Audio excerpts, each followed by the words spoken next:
Yes, I've been reminded by the town clerk to have everyone silence their phones. Giving birth. A few introductions. Can everyone hear me okay? Can everyone hear me now? Should I talk louder? Yes. I will try to talk louder. Okay. Again, start with a few introductions. My name's Ellen Faulkner. I'm your town moderator. Hey, quiet, please. With us today on my right is Town Clerk Extraordinaire, Tammy Bakey. Also to my right is the Select Board Chairman Electra Alessio, Vice Chairman Glenn Kopelman, Chuck Hart, Laurie Swed, and Peter Bakey. Also with us is Town Council Kerry Roman, and next to her is Paula Mahoney, our Finance and Human Resource Director. We also have here with us on my left is Stacy Dion, and she will introduce the Budget Committee members. Anne Marie Roth, Marcia Dietrich, Pam Brown, Trish Tidd, John Cranberg, Gary Finnery, Barbara Ryan, Mark Goddard, and Claudine Diaz. And I believe Fire Chief Pellerin is here with us. I believe Police Chief Joel Johnson is with us. Supervisor of the checklist, Marissa Frederico, and Claudine Diaz will be also there as one of the supervisors. Tom Rowan, the newly appointed Director of Highway and Buildings and Grounds, was here. I think he's still, oh, there he is. Anyone I'm missing? Former Selectman Bashaw is with us. Okay. The purpose of today's deliberative session is to review, discuss, and amend warrant articles for the final wording. I started to talk slow again. I mean low. Can you hear me? Okay. It's to review, discuss, and amend warrant articles for the final wording for the second session, which is the election. The town election is being held on Tuesday, March 11th from 8 a.m. to 8 p.m. It's being held in the Swayze Gym, not at the new high school. It's being held at the Swayze Gym, which is at 178 Main Street. We'll also be having candidates night here at the town hall on Wednesday, February 19th at 6:30. I have been told that the town's new website is live, so you should all check that out. It's supposed to be very much upgraded. Tammy Bakey has asked me to remind you that if you come to speak to an article, to please say your name and address for the record. Article 1 is for elected positions. Articles 2 through 8 are zoning articles that have already had required public hearings and are not able to be amended at this session, so we'll start with Article 9. Everyone all set? Paperwork? Okay. Shall the town, we also have a voter's petition for a secret paper ballot for Article 9, should there be any amendments to Article 9. So I'm just announcing that ahead of time so you'll all be aware. Shall the town of Kingston raise and appropriate as an operating budget, not including appropriations by special warrant articles and other appropriations voted separately, the amount set forth on the budget posted with the warrant, or as amended by vote of the first session for the purposes set forth therein, totaling $9,961,369. Should this article be defeated, the default budget shall be $9,993,358.98, which is the same as last year, with certain adjustments required by previous action of the town of Kingston or by law. Or the governing body may hold one special meeting in accordance with RSA 40:13, Roman numeral 10, and Roman numeral 16, to take up the issue of a revised operating budget only. Majority vote required. Estimated tax impact is $5.09 per thousand.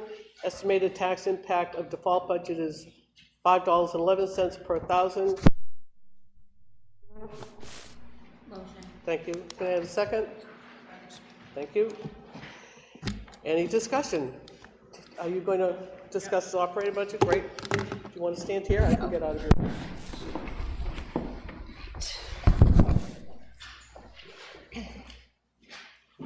So I put together a summary of the current increases in the operating budget. We do have an ongoing $334,000 within the operating budget that is for the continuous operation of the PFAS. We're required to do this by the state. It will be an ongoing expense as we remediate and manage water systems for the contaminated wells. So we will start to see that, and within the maintenance and properties and testing, and we have increased testing coming for this next year. So this is all within that increase. We also have within that budget $83,500 for salary adjustments and increases. There was a lot of discussion over the last 2 budget hearings to discuss this. It is an ongoing issue that we've been talking about for several years, and it's the agreement between the budget and the select board that to put this money in there and to identify every single location it goes and why it goes there. And then if any money is not used, it will be returned to the general fund. It is only for adjustments to salaries that are not within the range that they should be. There's also $30,000 in the planning and zoning for the master plan to be redone. This master plan hasn't been done for a while. We are taking it in between this year and next year. There's an estimate of about $60,000 for the master plan to be done, and instead of having it all go into 1 year, we divided it into 2 years, this year and next year.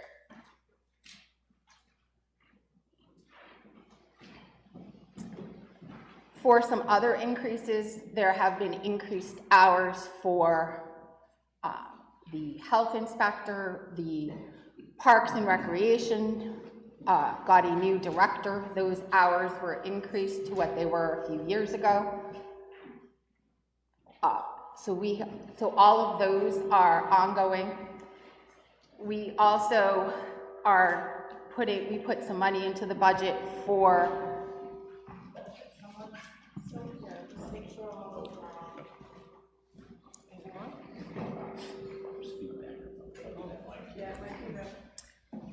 This one's off, but I'll.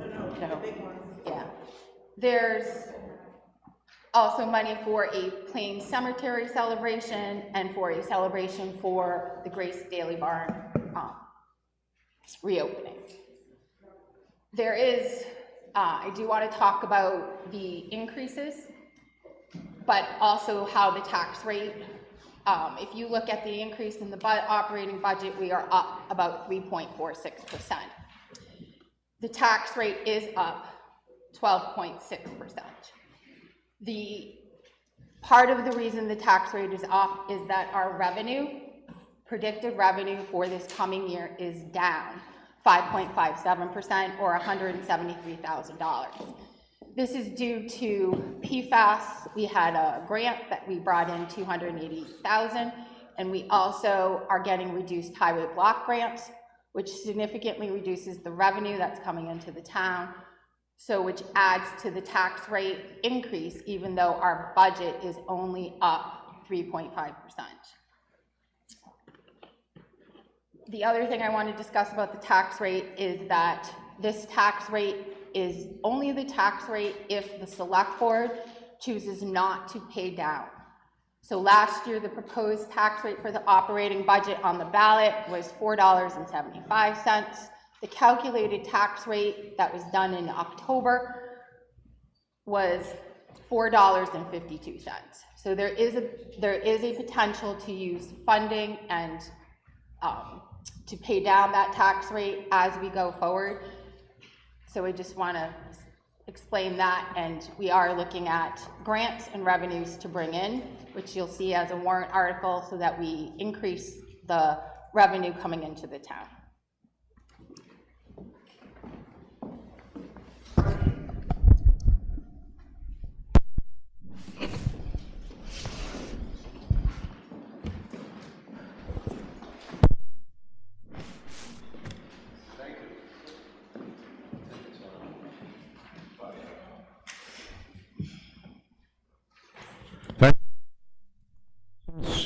Mr. Weiler, while we all know who you are, could you please say so for the record?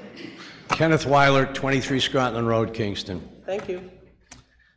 Since the default budget includes several warrant articles that were passed last year, and the proposed budget does not include all the warrant articles that might be education related, can you tell us how many warrant articles, separate warrant articles, are going to be in the budget that will be voted on separately, and what their total would be, and what that total would be added to the proposed budget next year when it's the default budget? Thank you. We'll see if we can get that answer for you. If we add if all of the warrant articles are approved, the recommended amount in the operating budget, including the warrant article for $1,400,000, which wouldn't necessarily come in, is $12,601,008. Thank you. Any further questions or comments? Good morning. I'm Kim Donahue, 33 Morning Dove Road. I just wanted to clarify a couple of things and make sure I'm looking at the numbers correctly. So in 2024, we had a 1.3 million FEMA block grant. From what I understood, it was a program grant, restricted funds. I believe that was expended. Was that grant used? Let me ask Paula. Yes. Paula, do you have that? If it helps, it's line 4312. Is it the highway block grant you were saying? Yeah, the FEMA.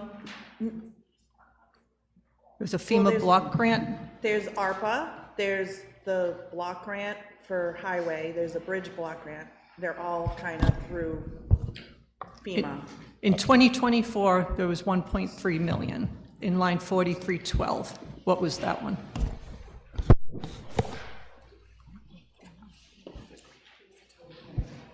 Are you looking at the highway department? That's the highway department budget.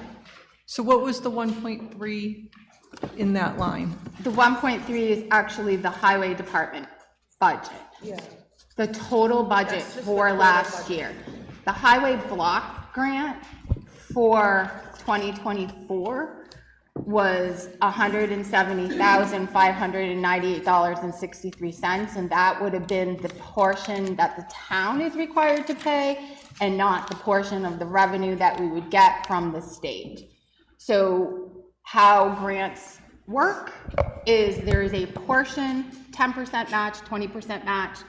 We are required to put in that 10% match or that 20% match into our budget. And then the revenue gets the remaining amount of that. So if there's $1 million grant that we are eligible for and we get, and where it's a 10% match, we would need to put in the $100,000 to expend, and then the $900,000 would be offset in revenue. So it's an offsetting balance, and it works out. But if line 4312 is highway and streets, and that money wasn't carried over to 2025, how can that be the base budget for the highway? So the state changed the way I had to report, and they made me move the highway budget up to that line. So that's why it's in 4311? Yes. Okay. I couldn't figure out why the money moved. That was Yep. why I was asking that question. Okay. Okay. And then just to clarify, the grant money that was used was removed from the default budget? That's a default question. On the default budget, that 1.3 grant, that was removed from the default? No, there was no 1.3 grant. That's the budget for the highway. No, That's the but total aside budget. from that, there was a grant, I believe, correct? The highway block grant we get every year, so it's still, just the current year is in the default budget. Okay, so the Does that make 1 point, sense? it's still in the default? Yes, but it's not because received. 1.3, it's, So last think year, it's we like- had 260,000 Yeah. for highway block grant, and this year that the state, the current guidance from the state is we will only be getting 185,000. Okay, So it's reduced from what it was last year. It's kind of, when I introduced the budget is why we're having reduction in revenue. Some of our funding from the state and other areas is going down, and so that's how, you know, No, our makes revenue's sense. going down. Like, That's why I wanted clarification. Thank you. Yes, you're all set? Okay.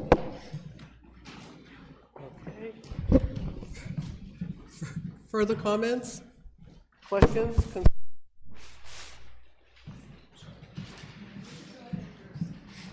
Anybody? I'm going to close this if I don't hear something soon. Okay. Go ahead. Pam Brown of Kingston, Your address, please? 23 Sunshine Drive. Thank you.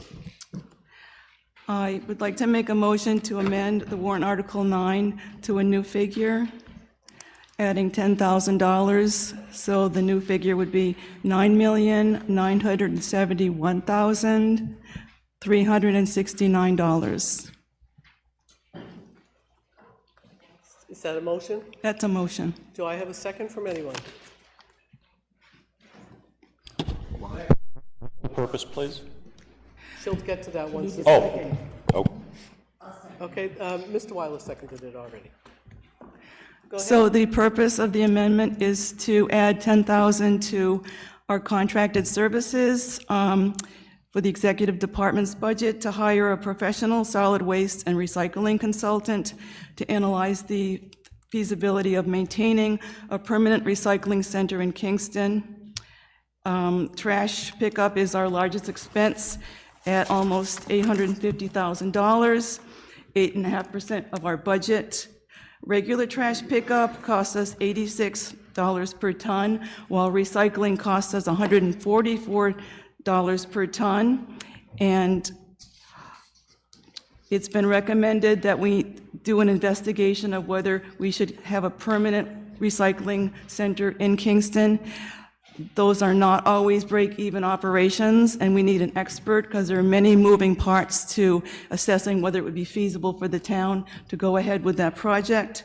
And we've had the Solid Waste and Recycling Committee members speak before the Select Board in the past and have indicated that it is a difficult assessment to make. Our regular Recycling Committee members are trying their best, but we do need an expert for this large project with such a large expenditure for the town. Further comments, questions? Input from anyone else? I'm going to let Ms. Sear speak since she was. Mary Sear, 39 Pillsbury Pasture. I'm curious, is there no surplus at all in the budget to allocate toward this study and to find a better option for our recycling? Does anyone have an answer for that? You don't have to, just asking. I can't keep quiet. Can we find $10,000? We probably could, not right away. We'd like to see the budget passed. We don't expend every dime that we allocate because we like to give back money to the voters when we set the tax rate in the fall. Can we reallocate? Probably, but if we're going to make a commitment to investigate collection center, then we need to make a commitment to investigate the collection center. I don't think $10,000 is going to be enough, quite frankly, but we can make a start with that for sure. Mr. Pramberg, you were next, and then I'll call on you, sir. So if the selectmen decide over the next year that this is a necessary endeavor, hiring a consultant in whatever way, couldn't they do that without this? Don't they have the power to do that within the existing budget? Yes. Yeah, so, you know, there are a lot of things that each of us could probably figure out. We'd like to be looking into to save money, provide better service, but I don't know if we need to be adding money onto the budget. The selectmen have that power now. If you needed a special line item that needed money in it, I would consider it, but they have the authority to do what sounds like a good idea, but I don't think we need to add money at this point in time to ensure that that gets done. Thank you. Sir? Chuck Margosian, 8 White Drive. I've been working on this recycling and waste collection contract for a good while now. And just to make everybody aware, there's some choices that the town is going to be facing very soon in terms of what to do with recycling. We have the recycling center downtown, as most of you know, that's an option. But we also have to put forward a contract pretty soon for the new vendors who will be taking over in 28, and they will have to know whether we're going to be doing curbside recycling, we're going to be putting our recycling in our MSW tote, or whether we're going to be putting everything in the recycling center. These are major decisions that are going to impact, you know, our dollars, what our decisions are.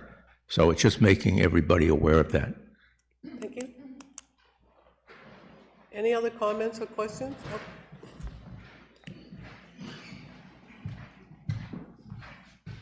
Mr. Coon?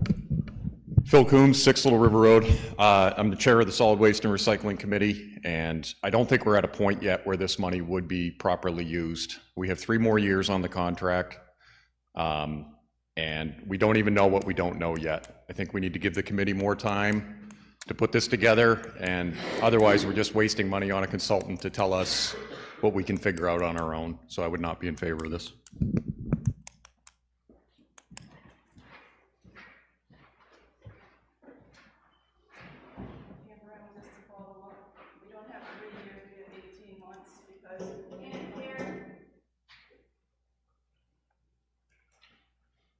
Sorry.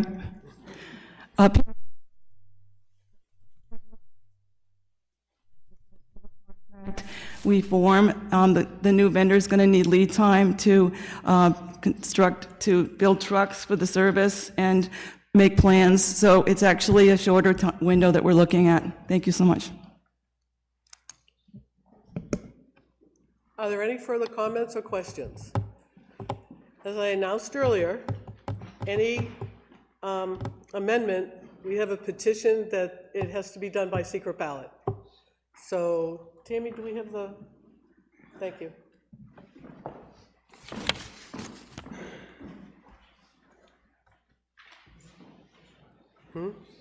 Yeah.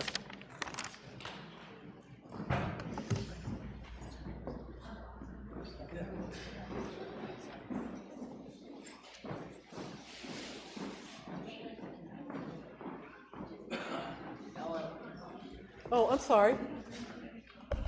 I just have, for clarification purposes, they have a petition, but shouldn't there be a vote to see if the majority wants a secret ballot? That's not how it works. So anybody can do. You have to have 5 signatures of people present to petition to have a secret ballot. And I checked with the attorney, and this is what we have to do. Thank you. Just one clarification.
And we're going to have Shannon Spitolari, Caitlin Milholm, and Tammy Bakey will be doing the count.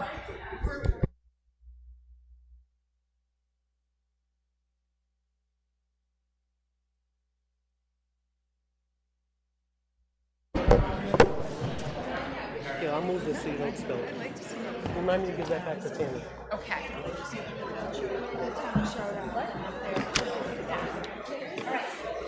So I'm just, excuse me?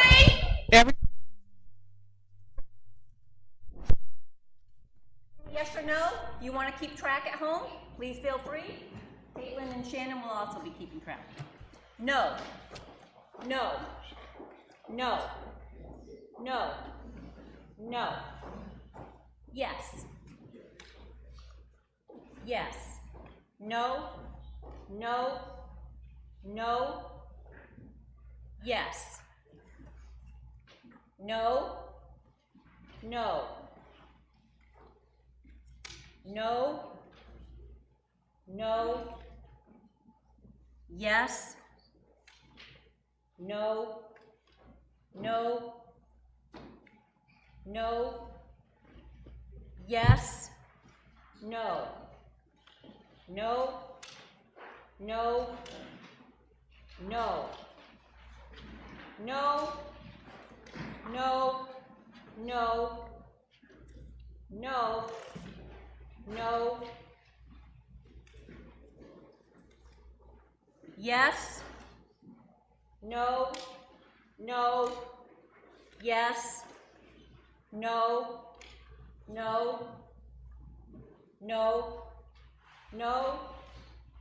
Yes. No. No. You put that in the yes Oh, file. sorry. Thank you. No. No. No. No. No. No. No. No. No. No. No. Yes. No. Yes. Yes. No. No. Yes. Yes. No. Yes. No. Yes. No. No. No. Yes. The counts.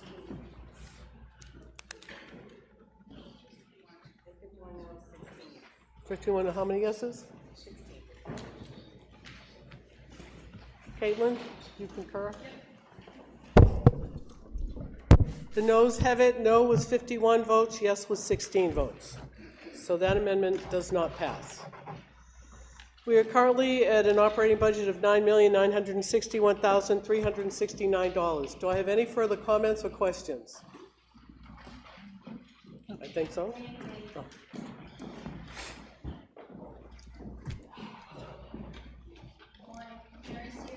Mike, I don't think it's on. All set? Can you hear me? Mary Sear, 39 Pillsbury Pasture. I want to start by saying that Kingstonians have been very generous over the years. I've lived in town for 27 years. I was in Newton 10 years before that.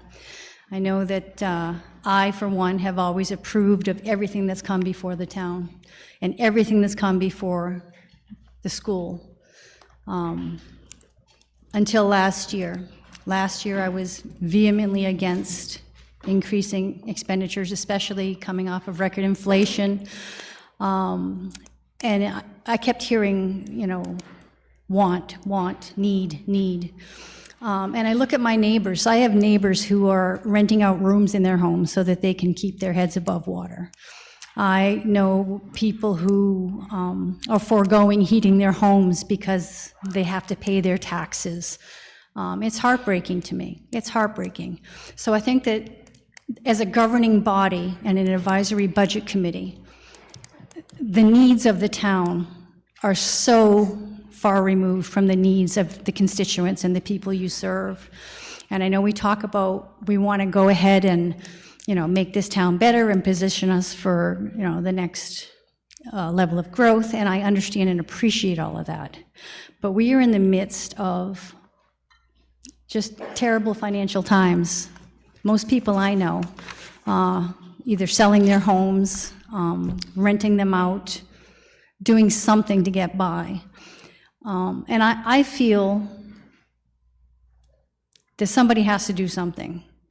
And I am going to make a motion to reduce the budget, the operating budget, by 2%, or $200,000. And that new figure would be $9,761,369. And I'm doing. In the past, the default budget has been lower than the operating budget. It's not the case. I hate to interrupt you, but you're making a motion, so you have to. Make a motion, sorry. That's why I'm making a motion. So it was 9 million, can you give me the number again? That's what I hit too. But 9,761,369. Thank you.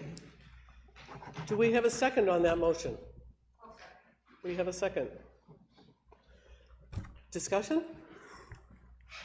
I really have nothing more to say. I just feel like we keep adding new positions and spending on things that are wants for the town. They keep saying that they're needs, but they're wants. And I think we need to look at the constituents' needs and what they're able to fund. I keep hearing things, but look at the schools. We're not here to talk about the schools. We went from a $7.7 million budget a couple of years ago, and we're at 9.7 this year, and we're talking 12,000 plus or minus grants, possibly in the following year. We're talking about the governing body perhaps disregarding some of the warrant articles for new positions or changing in staffing positions, and they're going to add them to the budget anyway. I think the people need to express themselves and be confident in voting their conscience, which is why I did request that this be on secret ballot. I think that everybody should have a chance to have an austerity option at the polls in March, and if they want the higher budget, should this amendment pass, they can vote for the default. Thank you. Ms. Alessio? Yes. Every one of us in this room was affected by the reassessment. Every one of us. The town, you look around and you're seeing houses selling $500,000, $600,000, $700,000 that 30 years ago probably cost $30,000 or $40,000. We've all been adversely affected by the increase in taxes. It's how we fund our government, both its town and the schools. Otherwise, we're going to be sending money to Concord with the sales or an income tax, and we won't even see half of it come back to us and support our schools and our buildings and grounds. Yes, we have new positions we're asking for. We've been asking for a couple of years, and I believe that it's our duty as select board members to let you know what our needs are. It's up to you to vote whether or not to fund them. Now, when we don't have inspectors to check on permits, or to make sure a house was built correctly, or that a septic system was installed correctly, or that it accommodates a number of bedrooms, who pays for that in the long run? We Kingstonians do, because of the water that we sit on. If we're not protecting our water through proper permitting and land use management, we end up being short-sighted and not providing services today to save some money, but it's going to cost us more in the long run. So I'm speaking in opposition to the amendment because I think we have spent a lot of effort, especially the budget committee, in fine-tuning every department budget to make it the best we possibly can. I don't like my taxes going up either, and I'm retired and on fixed income now. It's a different ballgame than being gainfully employed. But every one of us in this room were impacted by that assessment. Thank you. Go ahead. I'll take you after Chris. Hi.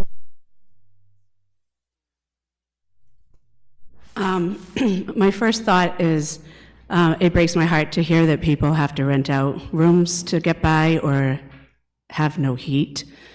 Does feel inhumane. So I appreciate what was said and how difficult times are for people.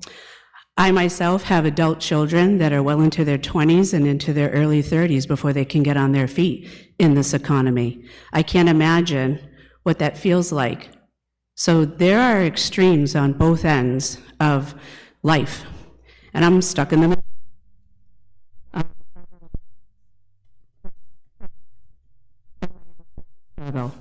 So the real burden for me,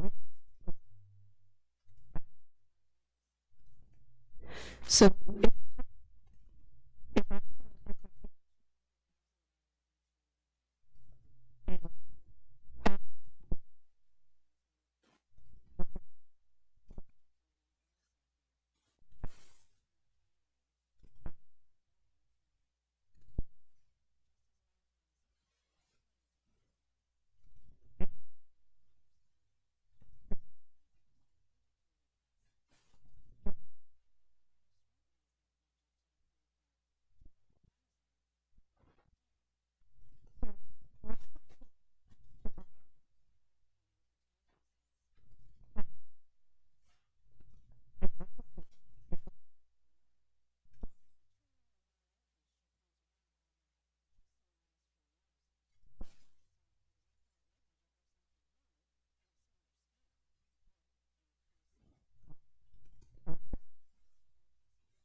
comment on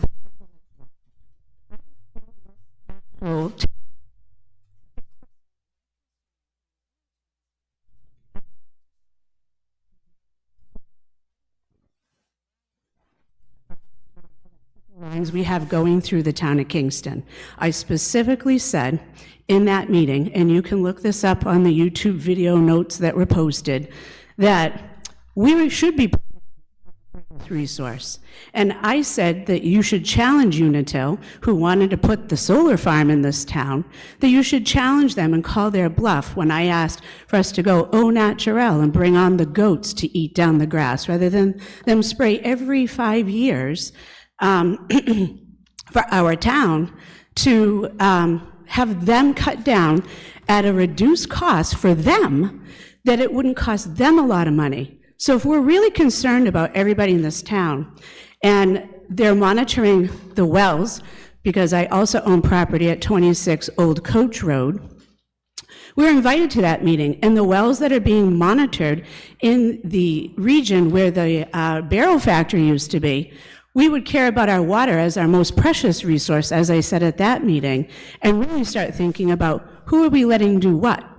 And for fear of going up against a utility company, we're not making the best decisions, in my opinion, for everyone in other areas. So as far as protecting our precious water resources, I would like for us to really reconsider who we're letting to do what if we're really being responsible. I hate to interrupt, but you've gone off course from actually talking about... Well, she brought up the water, so thank you, I appreciate it, moderator. Okay. So I'd like to know where the 200,000 would be coming from if we were to vote for this.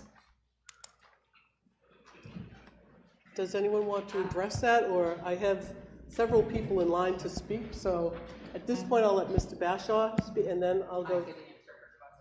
Okay, well, you can still, but Mr. Bashaw? Good morning, Chris Bashaw, 49 Danville Road. Thank you for everyone for being here. I can say that I'm glad that I'm not sitting at this table this time, but thank you to all the elected officials for the work that you've done. I know it can be very frustrating to see money arbitrarily asked to be taken out of a budget when these committees have been working for months to actually do the lion's share of the work and do the grunt work. The problem I have with arbitrarily removing amount of funding is that when I sat on the other side of the table, I routinely asked people, I said, we can reduce the increases in your taxes or we can find some reductions, but what are you willing to give up? Nobody's ever willing to give anything up. They want to demand that more money be spent everywhere else, but nobody's willing to stand up and say, Where are we willing to reduce? So at the end, once all the work's been done by these people that we've elected and entrusted to make practical decisions for the betterment of our town, we're now just going to arbitrarily remove money and cast aside all the work that they've done. And I have an issue with that. If you're not willing to show up to the meetings and say where these cuts can come from and look these people in the eye and say, no, we don't need this. I'm a big proponent. There's some places where I'd like to see money saved. I don't think we need curbside recycling. I don't think we need to keep maintaining a museum that spent over $500,000 that's open 3 hours a week. I take a lot of crap for some of that, but I'm willing to stand up and say it. So unless you're willing to come to the meetings and say where the reductions can happen to arbitrarily remove money, I think is ridiculous at this point in the game when all the lion's share of the work has been done. We're not immune from taxes, and I get it. They're high and it's tough. Just our residents, we pay over $15,000 a year in property taxes for our home, and with some other properties that we own in town, we pay $66,000 a year in property taxes for my family. It's a lot. We're not immune from it, so I don't take any decision on anything that has tax impact lightly. I do like to see that a lot of the increases that we see through the community come through warrant article, so that way we can individually vote on those. But I will say this town has a history of pretty much passing through and voting for every warrant article, and those where the substantial increases really add up and carry on to the following years. So I appreciate these committees and boards encouraging things to continue to come by warrant article, and I appreciate the work you've done, but I am against just a reduction in the budget without any plan of where it would come from. Barbara, you next. Barbara Ryan, 35 Mill Road. To answer the question, in the end of all of this process, we vote bottom line. So if you reduce 200,000, that means you charge the select board to figure out where they're gonna cut 200,000. That's how that process goes. So, but with, and the other point is, we all have scrutinized, top to bottom. There have been not unanimous votes, numerous hours of discussion, sometimes a little heated, but in all, done with respect to your bottom dollar. I am totally against reducing 200,000. It is not fair to the select board or to us who have worked on it. I couldn't agree with Mr. Bashaw. You should have been here and voiced your opinion then. Every year in the budgeting process, and I'm speaking from my experience, 5 years on the school budget committee, there's a surplus. If you make a budget effectively, there's a built-in surplus to handle unexpected or unanticipated expenses. And every year, toward the end of the fiscal year, which is June 30th, a lot of those funds are expended as you get closer to that date. And then, in the end, they say, oh, look at us, we're returning money. We're returning money that we asked you to pay up front, and we're going to reduce the tax rate commensurately between that and any grants we get and any interest off of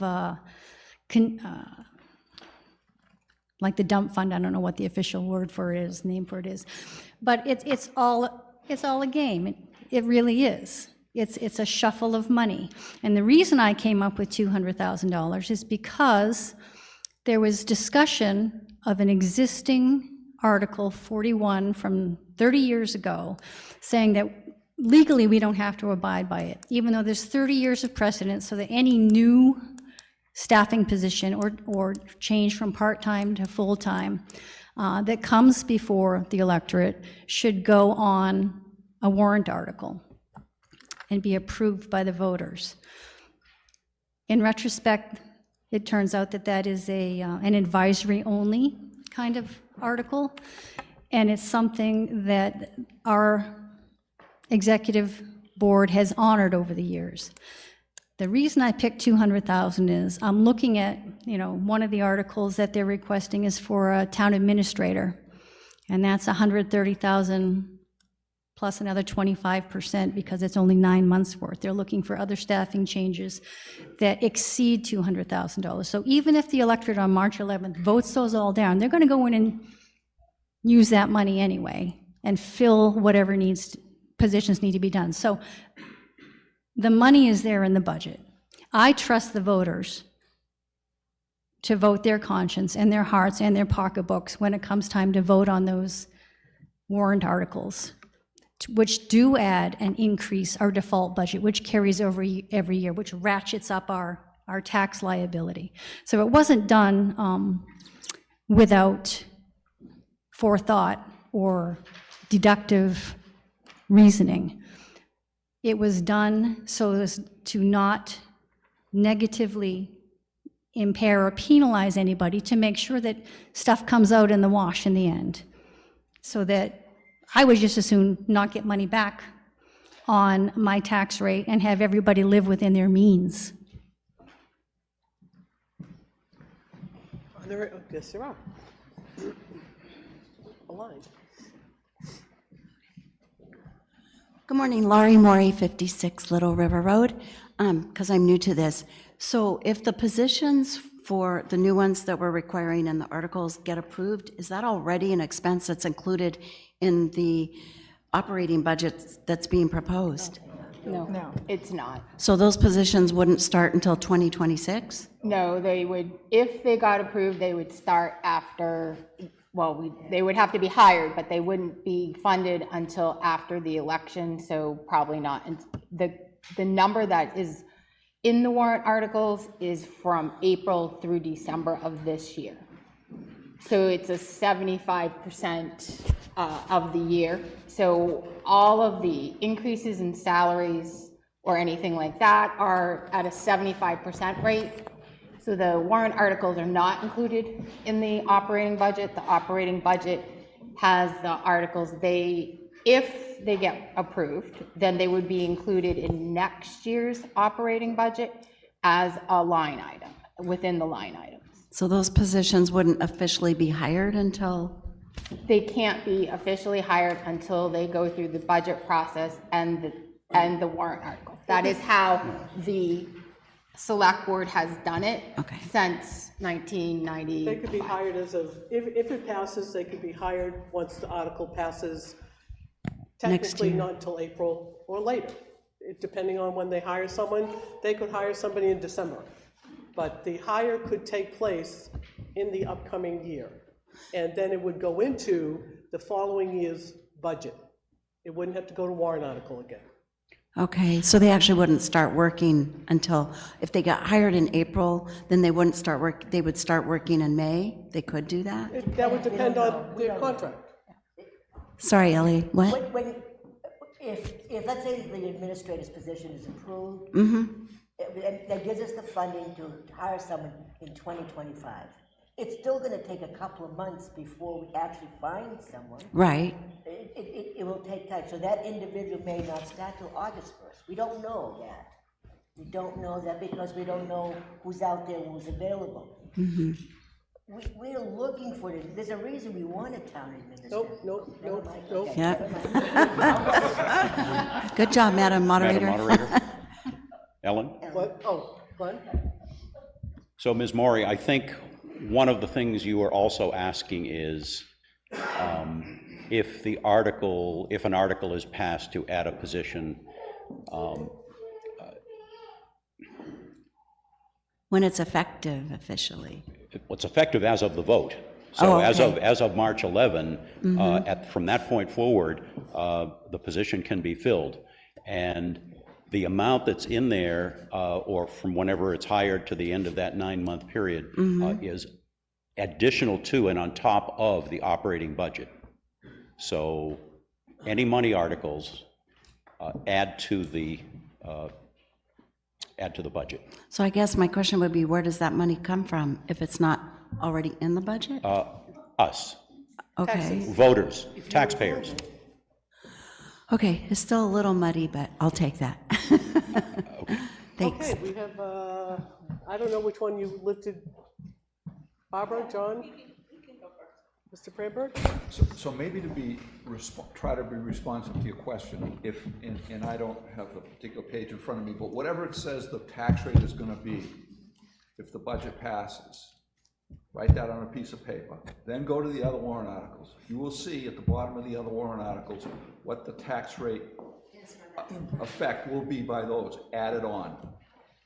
So you will take that $5 odd and add on those 4 or 5 things, and then keep adding. I mean, I'm not really speaking for or against this, but just based on my life's experience, if the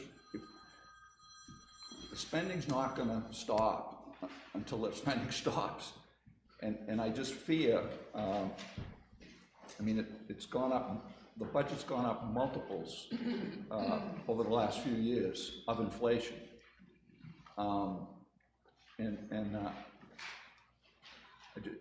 You know, unless there's something, and the response, which was an appropriate one, that the selectmen will make a decision as to where the cuts are made.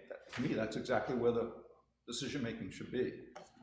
I mean, really, all that I think it's reasonable to expect taxpayers to do is say, look, this is how much there is, you decide where it's appropriate to spend it. Barbara, then Claudine. All right, after Barbara, it will be you, and then Claudine. Where's she? Bob, you go first. I just want a clarification on the salary of if we put a position in. We ourselves, on some of them, and I believe the select board the same, we put it at the highest rate of what we thought would be. That doesn't necessarily mean that, just say I'm gonna hire you at $20 and I'm gonna hire her at 18. So there's where the fluctuation can be. And just one more clarification, all of the taxes, benefits, and all of that is in that number that you see from there. But so it would be up to, basically. Okay, I'm gonna really ask everybody to try and stick to the fact that it's a proposal of $200,000 less. Go ahead. So Kim Donahue, 33 Morning Dove Road. Is the mic on? Oh, can you hear me? Yeah. Okay. Sorry, Kim Donahue, 33 Morning Dove Road. Again, I appreciate everyone's efforts. I've served on this committee and I know how hard everyone works. My question is, a third of the budget committee didn't vote for this article. So that tells me that there is some dissension among the ranks. And I'd like to understand the folks that voted it down, why. We'll see if we can get an answer for you. In the meantime, Claudine's done. Okay. Go ahead, Sid. I just wanted to reiterate, I don't remember who it was that said it, I think it was you, but about inflation and how, yes, we have had inflation over the last few years and it's affected all of us. You go to the store and you're spending more for every item. The town is in the same boat. If the fire department needs a part, that part costs more money. And that's where that inflation piece has come into the last few years. A couple of people have brought up how much the budget has increased over the last few years. And we've been working really hard over the last few years. The last couple of budgets matched the rate of inflation. So it was just increased cost of what things are doing. And you know, the question remains of where we would make those cuts. And I haven't heard any good ideas of where items could be cut. You know, as the budget committee, we're always looking for those suggestions and we're trying to find those things ourselves because it would be great to bring down taxes. But we have a certain level of services. We have a great town with great services and we don't want to make those cuts as the budget committee. We would have to be really getting down and cutting people or cutting things that we weren't willing to, or I wasn't willing to. I will speak only for myself, but I wasn't willing to cut as a service. Did you want to speak again? I'm waiting to hear the answer to my questions. Barbara? Barbara Ryan, I voted against the budget. And my reasoning for against the budget, I have two. One of them I strongly and adamantly and will be coming up to make a reduction in the budget because of the way the master plan was put into the planning budget. It is two parts, we cut it in half, but I strongly feel as though that should have been a warrant article to allow the people to decide if they want to spend $60,000 plus, it could go up, on a master plan. And my feeling is if I felt that strongly, I couldn't support a budget where that is such a negative feeling for me. The second one was there was huge discussions about salary increases. And some of them, I strongly feel the way they went down was not something I could support. So in the overall, my feeling is if you're against it, you have to stick to where you are. And that's why I voted the way I did. Any further comments from anyone? Yes. Nick Massioli, 17 Chase Street. Just to piggyback on what you had said, just a comment. You know, you had said that the inflation, you know, you guys have kind of kept up, the budget has kept up with inflation, but many of us living in town and all over the United States, our incomes don't keep up with inflation, so adding more onto that doesn't seem, you know, you guys don't have to sweat at all if it's keeping up with inflation, where we're sweating every single day, making sure that we're keeping the lights on and we're keeping the place heated and making sure that there's food on the table. Thank you. Thank you. I too voted against the budget due to the fact that I thought the salary increases were a little outrageous in the economy that we currently have. So that was one of the reasons I did.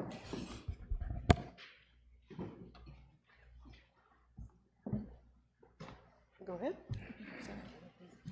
Ray Mastioli, 15 North Road. How much would 200,000 impact each taxpayer? Is it 2 cents on the thousand? Like, what would it actually come out to that we're really discussing here when you divide it up by all the property owners? Let's see if we can get an answer for you for that, Paula. Just give us a second. Do you have it?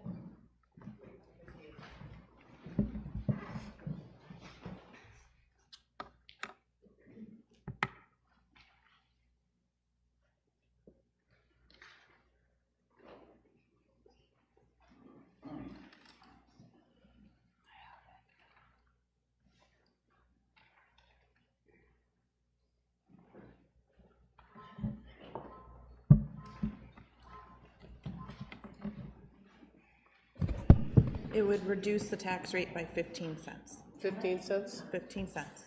Per thousand? Per thousand. Did that answer the question?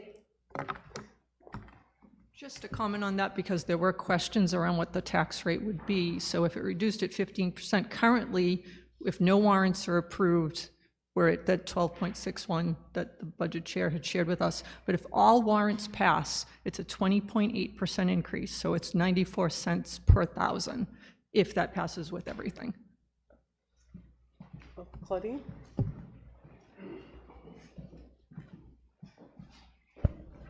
Claudine Dyer, 6 Rates Road. I just want to remind everybody that this $5.09 per thousand increase is not over and above what we're already paying on our taxes. Last year's budget number rolls off. This is a new number. The warrant articles are an addition, but this 5.09 is only addition over and above what last year's budget put on our tax bill. So was it $4.75 last year? So that $4.75 is rolling off, and $5.09 is taking its place. So it's not a $5.09 per thousand increase, it's a net increase. And I think you lose sight of that. One last comment about the tax rate, if I may. 452 is what the town portion of our total tax rate is in the current year. If you add up the changes and the warrant articles and the budget, it comes to $5.46. So that is a 21% increase. Now you need to keep in mind, to be fair, those numbers get massaged and put through a rock tumbler, and all kinds of stuff happens between March 11th and the time that tax bills go out. We have surplus to offset it, we have grants, we have all kinds of stuff that historically has brought that number down a little bit. But year after year, to have 20% increases, where much of it going to runaway merit increases and cost of living expense increases. You know, I don't know anybody that's gotten 4, 5, 6, 7% every year. when industry standard has been 4. I understand we need to bring our staff to where they're competitive so we can attract and retain the best candidates. But at some point, the governing body needs to live within our means. We are not a bottomless supply of money. In my house, I don't go on vacation. I don't redo a room that I want to redo. There's a lot of choices that I make that I'm not happy about, but that I have to make in order to make ends meet in my household. And I'm asking that the governing board, whether this amendment or any amendment passes, or whether the requested amount goes through, to consider, we're cutting costs at the national level. Our new governor put in a hiring freeze. Why on earth are we running amok? Just, I need, I want. I just would like people to say, we can cut 2% across the bottom of every cost center, or 1.5 in some and 2.5 in others. It can be done. Thank you. Sorry? Rob Tersola, 140 Main Street. I'd just like to speak to the reduction of the budget proposal. Rob Tersola, 140 Main Street in Kingston. Number one, thank you for all your work. I've looked at the budget, and just to address the difference of opinions on the budget, I'm a father of 7. I live in very different shoes than some of these people, so I understand the difference in votes with your concern of their budget and your concern on your budget, your concern on this budget. We're all affected by this inflation. It's brutal, okay? A normal metric is 2.5% on a growth. The metric in the last 4 years has been 8 to 10% a year. And I not only feel that with my family, but the town is our family as well, and they feel that as well. The people that mentioned in these salary increases, I'm fortunate where I get to work on one of the town boards. I've seen some of these people come in front of that board, and they are fantastic. To retain them, I feel that the work has been done here by the budget committee to look at this budget, propose it, and the people we have in town, they're worth making that expenditure for, because once you lose those, the town loses good services. And the town loses good services, this budget becomes 10% a year instead of a 4% increase. So again, I feel it myself and my family, but I understand that our town feels it as well, and that's part of our family as well. Thank you. Thank you. Any further comments from anybody? Right, well, as we know, any changes need to be done by secret ballot, so we'll go through that process again.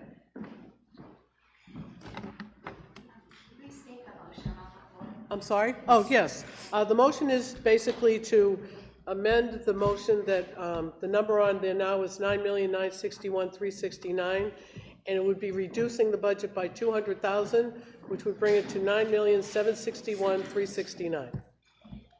You're welcome. A yes is to vote to reduce the budget, a no is to not. Have a lot of those here?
I'm hearing that there's still some question as to what,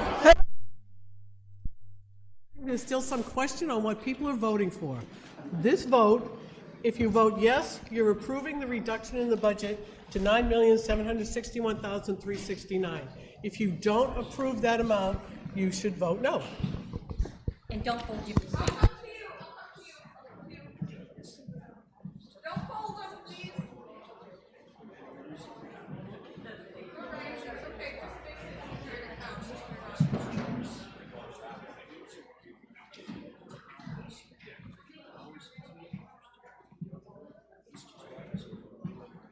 Lori, did you put yours in? Oh, okay.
Has everyone voted?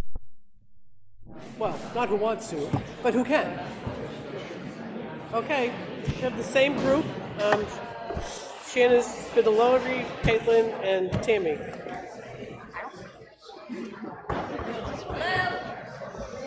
If anyone's interested in the vote, we're doing it now.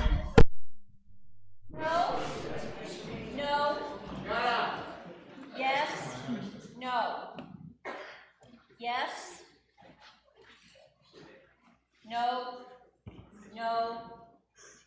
No. No. Yes. No. No. No. Yes. Yes. Yes. Yes. Yes. No. No. No. No. No. No.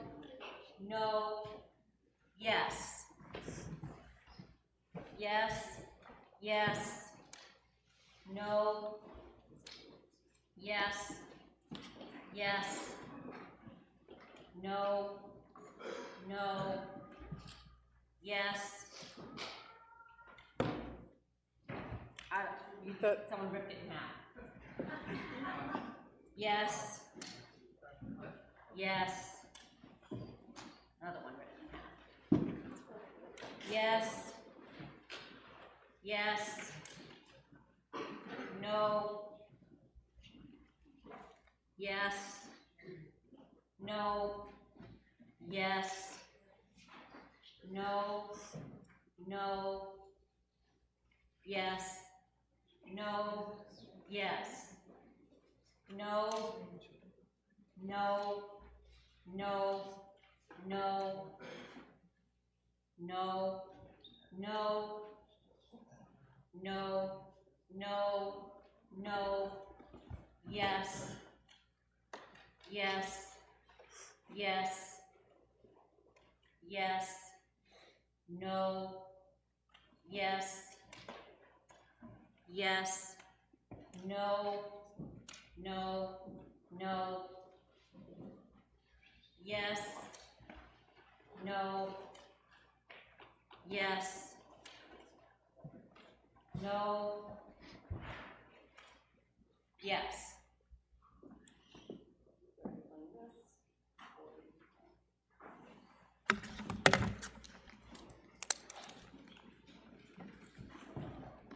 So it's 31 yes, 40 no? Same thing? The motion doesn't carry. The noes were 40, the yeses were 31.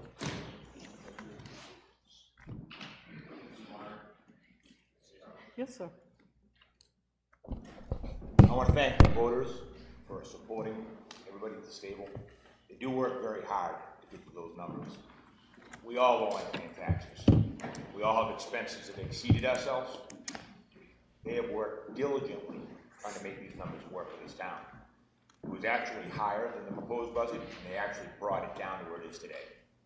So I want to just thank the supporting budget committee. Thanks for coming today.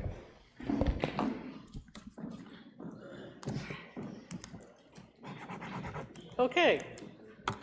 So currently, Article 9 is at $9,961,369. Go ahead.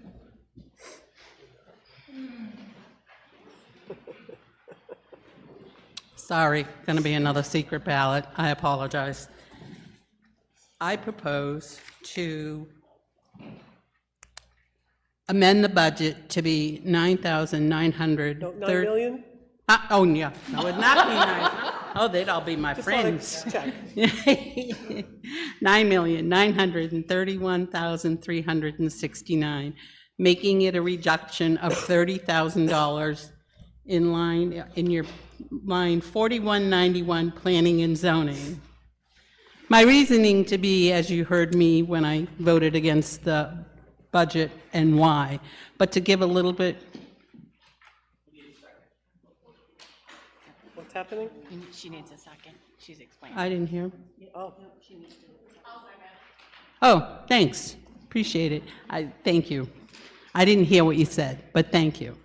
So my reasoning being is, I support planning and zoning, so don't let what I present deter that I really do. The issue I have is the master plan. And the master plan is 60,000 plus. That being said, when it came before us to do the master plan, I strongly support that it had been a warrant article. $60,000 is a lot of money. And I don't know how many people are aware of a capital improvement plan, and that works hand in hand with the town. It is an advisory, but however, it is a document that builds out what expenditures over a certain amount of money are going to be coming before the town. It's a planning document, but it's a very important planning document. I will tell you, this town does not have a CIP being run correctly. And I'm not speaking as the budget committee right now, I'm speaking as a taxpayer. That being said, I went through several documents trying to find where the CIP is, where the minutes may be, where the CIP is. So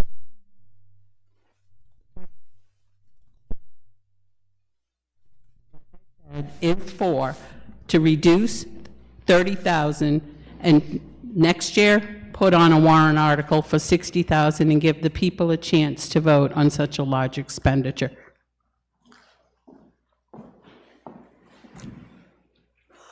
Do we have any other comments, questions? Do you want to? Okay. I do want to state that the master plan is required by law. So, cut it if you want, that's your decision to make, but we are required to do it. The planning board split it up into 2 segments because we didn't think we'd get it done all in 1 year, especially with, after the budget after April 1. So we will have to do it regardless. It helps us with the growth of the community to have it. I think I'm sorry. I called on me first, and then I'll call on you. I just think it's only fair to remind people that at this point of the procedure, while you can amend the bottom line total, you can't go in and amend a line. So while you mentioned that you want to take the line out of a specific place, that's not done at this point. You're amending the bottom line of this budget. So it takes $30,000 out, but it doesn't eliminate the Board of Selectmen from finding $30,000 someplace else in the budget to do this process. Okay, it was my understanding that if you make it on a specific line, it carries through. Not at this point. Well, That I would have guess had to been done at the I guess we'd hope that if it's voted out, that the select board, which I'm sure would honor the vote of the people, that that's where it should come. That's a decision of the Board of Selectmen. And that's what I said. And you wanted to speak anyway. So. I want to clarify something Ellie said. Is this This is a budget committee thing. Thank you. Okay. It wasn't the planning board that split it in half. It was the budget committee that split it in half because they felt as it was a big wallop. So I just wanted to clarify that with you, the voters. Any other comments, questions, discussion on amending the operating budget to $9,931,369? Okay, here we go again. This is exciting. Last year we were out in a half an hour. So this is exciting. Yeah, it's a process. This is good.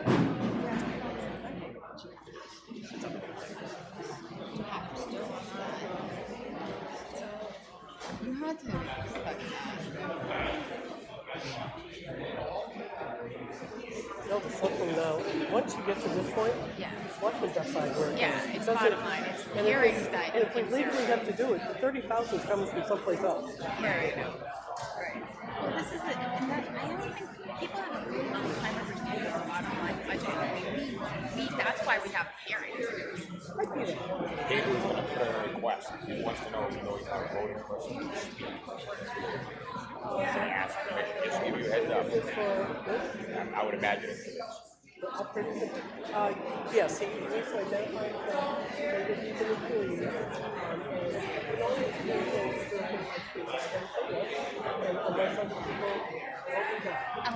Unless He asked about that. Yeah, that's fine.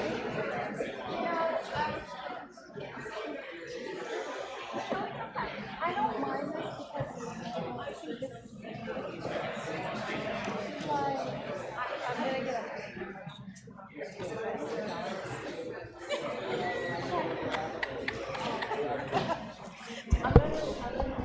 Again, if anyone's not sure, you're voting on whether or not to approve $9,931,369.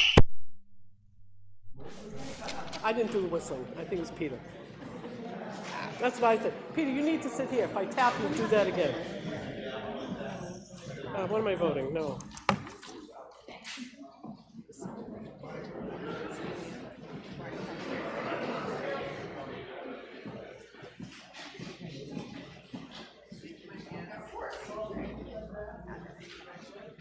And I already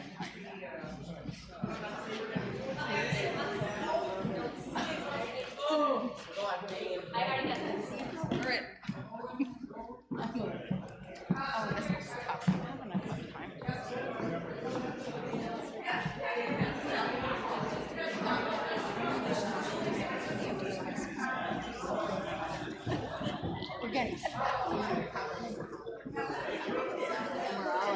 because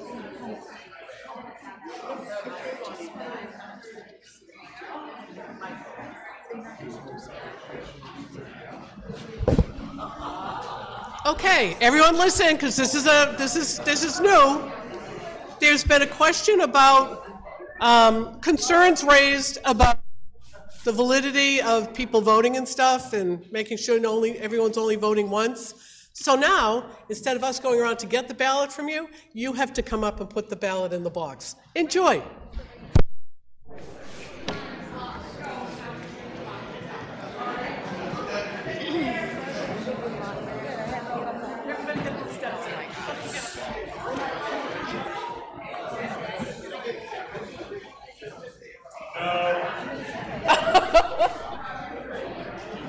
Don't tell anybody from that. Oh my gosh. Okay, I'm coming.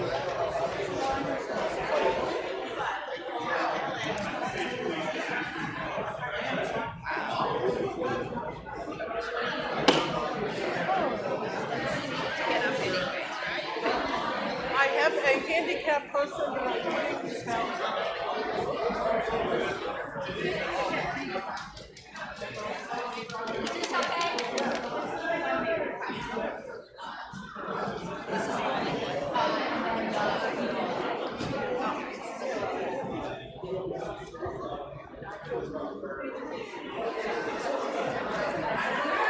Oh my gosh, I know.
Has everyone voted? All right, we're counting again.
The motion does not carry. Noes were 43 and yes was 28. Okay. Yep. Mary Sear, Pillsbury Pasture. I make a motion to restrict reconsideration of this article. Do I have a second? Everyone seconded it. All right, thank you. That doesn't get voted, that's automatic. Oh.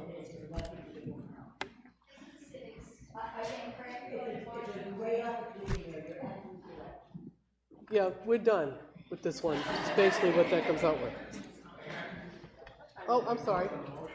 Is that meant to be a calling of the question? Because restricting consideration happens Oh, that's at after the the end. articles have been voted on. Did you mean for us just, okay. Do you mean for us just not to be able to go back to this at the end of the meeting? Or are you trying to call the question that no one else can talk about it anymore? You can't do both. I don't want to revisit it during this meeting. Okay, well, you don't want to go back to it anymore. Okay. You've made a motion to not go back anymore. If somebody wants to now have us call the question, that's a different motion, and I need somebody to do it. There you go. We're good. Okay, now we're done.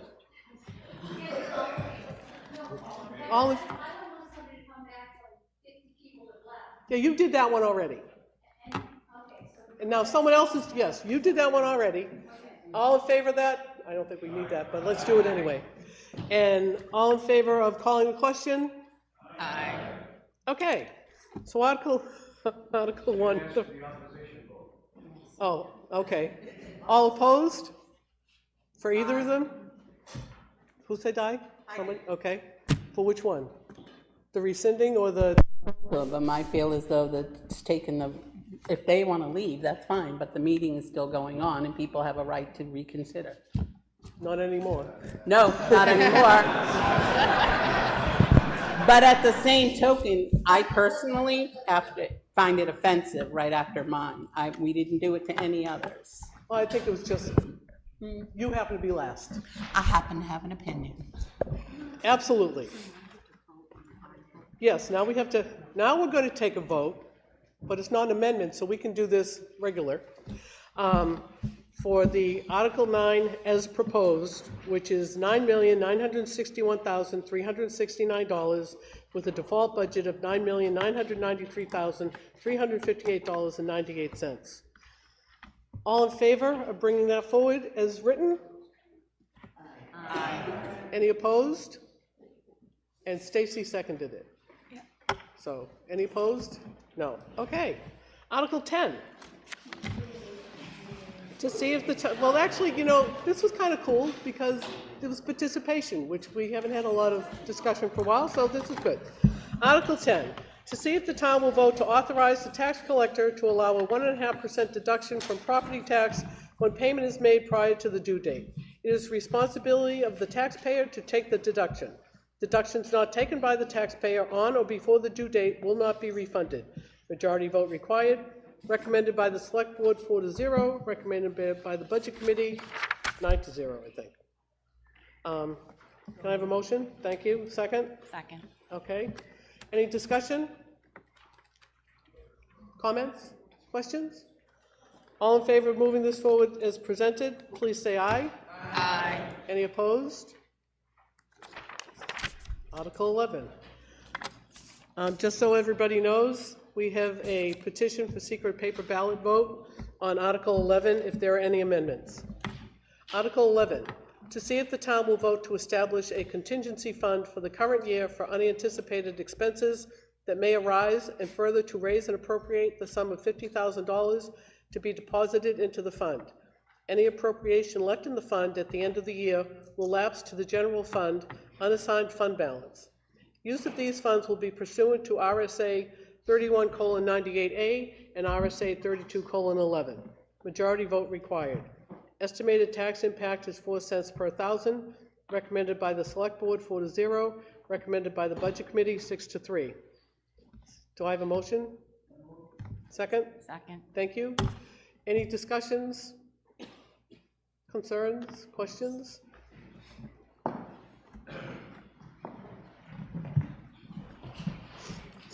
Mary Sear, Pillsbury Pasture. As I stated previously, there's surplus built into the budget. If a budget is constructed properly, that surplus is what's supposed to be used for unanticipated expenses. No governing board, no governing body needs a separate, in my opinion, $50,000 fund with no restrictions on what it's going to be spent on. I would just as soon have our governing body live within its means. I do not support this article. Claudine?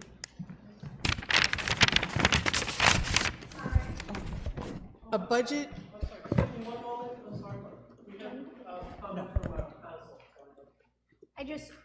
I just want to clarify where this article comes from. This hasn't always been part of town meetings. It was put in the legislature in 2013 because, as you probably all know, towns are only allowed to do and spend what they're specifically authorized by the state to do and what they're authorized by the voters to spend. So if they happen to have something come up, like, PFAS is a good issue when that started happening early on before we knew what it was. And DES came down and said, you better clean this up, and there's no money in a line item that we can direct you to, this would have covered that. So there is, the select board can move money around in the budget, 100%. But if there's nothing in the budget that they could direct the money to, they can't make up a reason and put money towards it. So that was the reasoning for why the state created this law and why some towns use it. that's exactly.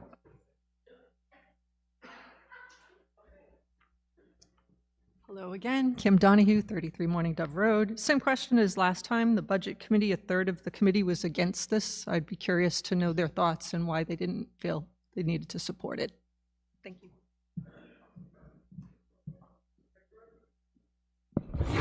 So bouncing off what the town council just said, you can create this fund and not put $50,000 in it. You can create it, put 1,000 in it, or 5,000 in it, and then the surplus money from well-managed budgets that a couple of taxpayers have referred to, the selectmen could transfer money into that. So it isn't that it's not wise to have a contingency fund. You can create a contingency fund line item and then fund it periodically during the year or at the end of the year. You don't need to increase the obligation on the homeowner by $50,000. So this is one of those super confusing ones that I wish the statute said more than it said, but because the way this is set up under the law, it's a separate warrant article. That's the way it's set up. So when you put it on your warrant like this, like a separate warrant article, we can't transfer operating budget money into this warrant article. It's just not allowed by the law. And then to answer, I just want to, in terms of what's going to be spent, the RSA requires that if the town spends any money from this contingency fund, they have to do a report explaining where the money went, what it was for, how much it costs. It's an extra report that has to be done so that any voter can ask to see it, so you can see where the money went. Thank you. Traditionally, we've had the contingency fund as part of a budget and have for a number of years. And it came to light this year that it has to be a separate warrant article for the voters to vote on. You know, we very rarely have used it, to be honest with you, but it was there in case of an emergency. Let's say the boiler in this building went, and it could have, we thought that happened the other day, but it was the earthquake, so it was, we were glad it wasn't the boiler, if you want to know the truth, but the furnace or whatever, but that's why it's by RSA, this is the right way to do it, and our attorney is correct. We have to fill out specific forms to justify exactly what we did with the money and why. I'd like to speak to the comment Mr. Pramberg made, Mary Sear, Pillsbury Pasture. You don't have to fund it, but this article is written suggesting that we establish and fund it with $50,000. If we've been putting it in the budget all along, why do we need an additional $50,000?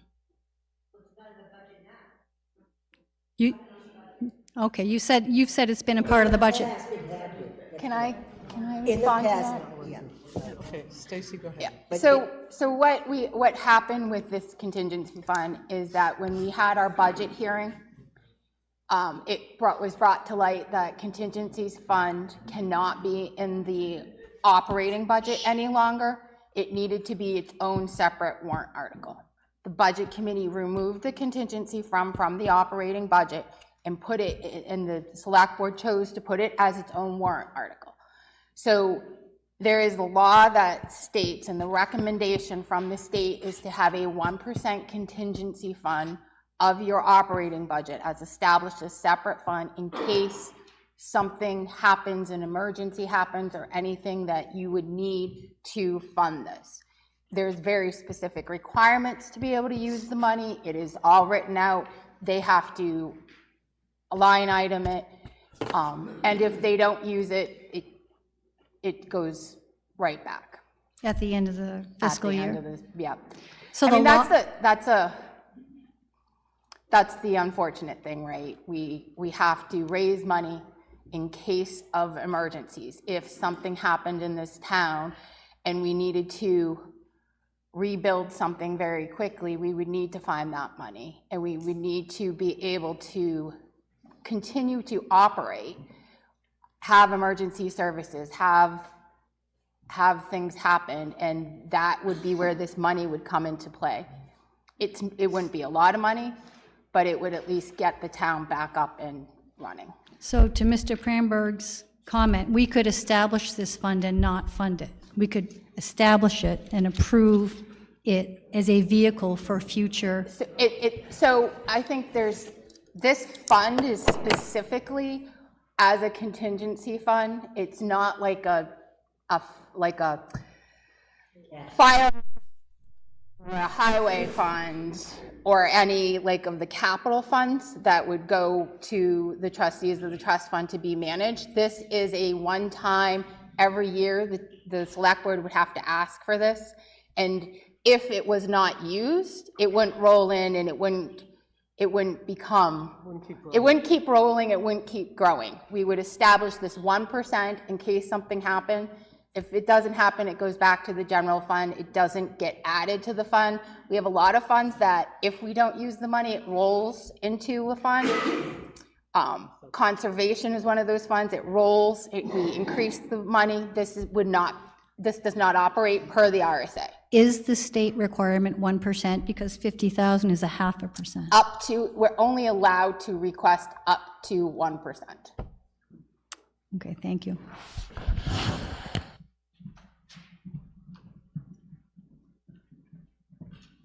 Laurie Morey, 56 Little River Road. So my question is, next year, will this be another warrant article, or if the 50,000 doesn't get used? So every year it's going to go up 0.4? I mean, every year we have to do 50,000, 50,000. What if it's not used and it still sits there? It doesn't sit there, it goes back to the general fund. But that means that there's going to be this every single year. It's going to be a 0.04 increase. Yeah, that's, but, so, I have a question. From the school board right there. So, That's great.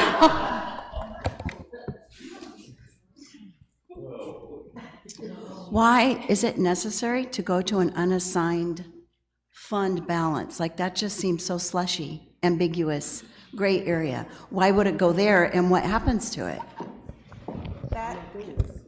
Oh, go ahead. The unassigned fund balance, any leftovers in the budget every year goes into that, and that is what the select board uses to help reduce our taxes. How was that used this year to reduce taxes? I don't know. Like, it doesn't, okay. Is there like, does that show up in the budget? So if I go to the Kingston Town website, I can print the budget, and it'll show right there what the unassigned fund balance was used for, and if it went back to the taxpayers, or how much did. I'll let you know when we meet in December to do just that, so you can see the process in action. But can you answer the question now? It's a public meeting that the board does that. And I'll be happy to include you and to call you and invite you personally, so you can come and see how that works. I absolutely appreciate the questions you're asking. I'm sorry. Oh, good. You could do this. So, any money that doesn't get used during the year, and that would include this, if they don't use it, it falls, it's not included as part of the operating budget. It goes into this, what's called the unassigned fund balance. Some people call it surplus, some people call it a savings account, which is not accurate, but that's the concept of it. And at the end of the year, when DRA comes to the select board and says, you need to set your tax rate for the upcoming year, what's your tax rate gonna be? And there's a calculation that Paula does based on the budget and the revenues and everything about what the tax rate's gonna be, which DRA approves. They, in December, it sounds like, others do it in November, the select board has a public meeting and they say, all right, what's in our unassigned fund balance? What's in our surplus? And they have to keep a certain amount in their surplus per state law. So they determine what they want to keep in there for, if there's an emergency or something happens. Also, it helps with their bonding ability to be able to get loans to have money in there. And they say, we want to take what's something you've done in the past. 100,000. We're going to take 100,000 of that surplus and we're going to apply it towards the tax rate, and that'll bring the tax rate down, whatever that is for the 100,000. So if this money doesn't get used during the year, it goes to this surplus.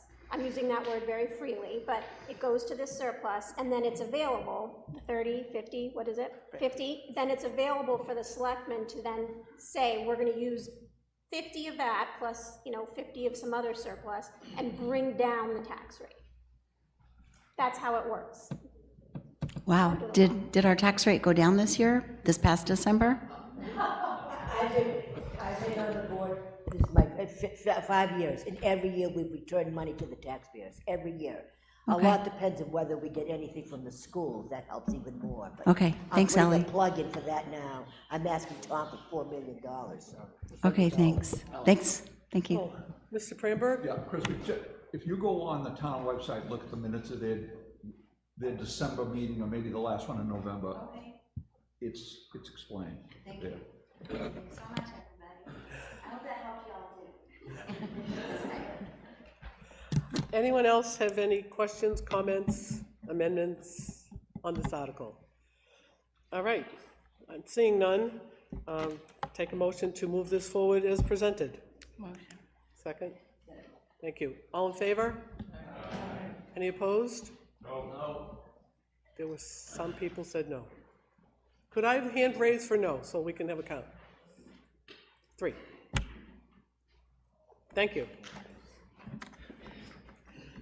Excuse me. Article 12, to see if the town will vote, I'm on, okay. To see if the town will vote to create 2 full-time firefighter paramedic positions. Further, to raise and appropriate the sum of $149,808.88 for salary, benefits, and gear/uniforms for 9 months. If approved, these positions will become part of the operating budget in ensuing years. Majority vote required. Estimated tax impact is 11 cents per thousand. Recommended by the Select Board 4-0. Recommended by the Budget Committee 8-1. Can I have a motion to move this forward? So moved. Second, thank you. Chief Pellerin. Good morning, Fire Chief Graham Pellerin. So in September of last year, the reason for this article and the reason why it's 2 and the reason why it's specified as 2 paramedics. So in September of 2024, I got a phone call from Exeter Hospital saying you have 10 days to figure out a paramedic service because the service of Exeter Hospital ALS, which we had been a part of for 32 years previous to that, was going to be terminated in 10 days. We got the governor and the AG's office involved, and the Janet Stevens from the Governor and Council. They've extended that to December, and yet again extended it to March. Beth Israel, that took over Exeter Hospital, has no interest in providing this service. That left us holding the bag to try to figure it out. Paramedic level service does save lives. I can't sit here and tell you that if we don't have a paramedic on a call, it's going to cost a life, but paramedic level service, drugs, the level of care they provide does save lives. The ALS system is now slated to be terminated on March 21st at 4 p.m. We have worked with a group called the Seacoast Chiefs organization, which I'm a part of. We're not contracted yet. We have promoted a plan from Plastow Fire that will be run very similar, which will give us a regional paramedic service based out of the next town north in Brentwood. So it'll be very similar to what we have today. The first year is no cost, and I could talk about this subject for hours, and after Article 9, I'm not going to be here for hours. So that service for the first year is free. Beth Israel did give us to the service $2 million for the first year to make that free, because in September, I could not have come to our budget committee and asked for $120,000 and asked the taxpayers for that to keep that service going.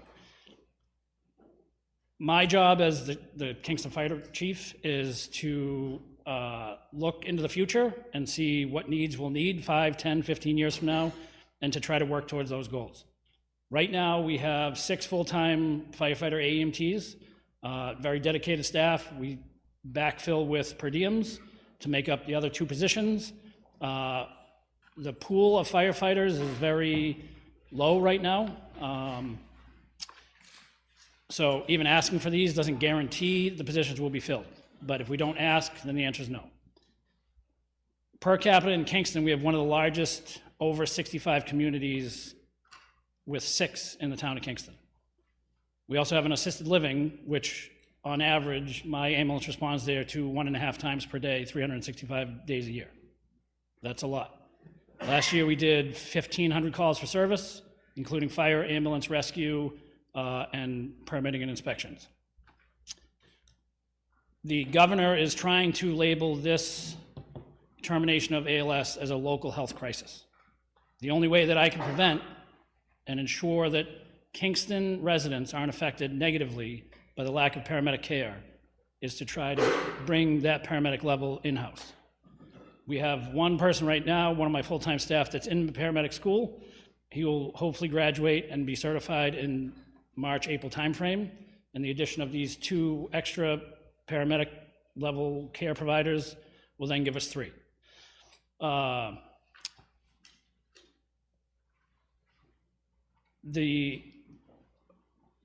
appreciate the cost that it's going to, trickle down to the taxpayer. I myself am a taxpayer at Kingston.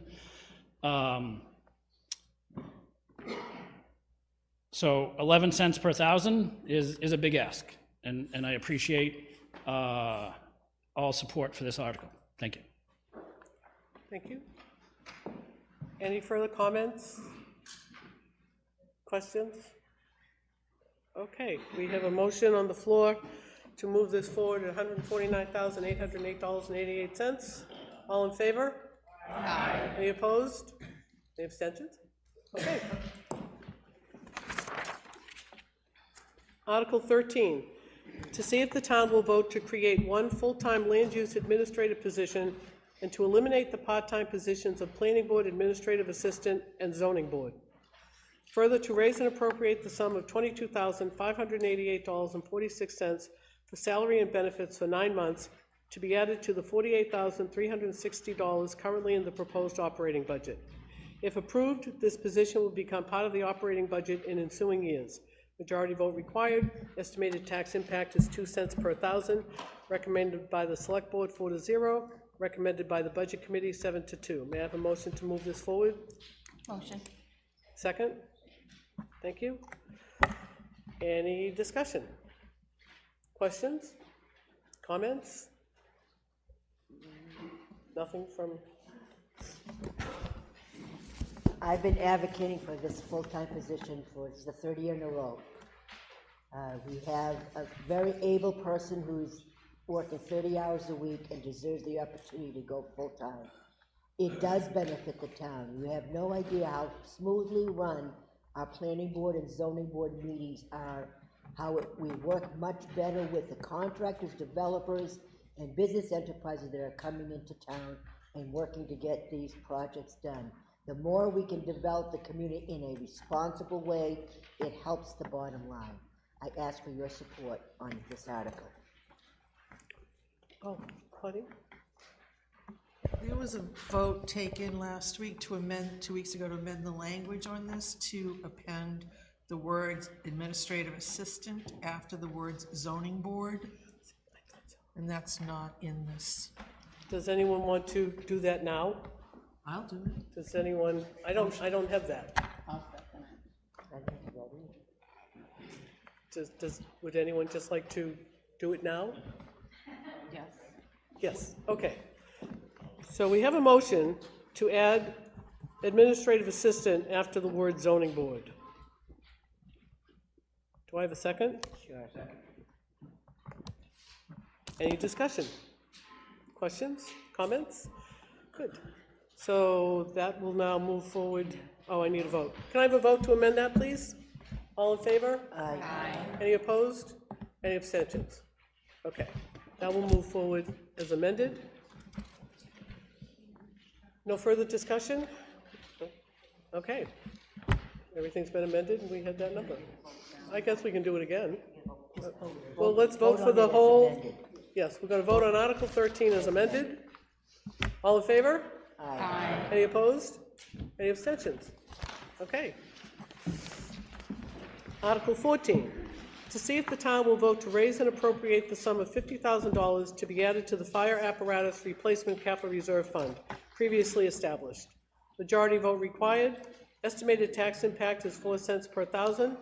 Recommended by the select board 4-0. Recommended by the budget committee 9-0. Any comments? Oh, can I have a motion? Someone? Anyone? Motion. Second? Yeah. Thank you. Now any discussion? Someone tell Graham we're talking about his article. Graham? Do you want to talk about the fire apparatus replacement?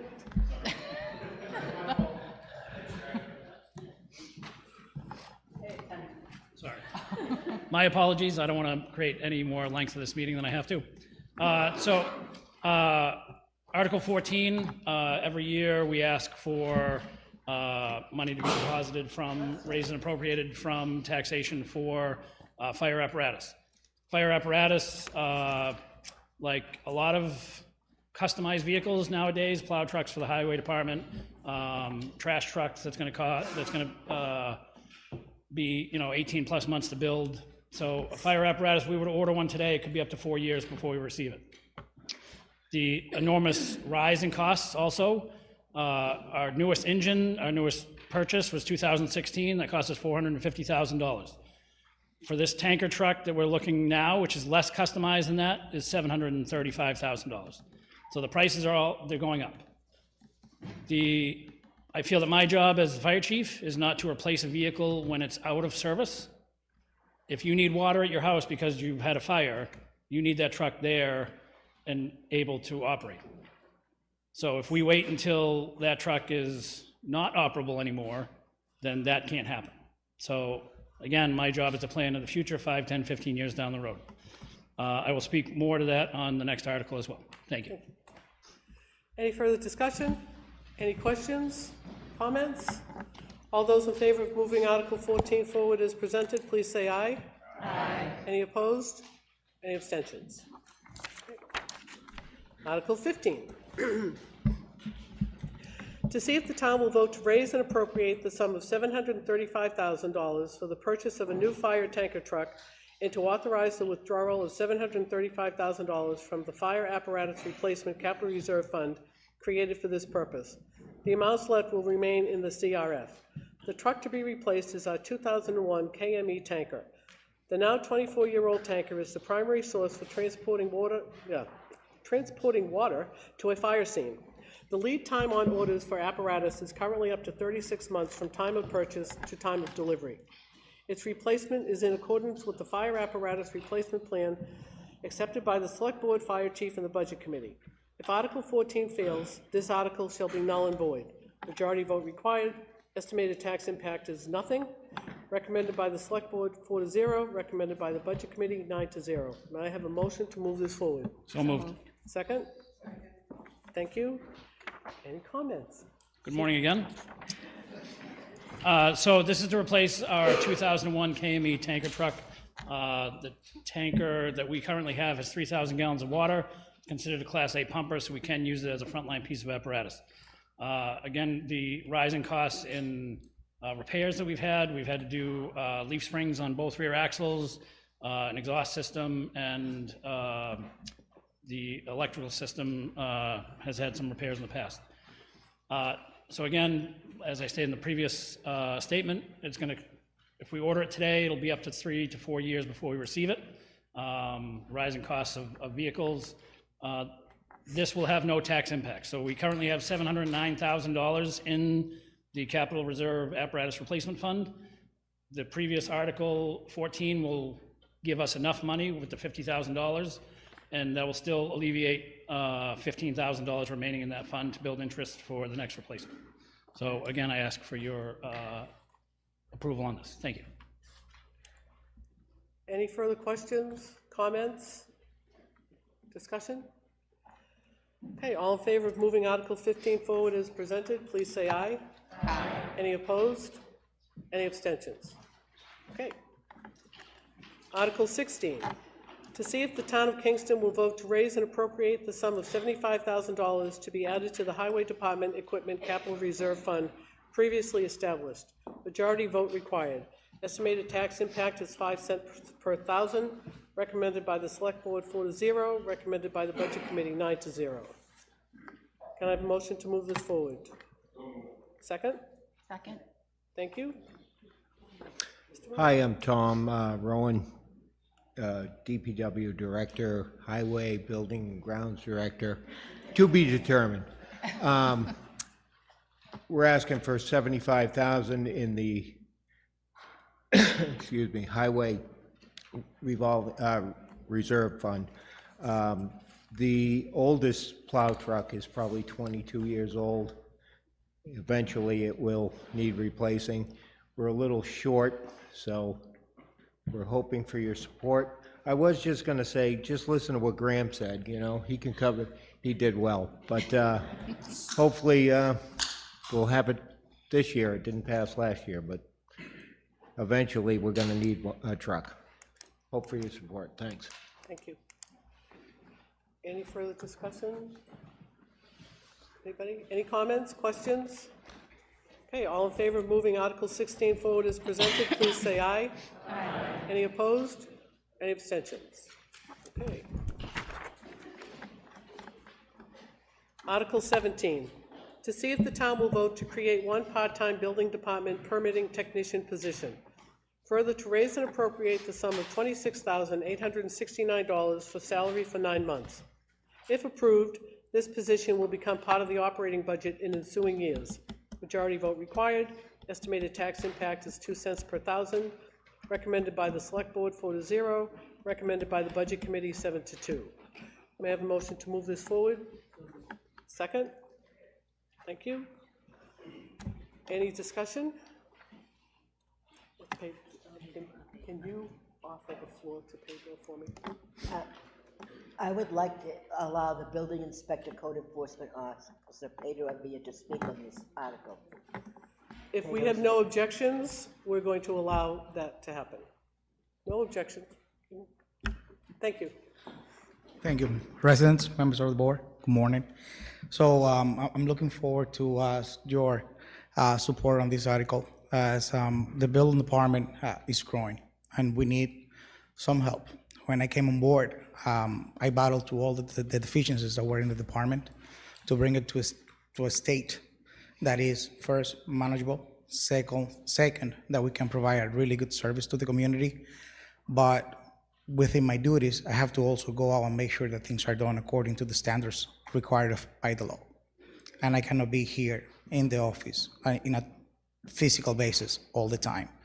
And this individual that we are requesting will actually help give you more support, and whenever you have a need, to have a more direct and quick response on your needs. So that's why I'm coming in front of you to request your support today. Thank you. Any other comments?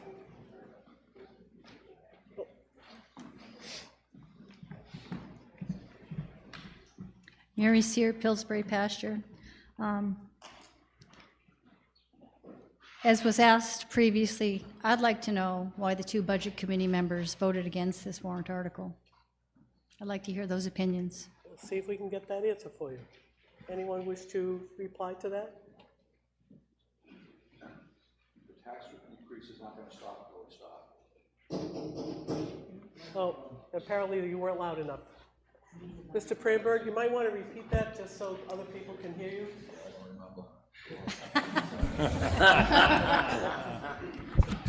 At some point, let me just say this, so that, because I have a sense that somebody said something to me. So I just figured out 43 years ago, I was in charge of a budget in a small city in Massachusetts when Proposition 2.5 came into effect. That capped taxes. Some communities had to cut spending. From then on, ever since then, without approval of the voters, you could not raise taxes more than 2.5% a year over the last 40 years, plus new construction, renovations or whatever. Somehow they've done it. My experience is, and this is not against the town of Kingston, you know, or the employees that work here, and I think that they know that. But the only way that spending stops is an overall cap. It's really impossible to say no to individual items. The only way that there's going to be, you know, an end to 20% increases over 3 years is if you say, no, it's only going to go up X, and then everybody is forced to do what we did down there, and I was in my 20s and did it, is that you can only spend so much, and then you have to make choices. That's what, so this is actually doing the hard thing, which is to say to this gentleman that I've interacted with a couple of times, very good public servant, really, you know, I had to say no to him, at least in my opinion, and that's the only way it's gonna happen. Otherwise, you have to do what was attempted to be done and failed earlier, which is to reduce overall spending and then ask your elected officials to apply it. So this is the flip side of it, where I had to say no to somebody that I respect, who made a legitimate case for increased spending. But the only way the spending is going to stop is if you stop it. Thank you. Okay. Yep, that's it. Go ahead. Rob Trusola, 140 Main Street. I am on the planning board, but I'm speaking as a private citizen and a taxpayer. In my job, in my field, I am very involved with planning and permitting throughout Massachusetts and New Hampshire. What I'm seeing more and more is an increase in mandates from states, mandates from federal, and processes becoming very convoluted, online, and et cetera.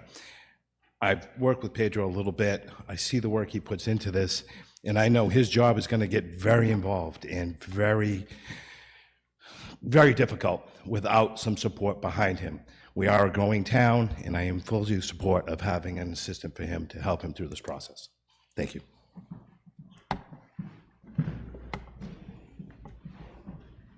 Laurie Morey, 56 Little River Road. So do we already have an assistant? Who was Dave Fields then? I don't understand. Mr. Fields is one of the inspectors that we hire. We have, I believe he's the electrical inspector. Plumbing, sorry, wrong one. We have several inspectors. This is a clerk that would be in the office. We have an assessing clerk who fills in as a permitting clerk, but the duties are growing, not minimizing.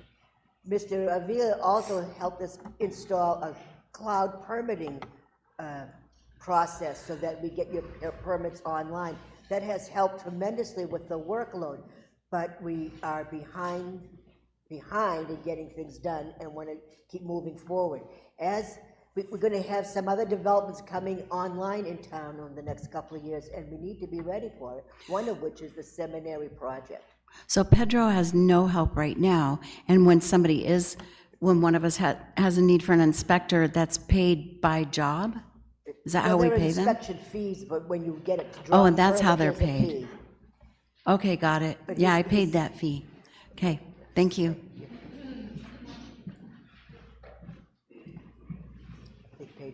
I get that. Okay, so yes, we have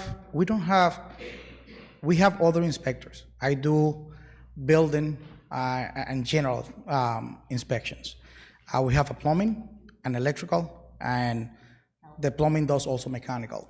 Dave Fields is the plumbing and mechanical inspector.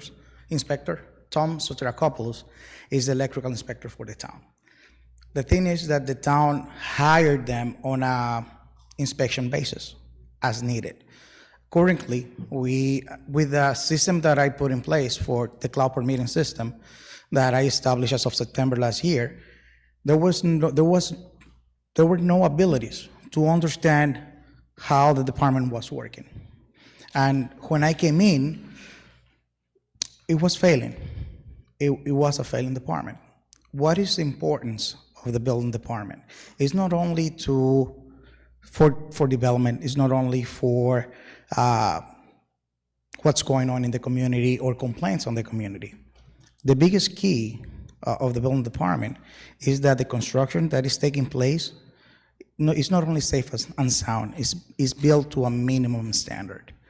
And I can tell you that thus far, I have done over 3,200 inspections in town. Just when we instituted the online permitting system between the month of September and December, we saw 231 applications alone. Just so you know the level of involvement. How much does an application take? If it is reviewed according to the standards and the law, an application can take between 10 to 24 hours to review. We didn't have those parameters in place because we were not understanding what was going on with Kingston. What do you have with me is I am a certified building official. I have a certification on residential inspection, commercial inspection, and plan reviewing. I have a degree in architecture too, so I understand the basic of planning. And sometimes people come to me and they see that I request them certain things, and then they come back and they ask why. Well, we need to have in writing what is that you are doing that complies with the legal standards set by the state. The building code is a piece of legislation that is signed into law by the governor and taking effect into all the towns and cities within the state.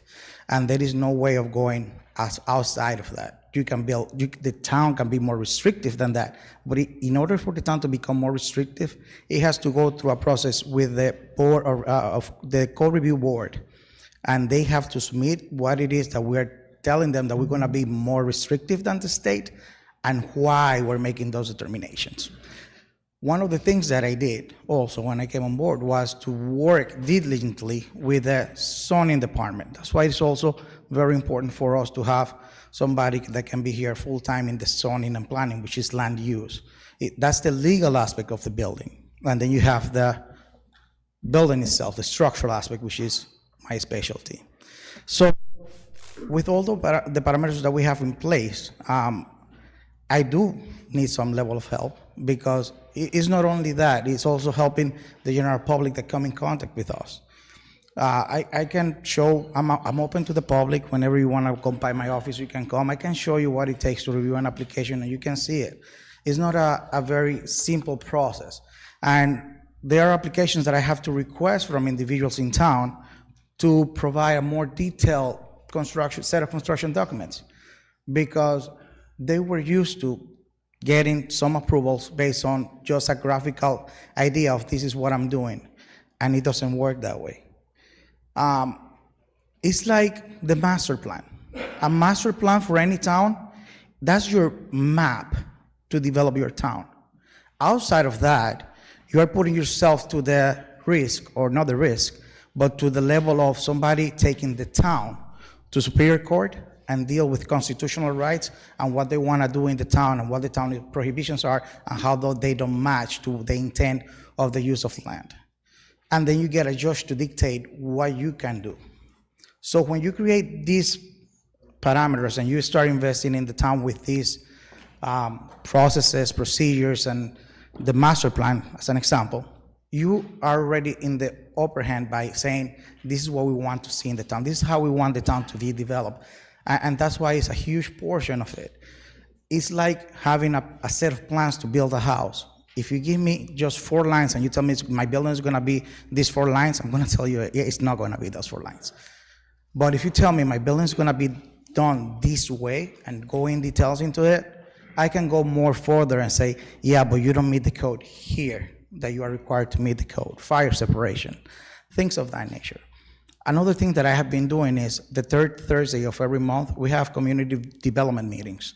And that is with every department, so that every department can see what's going on in the town, and we can have more active there is a development in town. There are many developments going on in town. Year to date, like I said, we're at 78 new applications, and it's only been 3 weeks of the year because we're taking the days off. So the town does have a volume, that there is an impact, and I'm looking forward to work and be working with and for the town to provide above and beyond the services that the town needs, and make sure that I can meet every demand of every resident in the town. And that's why I'm asking for support. Thank you. Thank you. Anyone else? Well, Don't go away yet. I have a Pedro, I have a question for you. Hi, Lorraine Massioli. wait 1 second, she's speaking. Sorry. No, it's okay. I'm sorry. No, that's okay. Without this assistant, you're doing the job of the permitting as well, along with the. Yes, and we have the support of Marisa from Human Services that is coming in a very limited time basis, as she can afford to give the town, to help me with that. Okay, so how far behind, time-wise, if you don't have an assistant, does that do to put on you? Yeah. Come in and I. Yeah, no worries. It's not how far behind. So I was sick beginning of this week, 4 days. I came back. I work from home on Wednesday because when I put the online permitting system in place was so that my presence doesn't have to be in the office, but at the same time, work has to be done. I prefer to be in the office because that's the most productive way to do work. I had 122 emails. I had 72 missed calls, 68 messages. And I'm responding to 68 messages a week, every day, and then the plans that come in place. So there are questions that can be answered by somebody that can assist me on those permitting, and they can reduce drastically with some help. Okay. So, And just a quick, the land use administrator position. Yes. Would they be working with? they will be working, we will be collaborating. That depends on how the wage matrix was done and what will be my position, but yes, I'll be directly collaborating with them in my capacity as a building inspector, but also as a code enforcement officer. Thank you. You're welcome. Lorraine Massioli, 15 North Road. I just wanted to say this was enlightening for me as a voter to not realize how much work Pedro has done. And I just wanted to publicly thank him and realize that he's brought already a lot of efficiency in the time he's been here. And I do think efficiency does have a cost. So if we're mindful of what we are spending money on to assist him, he can then address more growth in the town that is definitely happening, and he can turn around and collect those permitting fees faster so that we can get more revenue. So I fully support this article, and I'd like to make a motion that we move the question or the article, however it works. Well, I didn't see any other comments anyway. So we do have a motion to move the question. I can vote that. I'm sorry? There we go. Okay, so the question's been moved. All in favor of moving this article forward as proposed? Any opposed? Any abstentions? Thank you. I went to sleep for a minute there. Oh, really? Oh, didn't hear it. Okay, Article 18. To see if the town will vote to raise and appropriate the sum of $1,400,000 for the purpose of funding the Kingston Main Street Bridge project and authorize the Select Board to accept a grant of $1,260,000 from the New Hampshire Department of Safety, Division of Homeland Security, and Emergency Management as the Town of Kingston Main Street Bridge Block Grant. The required 10% grant match of $140,000 has been met and expensed by the town through previous state-awarded grant funds, SP 401 in 2022 and HB 2 in 2023.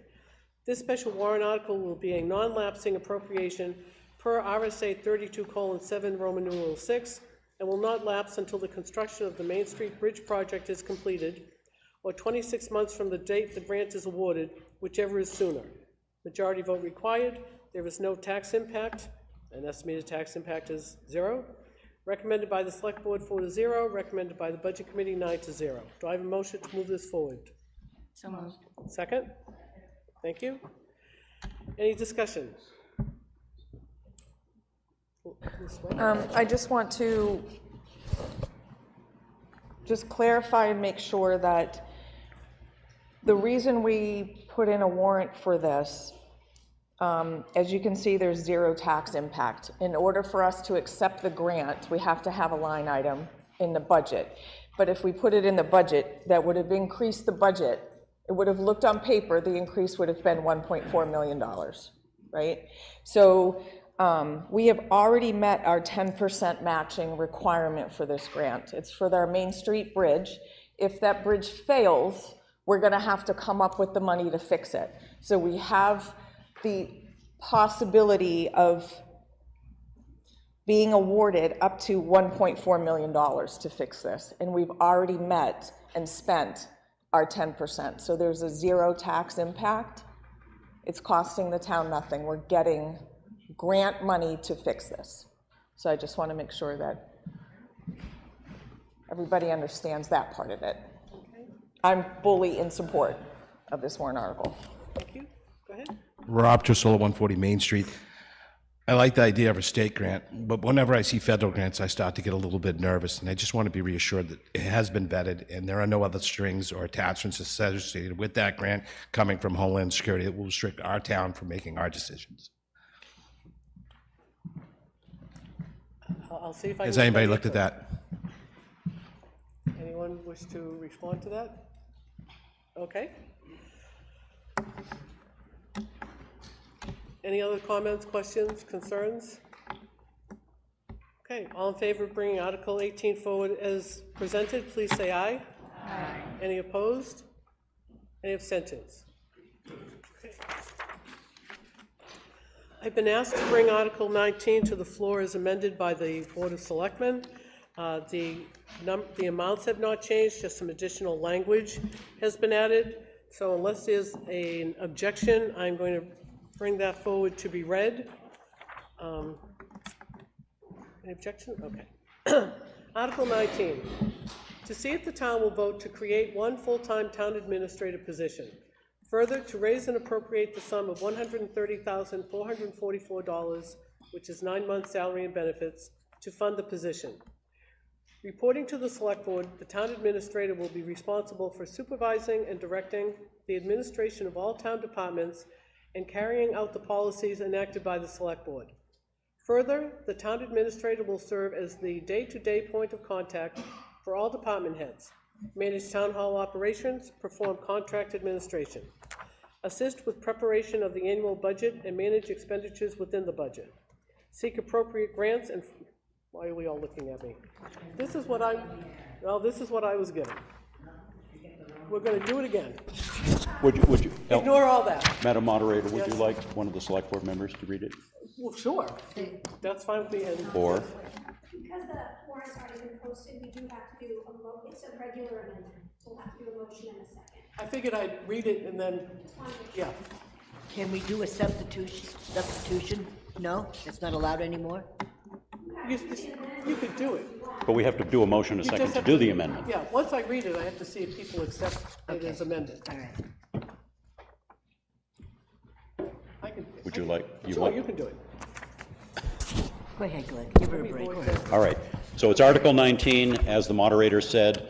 The numbers don't change, it's just some additional wording to make it clearer what the position would be responsible for. So to see if the town will vote to create 1 full-time town administrator position, further to raise and appropriate the sum of $130,444, 9 months' salary and benefits to fund the position. Reporting to the Select Board, the town administrator will be responsible for supervising and directing the administration of all town departments and carrying out the policies enacted by the Select Board and any other duties as required.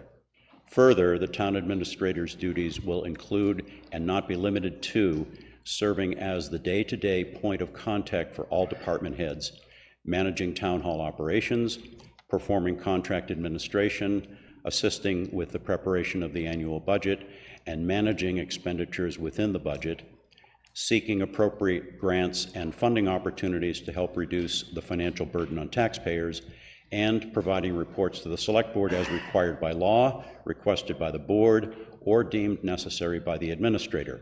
If approved, the position will become part of the operating budget going forward. Estimated tax impact, 9 cents per thousand. Was recommended by the Select Board 4-0 and recommended by Budget Committee 6-3. And I need a motion to accept Article 19 as amended. Move. Second. Second.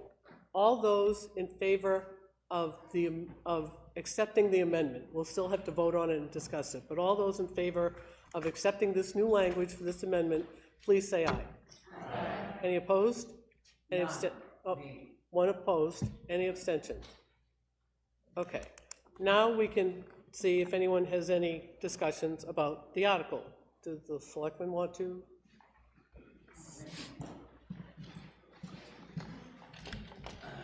Barbara? Barbara Ryan, Mill Road. I originally is the creator of a petition warrant article for a town administrator. Due to unforeseen circumstances, it got a little, it was coming in a day late, so the selectmen graciously took it on and now has the warrant article for what it is. I have done a lot of research, and my reasoning for this is, again, as Pedro was clearly saying, efficiency. If you've come into town hall, and they all do a wonderful job, so don't let me seem to say that they don't. They're all doing 25 different things that really aren't in their job description, but they're doing it because that's the type of employees that we have.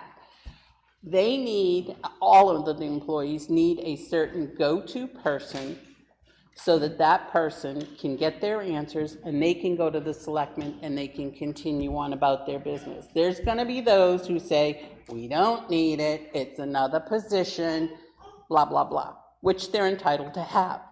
However, we want the town to run efficiently. We are moving, and we are in the 20th century going into the 21st, or whatever you want to be. The town is growing. You've heard that. You've heard that from the fire chief. You heard that from part of the planning board. You've heard that from Pedro. We need to run more efficiently.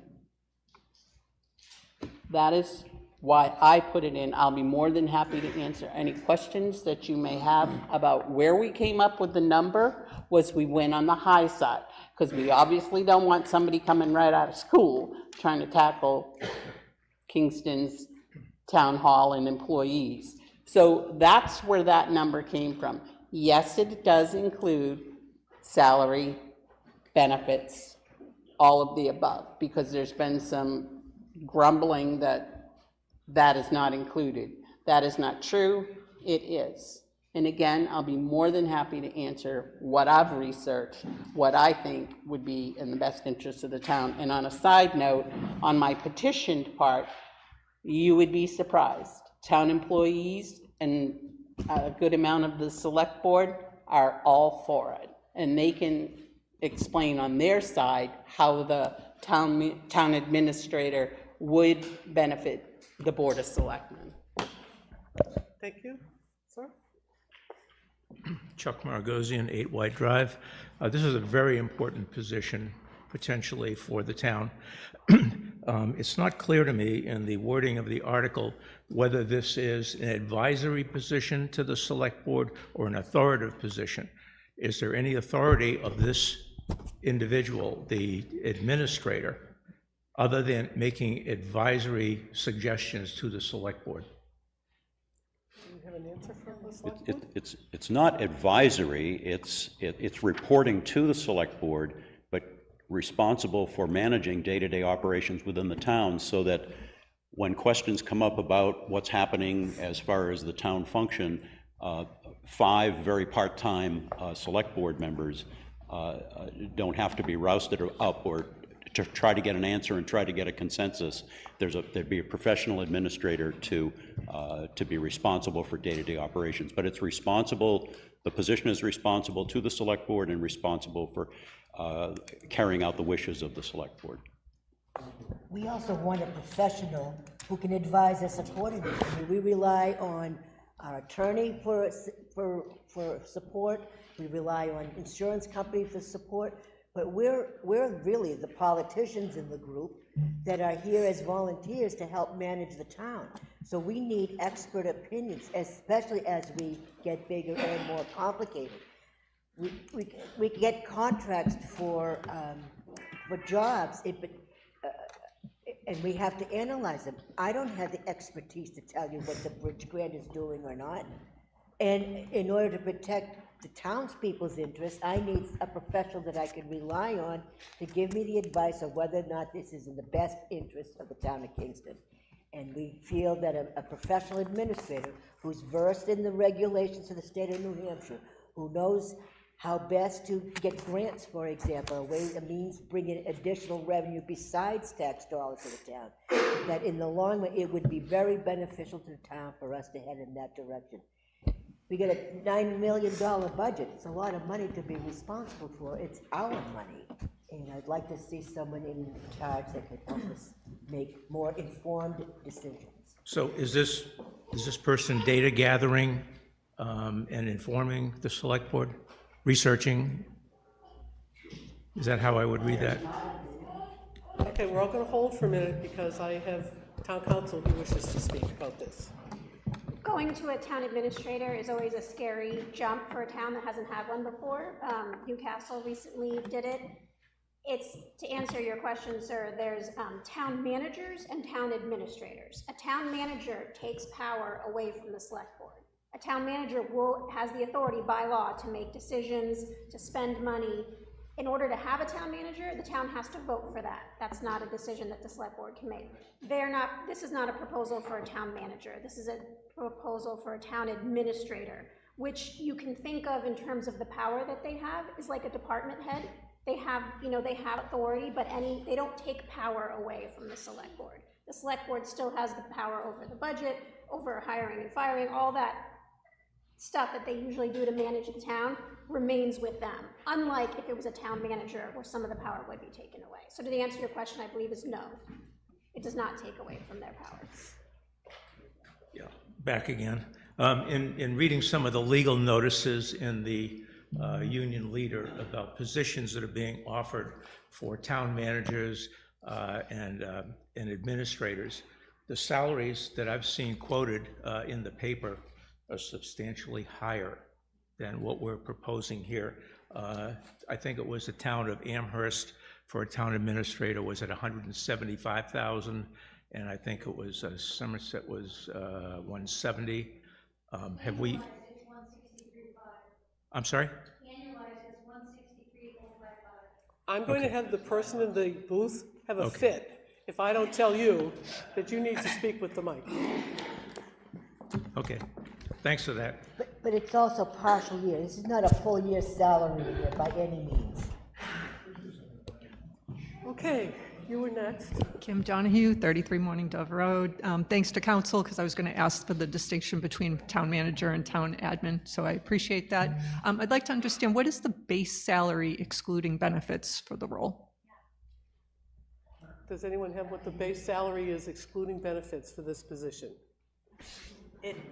To calculate this, we used 130,000. Okay, so 130 is the base. Okay. Which For an entire year. So that would be about 200,000 with benefits.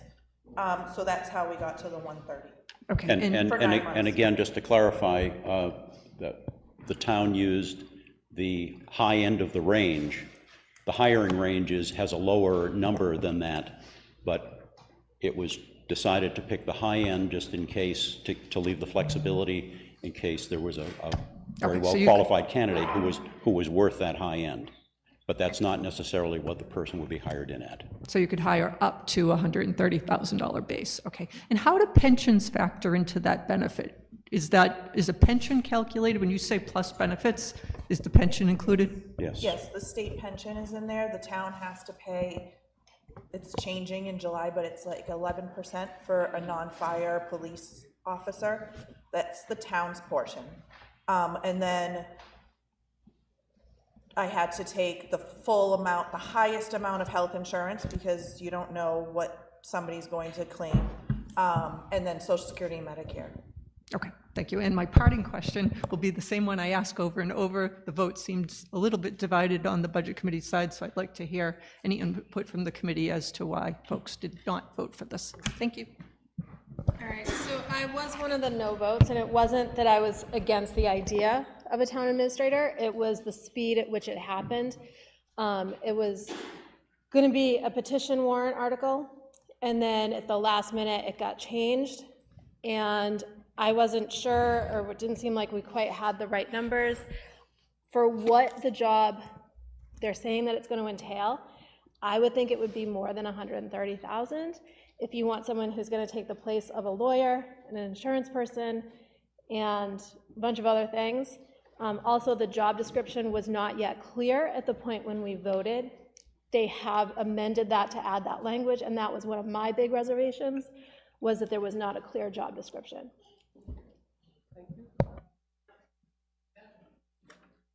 Chris Bashoff, 49 Danville Road. I've often spoken in support of a town administrator or town manager position over the years, and I will say I'm actually fairly torn on this article this year. I think the implementing of this is a huge undertaking for the community, but timing and culture does take effect on when this is going to be effective and how it could be. I think it is important to note what council mentioned. There are some very big differences between a town administrator and a town manager. Really, town administrators mentioned nowhere in state statute. So that town manager position has some statutory authority, which I feel puts them above the fray of whoever happens to be politically in power at the time, and they're not beholden to those decisions. They're given some autonomy, and that allows them to make some hard recommendations and decisions, just as if we were to pursue this position, I would prefer it be somebody who is not a town employee, hasn't been a town employee, not even a taxpayer in our community, because they can make those hard decisions because they don't have to worry about getting reelected or liked or disliked by people in the community on the decision. They can give you, hey, this is what it really takes, and these are the sacrifices you have to make. So in the past, I had been an advocate of a town administrator position, but actually over the past couple of years, I've seen some communities that I've worked with and how existing problems can be amplified in such a negative way if you bring in a town administrator at the wrong time. Because regardless of what's written in this article, the board can restrict or expand the power of a town administrator at will, depending on the board that's in play at the time. They could restrict them down to essentially a glorified secretary, or they can empower them all the way up to the decision-making powers of a town manager, but that could be done with the ebb and flow depending on if new people get voted in at the time. So if the town were to pursue this, I would much rather see it as a town manager position, so they have statutory authority and they are not beholden to political whims of whoever happens to be sitting at the time. But I do have some concerns at this time that some things that are going on, I'm hearing stories of potential micromanagement or undue influence on either department heads or employees in the community that I just don't think is appropriate right now. So I'm cautious that bringing in this position of power could amplify.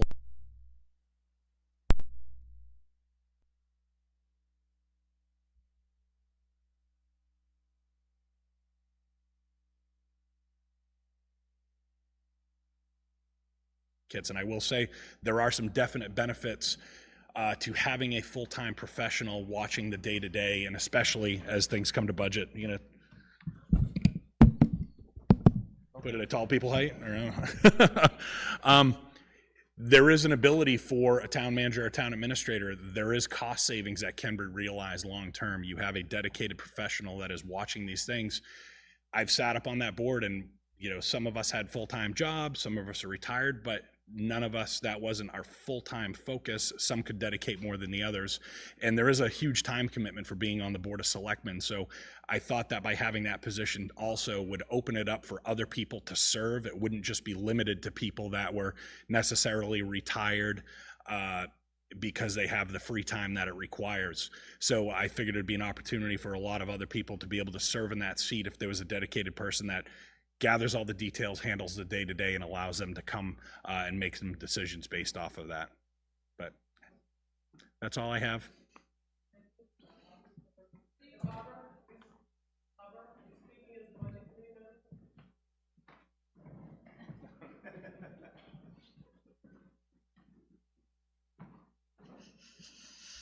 No, I'm not. It was a petitioned warrant article. The reason it turned into the selectmen is I had a medical issue and I was late getting there and was given misinformation. And as I said, the select board took it on for me. So yes, I am the driving force behind this particular thing. I don't know where Chris went, but I originally wanted a town manager. That was my first focus. But in viewing and talking to people, and because of all the positions we are looking for, I thought financially, fiscal, and to get people to understand town administrators and town managers, that it was a way to ease in taking eventually some authority away from the board and giving it to the town manager. Yet a town manager has much higher statutes to follow. Preferably, I would go with a town manager. I am willing to, the problem I have would be numbers, but I would make a motion to change from, I can't. Oh. Okay, well, there's that. Mary Sear, Pillsbury Pasture. Thank you, Mr. Bashaw, for articulating my thoughts. My concern is if we're going to spend that kind of money on increasing headcount, you want someone who's got the expertise. You don't want an administrative assistant who's going to be at the whim, will, and fancy of a select board. You want someone who's going to add value. You want someone who's going to bring expertise on our insurance issue, which is out of hand, on salary and wage matrix, which seems to have gone nowhere. Spent a lot of man hours and I haven't heard anything about what's come out of that. Managing these processes, if you will, to add value. So I personally would not support this. And if I'm looking at the 5 staffing issues that the select board and the budget committee are advocating for voters on March 11th, again, I go back to my question of needs and wants. You know, paramedics, EMTs, that's a need. That's a critical need. So if voters are struggling with, gee, do I want to add more administrative headcount to make the town flow more smoothly, and or maybe people want it all. I personally don't. I'm all for the firefighter EMT stuff, but when it comes time to adding a position like this, which is superfluous, we had a 3-person board 4 years ago. We're now at 5, and now they're saying they don't have the wherewithal or the bandwidth to do the job effectively. Keep that in mind when it comes time for elections, is what I say to you, and step up if you can. If you can add that, help fill that void. But I personally cannot support an administrative assistant whose, the credentials for this job are not even specified. Is it a college degree? Is it somebody who's got an MBA, CPA? I don't even understand what it is you're hoping to add. And taking a Band-Aid approach and starting with a town administrator, and then say, oh, well, maybe we'll turn it into a town manager. I don't think it works that way. If you're going to do it right. Delay it a year and do it right. The chairman of the select board has already said, if this doesn't pass, she plans to add it into the budget or something into the budget to fill this capacity the following year. If this doesn't pass, no means no, and they can't add it in this budget cycle. But the following year... Excuse me, I want to correct the record. I said if this does not pass, we cannot, no means no. If this is on the... In this budget cycle. Let me finish, ma'am, please. I said that if this doesn't pass, we will probably work it into the budget for 2026. Okay. That's what I said. I am not running anything down anyone's No. throat. But and in we had a meeting at town in 1995 that restricted the voters, the select board, from hiring anyone without going to the voters on a permanent basis. That's not a legal, it was advisory, and we adhere to it. I'm not, as a community, we adhere to it. But you elect us to the select board, and I welcome you to join the select board, because you sit on this side of the table, you get sometimes a different perspective. Our responsibility is to tell you, the voters, what we need to manage our town. Not my town, not your town, our town. And I take that very seriously. So please do not impugn my character. I never do anything deceitful. In fact, I'm usually too blunt. If you, and you know me as that. And so am I. Okay, so My concern is that it came to the table as a rushed, it was a citizen's petition, which was adopted by the select board to fill a need. I would like everybody involved to step back and think it through before they rush to funding this particular position or whatever position they deem is necessary when they know what that need is. That's all. Rob Trisolo, 140 Main Street. And again, in this warrant article, I see apply for grants and other funding sources. And this is a direct question to the select board. Will they have the direct authority to apply for those and accept those themselves, or will there be oversight from the select board on things like grants?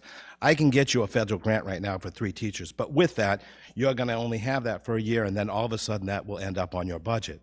I can get you a grant right now to redo that bridge from the federal government, but with that will come restrictions on testing your water, testing your roads, certain restrictions the federal government will have on who can build what.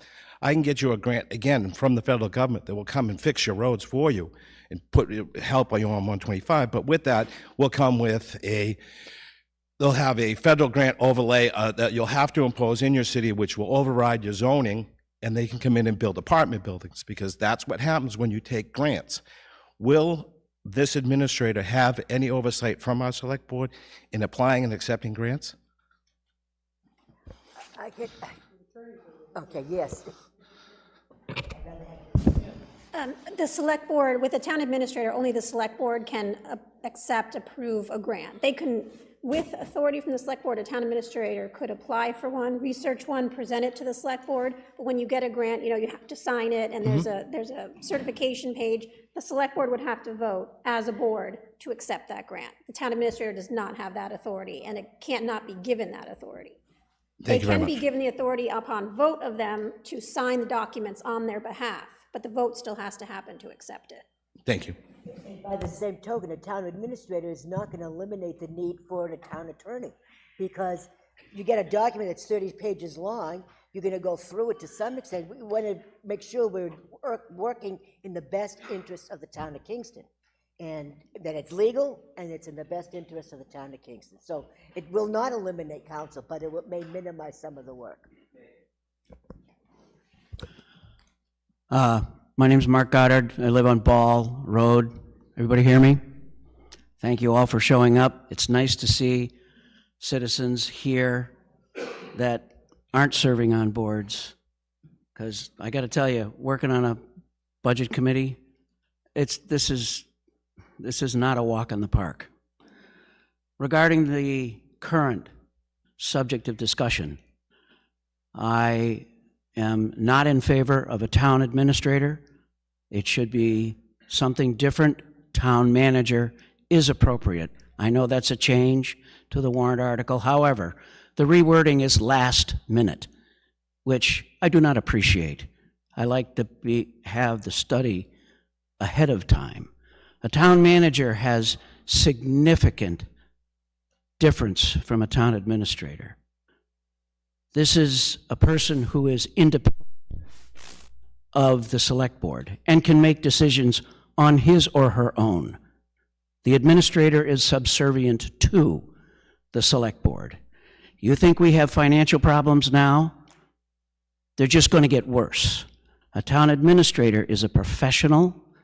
He or she has the right by RSA to make decisions right then and there.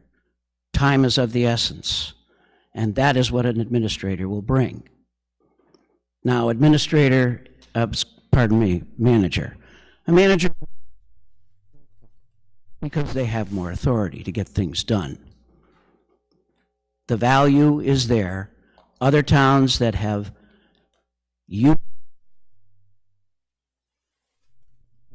on controlling costs.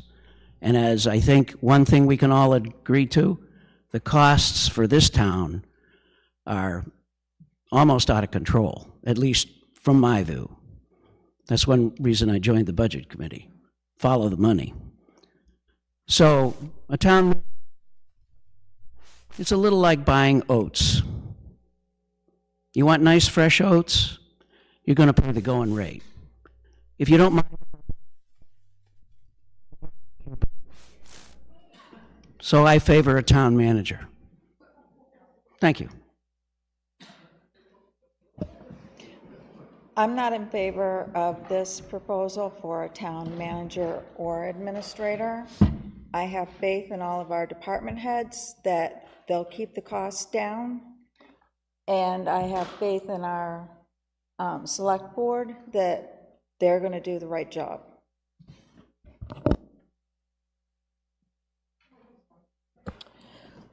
I just want to speak to the wording of this article when it was first proposed after the select board chose to take it up for Barbara Ryan. A comment was made at the warrant article hearing that a resident didn't feel the wording as is justified the $130,000 salary. So the select board took a couple of weeks to reword it. So the rewording was thought through over the last couple of weeks, but it's not a job description either. So some questions have been asked about qualifications and such. That would make a warrant article a page long. So this is not a job description. It's just more of some general duties and oversights that we feel the town administrator would take on.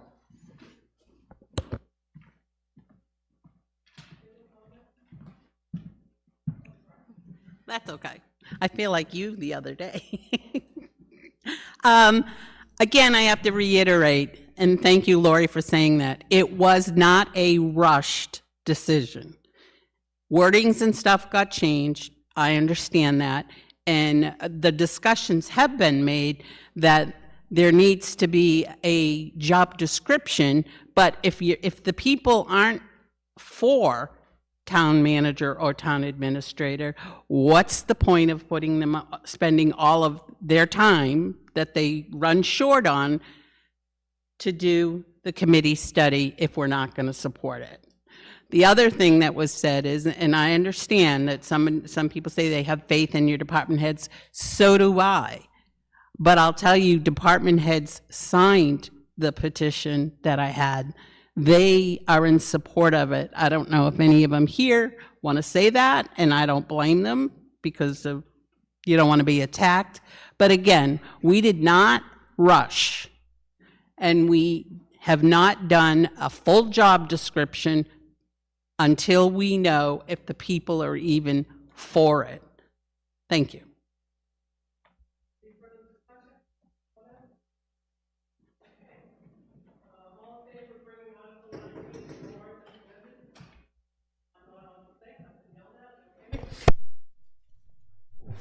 All those in favor of bringing Article 19 to the warrant as amended, please say aye. Aye. Any opposed? No. Oh. What? Yeah, could I have, how about all opposed, please stand, and then we'll do it the other way around.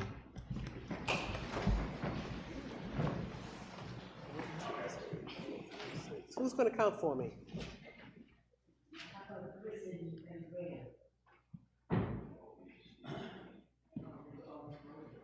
How about this gentleman over there that's not voting? Or how about Paula? Paula, can you count for me, please? And can you too, so that we can get two people counting? If you're standing, that means you're voting no, not just chat. So make sure you stand. No. He wants to stand. Oh. Yeah, he's voting no. Here's. He can't.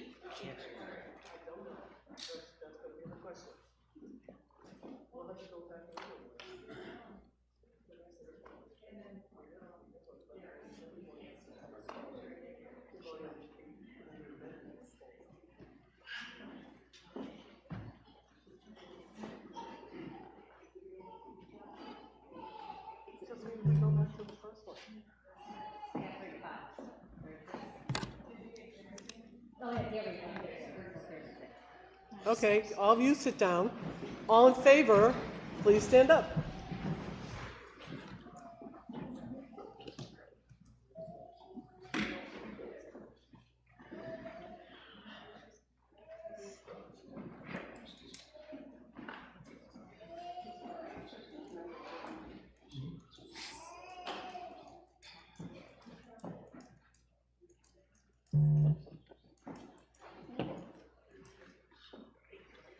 The hallway, or any of them? So 36 in favor. How many opposed? I mean, opposed, and how many in favor? 18 in favor. Okay, so what this will mean is that we're going to have to go, the article has to go on the ballot. So you have all voted no to bring the amended article forward. So that brings us back to the original article that's going to, I'm now going to ask you, yeah, we had an amendment pass, but now you're all voting not to put the amendment on the ballot. Yeah, so we're going to now have to ask if people want to go back to putting Article 19 as written on the ballot. And then it's going to be up to, I talked to the lawyer. Oh, go ahead. So deliberatives are confusing because, you know, you're voting to move it to the ballot. Article 19, in some fashion, has to go on the ballot. When you're voting yes or no right now, you're not voting in favor of it or against it. You're just moving the process along. So by voting no, the message that is being sent is, we want to continue to talk about it, we want to amend it, we want to have more discussion. The no vote is not, I'm against it. That happens at the ballot box. Right. So I don't know if we want to redo that vote or just go back to the old Article 19, but I'm not sure if that was clear. So, as I say, okay, here's the question. Do you all think that you were voting to say whether you were in favor of the article itself or in favor of putting it on the ballot? The first? Okay, so you all think that you didn't want to put it on the ballot as amended. I'm getting a lot of nods. Okay. So we're going to go back to Article 19. I'm going to read Article 19 as originally submitted, and then we can have discussion on whether or not anyone wants to do anything to that one. So we'll go back to the original. Everyone have this as the original? Because this is what I have as the original. Can I read yours? Okay. We're back to the original on Article 19. Shall the town vote to raise and appropriate, to raise and appropriate the sum of $130,444, which is 9 months' salary and benefits, for the purpose of creating one full-time town administrative position. Reporting to the select board, the town administrator will be the day-to-day point of contact for all department heads, will manage human resources, will seek and apply for grants and other funding sources to reduce the financial burden on taxpayers, and will employ management practices with the goal of improving town efficiencies. If approved, the position will become part of the operating budget. I have a motion to move that forward as written. Thank you. Okay. Does anyone have any comments, corrections, additions, changes? Oh, yes, there's a group on this article. Okay, Mr. Russman. Yes, Rick Russman, 18 Beach Drive. I think we were somewhat confused about what the result was going to be when we just voted on that. I mean, clearly, the amended version is more specific as to what a town administrator is going to do. So it's probably the lesser of two evils, if you will, then to go back to where we were. And I just wonder whether or not you could explain it to the voters and we could actually re-vote that, because clearly I would have voted the other way had I realized that we weren't going to you were going to say, okay, we're going to have to put this on the ballot, we're going to have to go back to the original. Well, I but would don't think suggest that's that what if we anyone wanted. wants to revote that again, they vote no this time. I'm not sure, maybe perhaps the attorney might have a point on that, but clearly, What he's suggesting is that we revote the last one. And I suggested, if you want to revote the next one again, vote no this time. As moderator, you could call that vote was confusing and we're gonna redo the vote. And then they could overrule you, but I think as moderator, you could do that. But I said so many people nodding yes that they knew exactly what they were voting. Does someone want me to explain it better? Okay. Everyone pause, no, don't talk from down there. Everyone pause a minute. What? So. Oh, I'll take a break.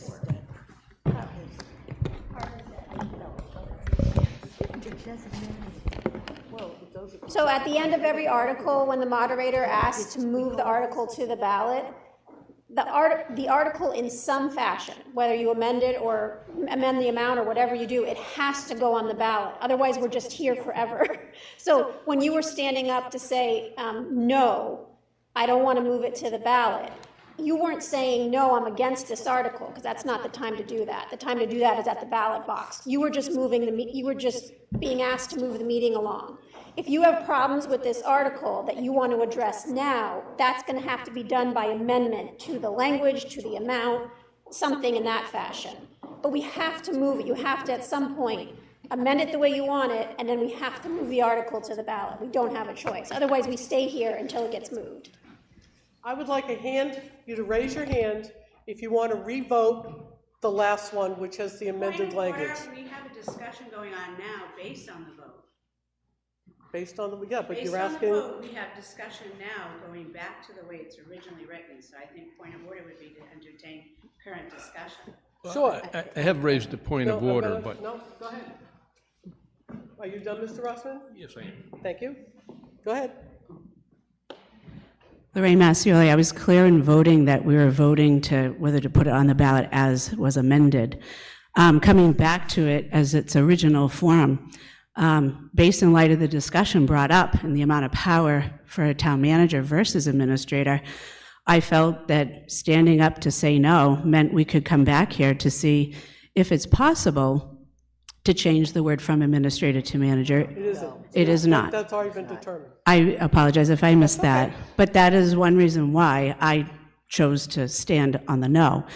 My next question would be, just to clarify, if this goes forward as written in some format and it votes down, and in a year's time we decide we're going to put the word manager in there instead of administrator, how does that affect essentially a one-person show running the town as opposed to having a board? Does it make the board almost null and void as a need, and only one person runs the town? I was going to say that's a very interesting question, but it's really not what we're talking about right now. It would be what we'd be talking about if someone put in a warrant article next year for a manager. Then that would be a great discussion, but right now we're just trying to figure out, of the language that's been presented, what we're going to go forward with. Okay. I could give a brief answer. No. Thank you. Mr. Bashaw? Hi, Chris Bashaw again. So I think a lot of people, when they took that vote, they thought that maybe by voting no, they could prevent it from obviously getting onto the warrant, which isn't possible. We have to move something. And the attorney can probably clarify whether I'm right on this. So if the intention was to make it so even if it went to warrant, it would be ineffective, we could amend it to a $0 balance for funding for that article. That may get the same net effect. But I know there's certain things that you can't zero out. No, that's correct. You could. I thought you could zero out. Yeah, you could zero it out. So if the intention was to essentially make it an ineffective article, and that was the wish of the people here today, a motion could be made to put a $0 amount on the warrant before moving it to the voters. Okay, so we're going to go back to, I just want everyone to raise their hands if they want to revote putting the amended article on the warrant. Does anyone want to do that? Nobody. Okay. So we're going back to the original language, and then people can work from there. What is the real original language? Oh, here.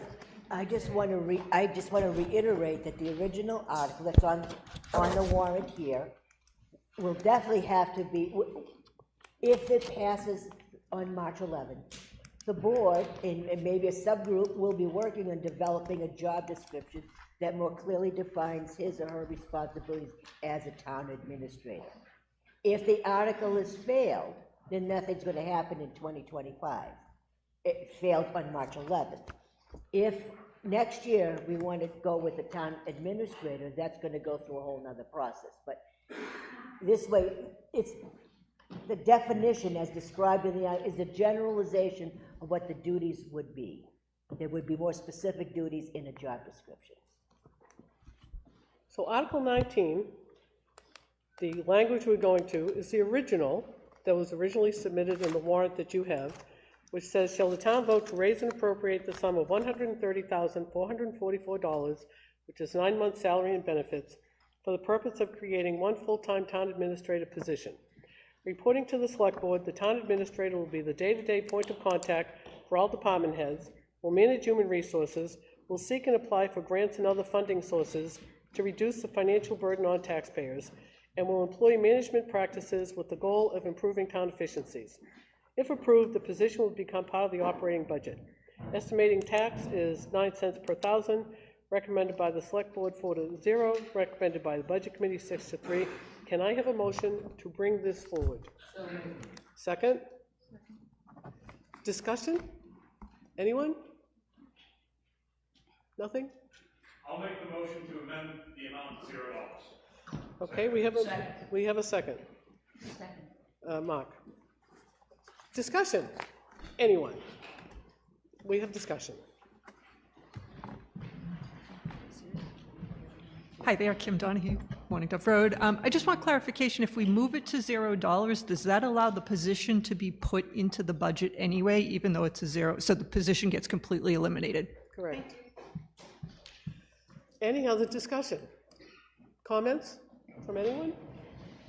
Nothing? Nothing? You guys all set? Everyone's all set? Oh, I'm sorry, Barbara? That's okay. So I personally am going to vote no against $0. I think that, you know, and they're not here, and I understand that, but an article was put in. It deserves the right to be voted by all voters. We make a big deal about that, all voters. You zero it out, you're going to confuse a lot of people, and it isn't fair to those that put that article in. Any other discussion? Okay, I gotta just take a break to figure out where I am. Okay. All in favor of Article 19? Yes, of amending Article 19 to have the sum be 0, say aye. Aye. Any opposed? Opposed. Yeah. All in favor, please stand up. Yeah, all in favor of 0, please stand up. This is all in favor of putting this article at 0. Please stand up. That's what you're telling me by standing. We have people counting? Yes, please follow.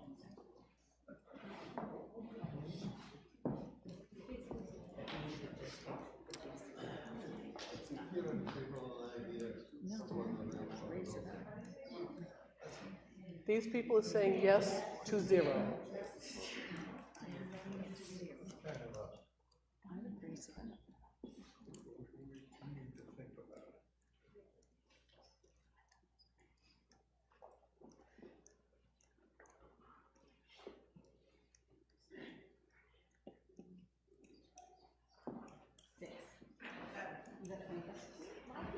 It's okay, 20. Okay. All those opposed to putting it to 0, please stand.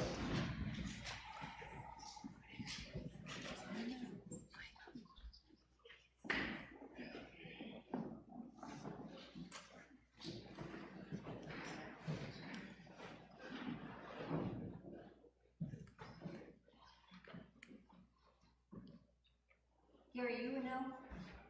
Yes, I already, she thought.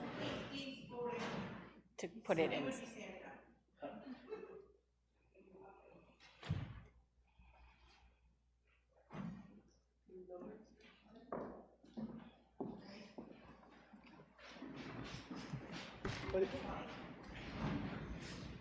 What do you have?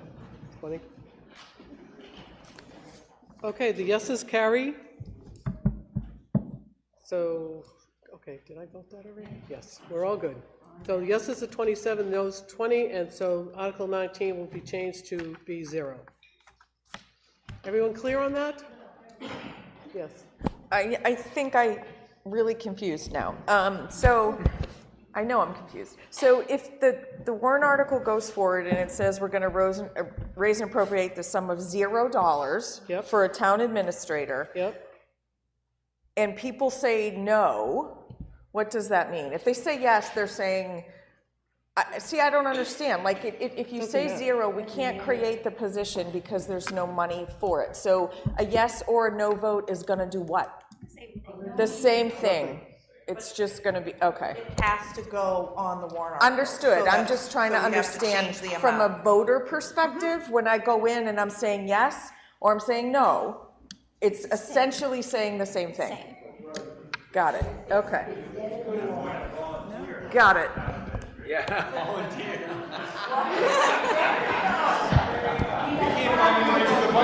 Wait a minute. If they say yes, It doesn't matter. it does matter because you're still creating the position. Not according to the attorney, because it's got to fund it. The first thing was to raise and appropriate. If you haven't raised and appropriate, then you can't create it. Okay.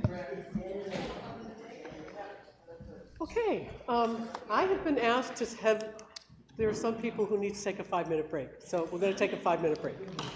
Do you want to move the article before we do that? 'Cause we're- I'm sorry, didn't I? That's what I'm like, I don't even know what I've done. Okay, so Article 19, we're going to move to the warrant as amended at 0. Do I have a second from someone just to say, yes, good, perfect. All in favor?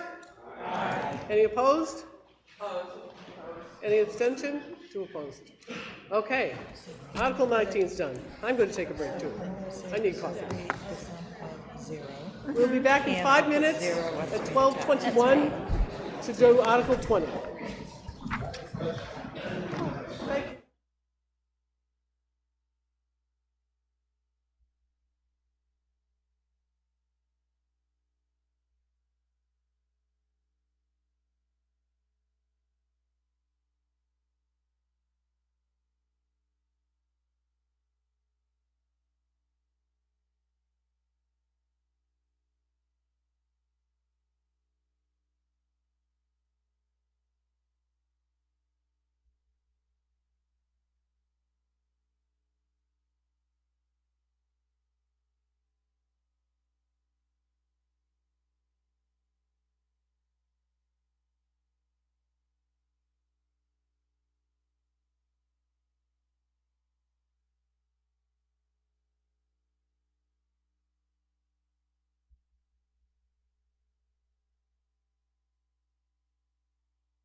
consider you done, but I know people are gonna talk to death about the next three articles.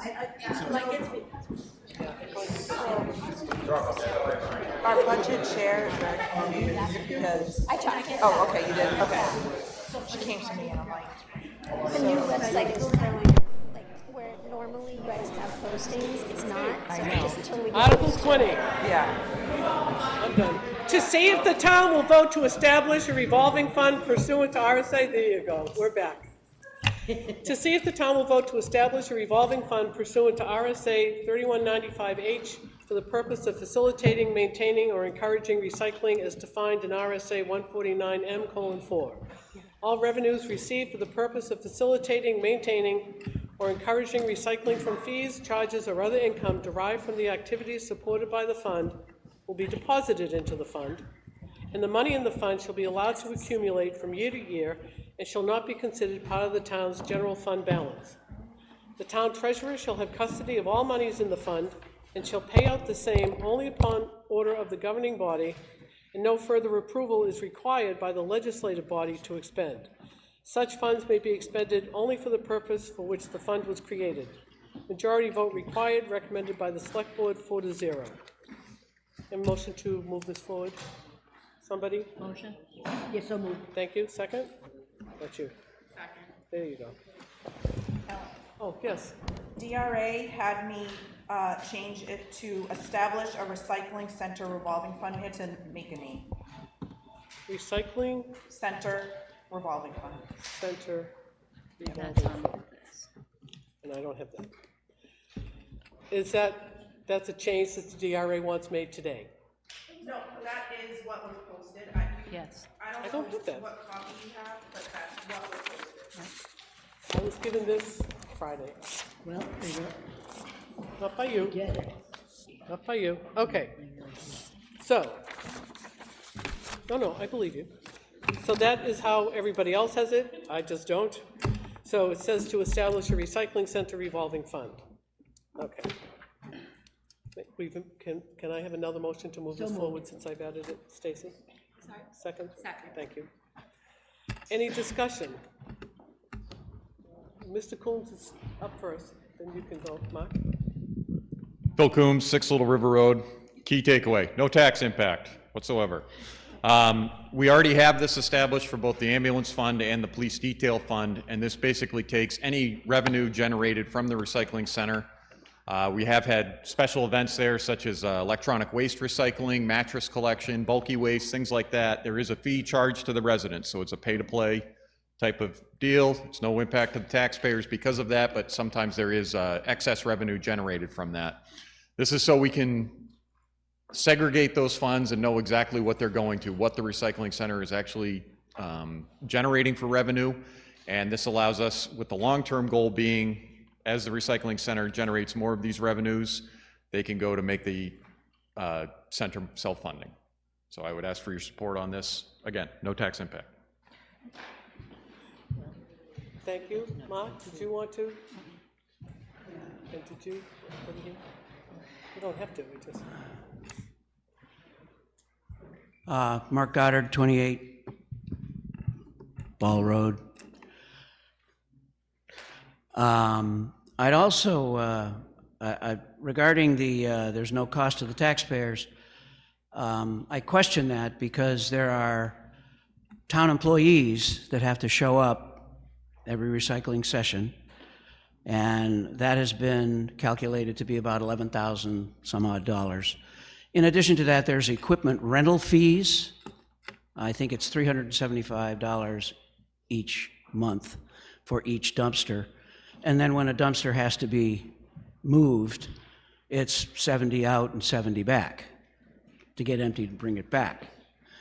So there are costs involved. So I would like to see text put in here to say, and pay for costs incurred during operation. Thank you. Okay.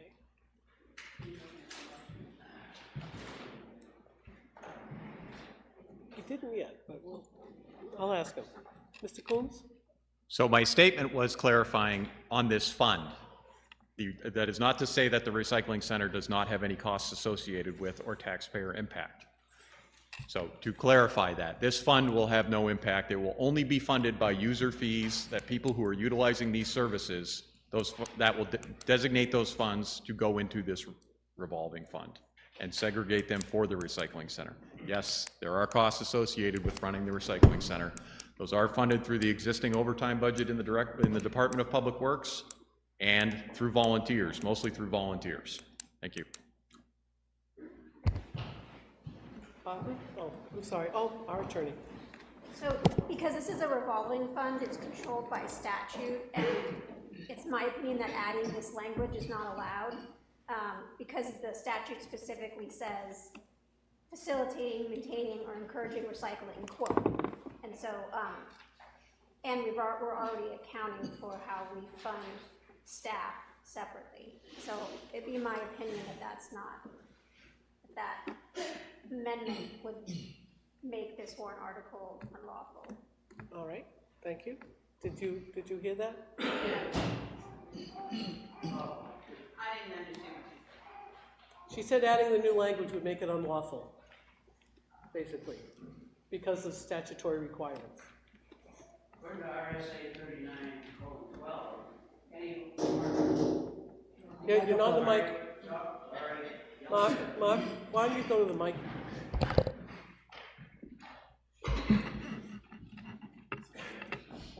According to RSA 39:2, and if I'm wrong, of course, I defer to counsel, any warrant article, including a petitioned warrant article, can be amended as long as the amendment also pertains to the same general subject matter. General subject matter is money and costs. By just some quick math, we're losing $15,000, $20,000 in costs over a year's time. So, correct me. So that's generally correct, but there are certain warrant articles that the RSAs control the language of. So an example would be like if you were to do a bond for a fire truck, we have to have that language of that warrant article a specific way, because the statute requires it. So 3195H, Roman numeral I, little a, says each revolving fund created under the statute, which this is, shall be limited to the following purposes. Quote, facilitating, maintaining, or encouraging recycling. So my opinion is that if we change that language, we're now taking it out of that statute and we could render it unlawful. No, that was a good question. Don't. Laurie, did you have your hand up? Yeah, I just wanted to speak to this article for a moment. The funds that we received last year from the special events, and we did quick math, and it wasn't even $600 last year that we received, and that money went back into the general fund. What we would like to do is that it go into a revolving fund, as stated in this warrant article, so that we could defray some of those costs that we're incurring.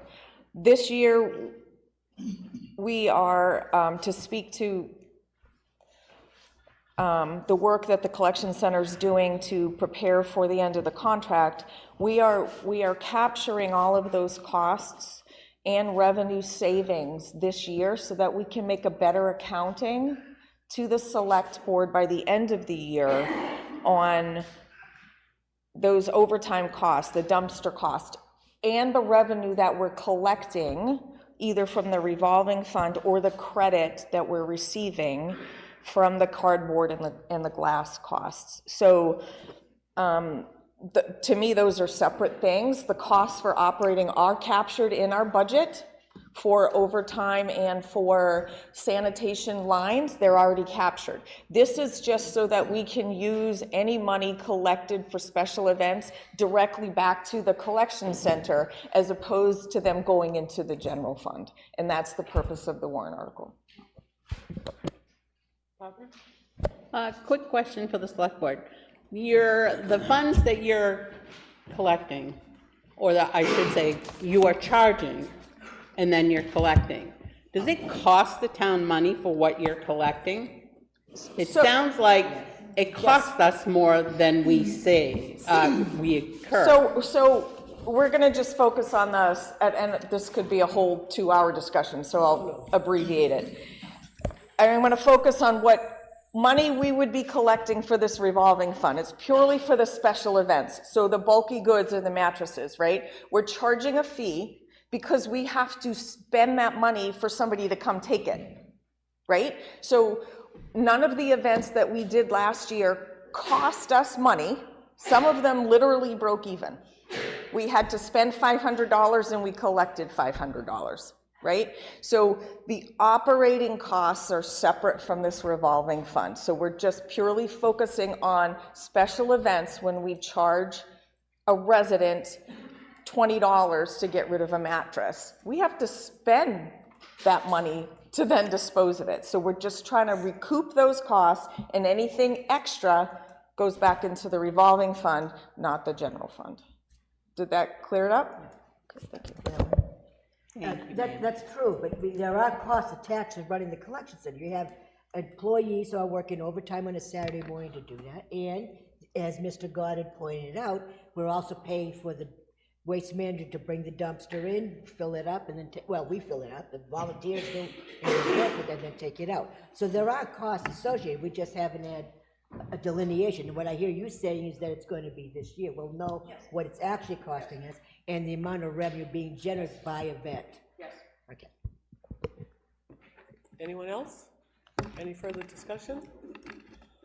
All are in favor of moving Article 20 as presented, please say aye. Any opposed? Any abstentions? Article 21. Excuse me. What? I'm recusing myself. Sure. Thank you. Article 21, by petition, on behalf of 30 registered voters, to see if the town will restore full tax exemption to the Kingston Veterans Club. New Hampshire law RSA 72:23A grants property tax exemption to all named veterans organizations. Kingston Veterans Club did not get its charter from any of those named. The Kingston VFW has property and activities very similar to the Kingston Veterans Club and enjoys full tax exemption. Am I reading the right thing? Okay. The imposition of taxes on the Kingston Veterans Club, KVC, has just recently happened. We ask that both veterans organizations in our town be treated equally and grant tax exemption to the Kingston Veterans Club. Not recommended by the Select Board 3-0, not recommended by the Budget Committee 7-1-1. Mr. Weiler? Get a motion? Oh, I'm sorry. Motion to move this to the floor, please. Second? Second. Thank you. Mr. Weiler. Ken Weiler, Scotland Road. The point I make here, and I'm asking you all to vote yes, that this goes on the warrant article, that it gets to be voted by the people to restore the tax exemption that has been on the Veterans Club forever, as long as I know. And I will read you the law, which, since I have restudied it, I believe the language already covers them to be tax exempt. RSA 72:23A, veterans organizations. The real estate and personal property owned, occupied, and used directly by the New Hampshire Veterans Association, the United Spanish War Veterans, Veterans of Foreign Wars, the American Legion, the Disabled American Veterans, Sons of Union Veterans of the Civil War, Veterans of World War I, Incorporated, and any other veterans organization incorporated by act of Congress or of its departments or local chapters or posts shall be exempt from taxation. The Veterans Club, like all the others, is 501c19. So if I can't get the town to vote to not take away, to not get these few $1,000s tax exemption, which you note we don't have a fiscal note because it would be to the 4th decimal place for what it would save you in taxes. So I'm asking you to vote yes, that this goes forward to the people to vote for the tax exemption restoration that has always been there. And they have it at the VFW, so we should have it in the Veterans Club. I could not find the charter and tell you which organization it came from in 1946. But it is the same sort of Veterans Club as the VFW, some of the same members in both clubs. I ask you please to vote yes on this. I don't know why this group voted no. It's just a trifling amount of taxes, and it's new. What good will it do? Thank you. Oh, I think did you want to speak to this one? And then Peter, I can. So I'm not going to speak to why you don't have the exemption. I think the select board can speak to that, but exemptions from property taxes are very detailed in RSA 72, and that is specifically given to the select board and their tax assessor.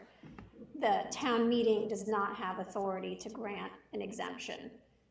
And you know, whether that we agree with that or we like that, it's just the way that the statute is written. So it's not even really, if this passed, it's not even really that it's advisory. In a way it's advisory, but the select board and the assessor have to follow specifically RSA 72. So if they find that it doesn't follow RSA 72, the town vote telling them to grant it anyway, they can't do that. It's just not lawful. The DRA wouldn't allow it. It just wouldn't, it's not allowed. So I just want to offer that. I understand it's frustrating because that's where you want to go to have voters support you, but the statute just doesn't allow it to happen that way. It has to be done by the assessor. The assessor makes a recommendation and the select board have to vote on it. Mr. Bakey, you all set? Ms. Alessio? I think it merits a little discussion as to why we got to this point, and it's an interesting one. A year and a half ago, we changed assessors. We got a different company come in to do the assessing, and it seems that there were a number of nonprofits, not just the Vets Club, and not just Gideon Lodge, that had tax exemptions that didn't qualify. Now, to qualify for tax exemption, you have to have a certain status according to the IRS, and that when the organization files with the IRS, they give us a copy. That's how the assessor determines whether or not they qualify for tax exempt status. In the Vets Club, I believe the federal government has regulations on veterans organizations and how they qualify for tax exempt status. The Vets Club can still go for that status and get the exemption through the federal government. I don't know the procedure, that's not my expertise, but it's my understanding they do, if they qualify, they go through the federal government, through the VA, whatever it is, and then come back to the town with the paperwork, and we can grant the exception. We collected, I want to say, about $300,000 in revenue this past year that had never been collected, or hadn't been collected for at least 30 years or more, for organizations that we thought were nonprofit but really weren't. And we're not trying to chastise these organizations that do so much for our community. There's not even a question about that. But again, select board has a fiduciary responsibility to collect taxes. And if you don't qualify as a tax exempt organization, then you got to pay taxes. It's really that simple. And I'm not trying to be disrespectful. And as I said, the Vets Club does a lot of wonderful things for our community, no question about it. But they don't qualify under the law, and that's why we denied the exemption this year going forward. We didn't try to collect any back taxes either. What happened back behind us. We move forward. The VFW has the proper paperwork in the house, just saying. Oh, I'm sorry, Mr. President. So I actually voted present on this because I wanted to hear what I just heard, and I can tell you what the key is, Representative. You got your classification originally under code section C19, isn't that what you just read? There's your problem. So, but I think it's a solvable problem, which is you have to file for reclassification with the IRS with a form 1023. And you need that original charter that you from 1947 or 45? 46. 46. Can't find it. They'll,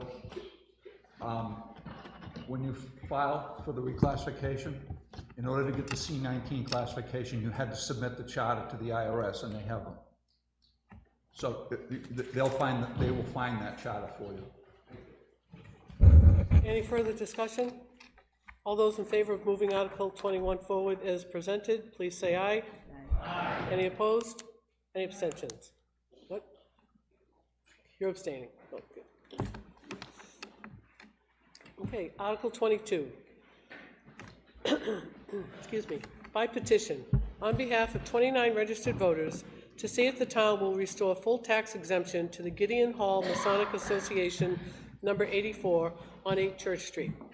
The lodge was granted tax exemption in 1992 in exchange for giving an easement for its beachfront on Greenwood Pond for a town beach. The offer included a $1,000 payment in lieu of taxes, also known as pilot, for the purpose of hiring a lifeguard and renting a porta potty. The town did not use the funds for the suggested purposes. So in 2003, the selectmen returned the $1,000 and said it would no longer be requested. Thus, the lodge was fully tax exempt. The selectmen have now reversed that decision and have asked for the lodge to pay that pilot adjusted for inflation. In addition to the easement for the beach, the lodge discovered an agreement between the town and the lodge that moved the fire department right-of-way from the south side of the lodge property to the north side. It had not been recorded in a deed. The lodge placed the new right-of-way on a plan and recorded it in 2012, which helped simplify the discontinued right-of-way that had made the abutting church property lines more defined. See display Plan D 37573. I don't believe we have that available. They've got it there. They have it there, okay. Not recommended by the Select Board 4-0, not recommended by the Budget Committee 8-0 to 1. Can we move this forward? Can I have a motion? So moved. Second? Second. Thank you. Ken Weiler, Scotland Road. Gideon Lodge has not paid taxes before. And through some spurious means of reinterpretation of some board and tax and land appeal, this select board decided to deny exemptions to many organizations. This was not a case of the organizations that they were going by. It's just not enough to be a charitable organization to get tax exemption. You have to have other reasons. I am here to tell you the other reasons why Gideon Lodge has had tax exemption.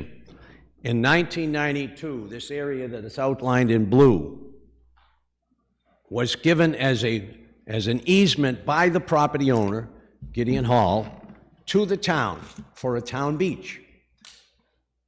It was to be for tax exemption, and also we agreed to give $1,000 payment in lieu of taxes to pay for a lifeguard and a porta potty at said beach. Okay? I was paying the $1,000 every year from 1992 to 2003. And a review of the things which the selectmen have lost, they should have maintained that archive. In a review, they had never spent the $1,000 for a porta potty or a lifeguard. They sent me back the check and said, you are tax exempt. That was in a letter that has now been lost from the archives illegally by the selectmen and the town clerk. So, not only did we give that, did we get tax exemption through that easement and through that letter in 2003, but subsequently there was the people that gave the land for both the church and the lodge also put this yellow right-of-way for the town pumper to get to the Greenwood Pond to fill up with water. This, where they put that right-of-way is very steep. I don't think you could get up it in a 1940-something tanker truck up that slope. So they decided in 1944, let's change that right-of-way to the other side of Gideon Hall, which is shown in green. And most of this right-of-way was actually on church property, but that's beside the point. So here's this other right-of-way that was granted in 1944, but was never recorded. Again, selectmen didn't want to spend $20. So that never got recorded. So then subsequently, in 2012, because the church discovered that their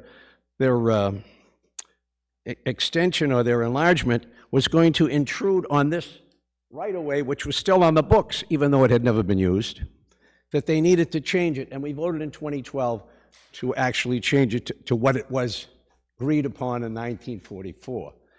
Subsequently, one of our members went and researched it and found exactly the dimensions of that, and it's put on there. So Gideon Lodge is not asking for tax exemption because we're a charitable organization, but because we made an exchange with the town twice.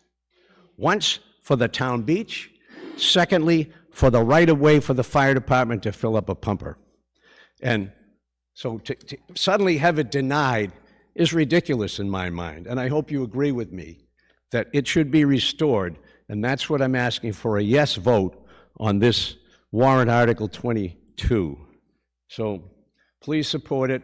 I don't see any reason. Again, a couple of $1,000. So here's what they've done.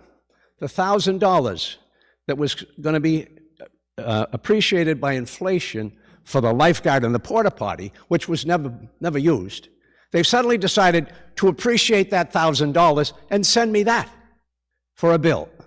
I don't know what they're going to do with the now it's $2,300. I don't know what they're going to do with it. Are they going to use it for a porta potty and a lifeguard, or are they just going to use it to say, hey, we reduced taxes?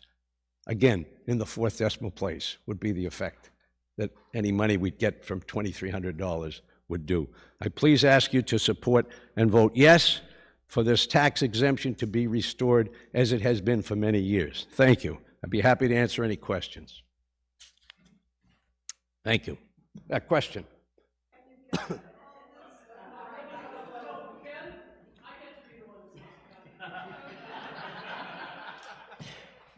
I'm aware.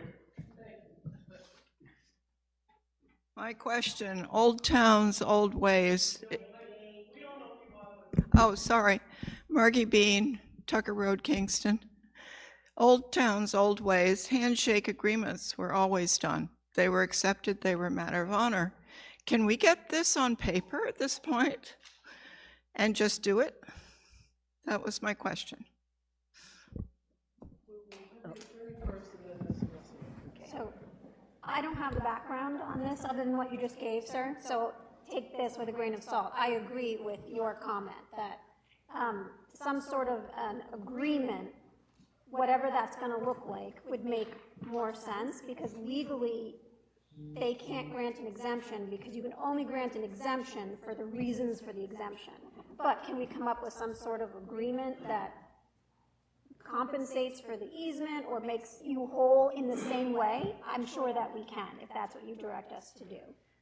But we can't do it through an exemption, but we could do it in a different manner. So I suppose if this passes, that would be a directive to the voters, to you guys, not to do an exemption, because we can't legally do that, but to do something.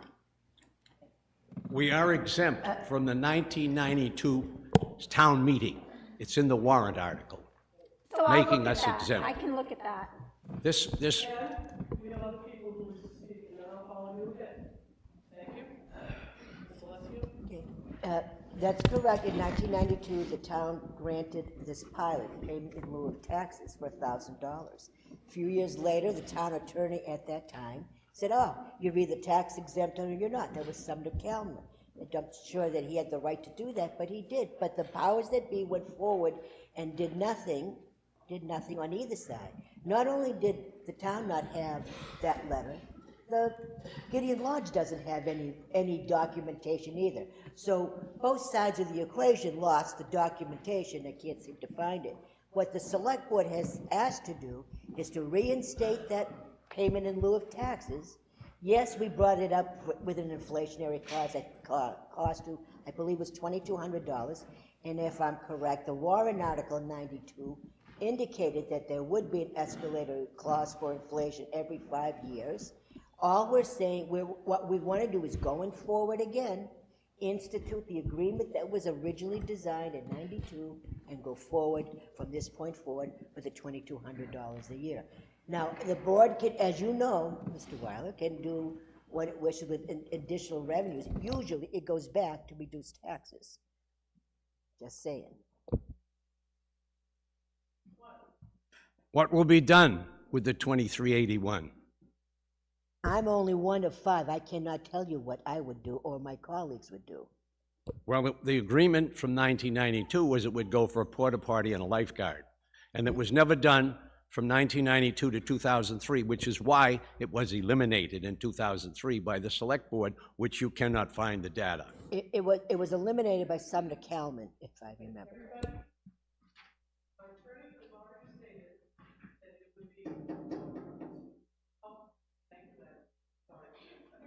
I recognize the knock. I do it to him all the time. That it would be prudent for you guys to talk about this and figure that out. I don't necessarily think it's the minutia that you guys are trying to figure out where everything's gonna go is necessarily prudent now. You guys, who are we going to talk to? The Board of Selectmen? Board of Selectmen. I've been there 4 times, and all I've gotten is we haven't decided yet. I don't know what he's referring to. Well,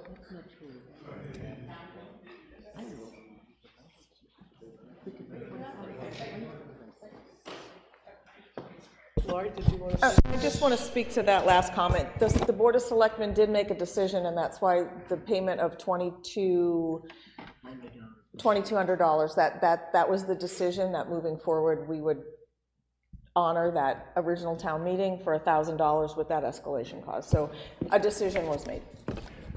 Right, and it was based on the wording in Article 14 back in 1992 or 3, which said that the agreement, Gideon Lodge 84, will lease a portion of its property to the town of Kingston. The portion will be leased, will be on Greenwood Pond. The lodge further agrees to pay $1,000 annually, and that it can be increased in intervals for inflation. So this select board was trying to follow that. And in the article that was voted on back in 92 or 93, 92, said that the payment in lieu of taxes was in exchange for the easement for access. That's how it's described in the warrant article. Now, I don't know if there was any more to it than that, but then ever since the payment in lieu of taxes had stopped in whatever year it was, then no taxes, no payment in lieu or taxes or whatever were paid until this year.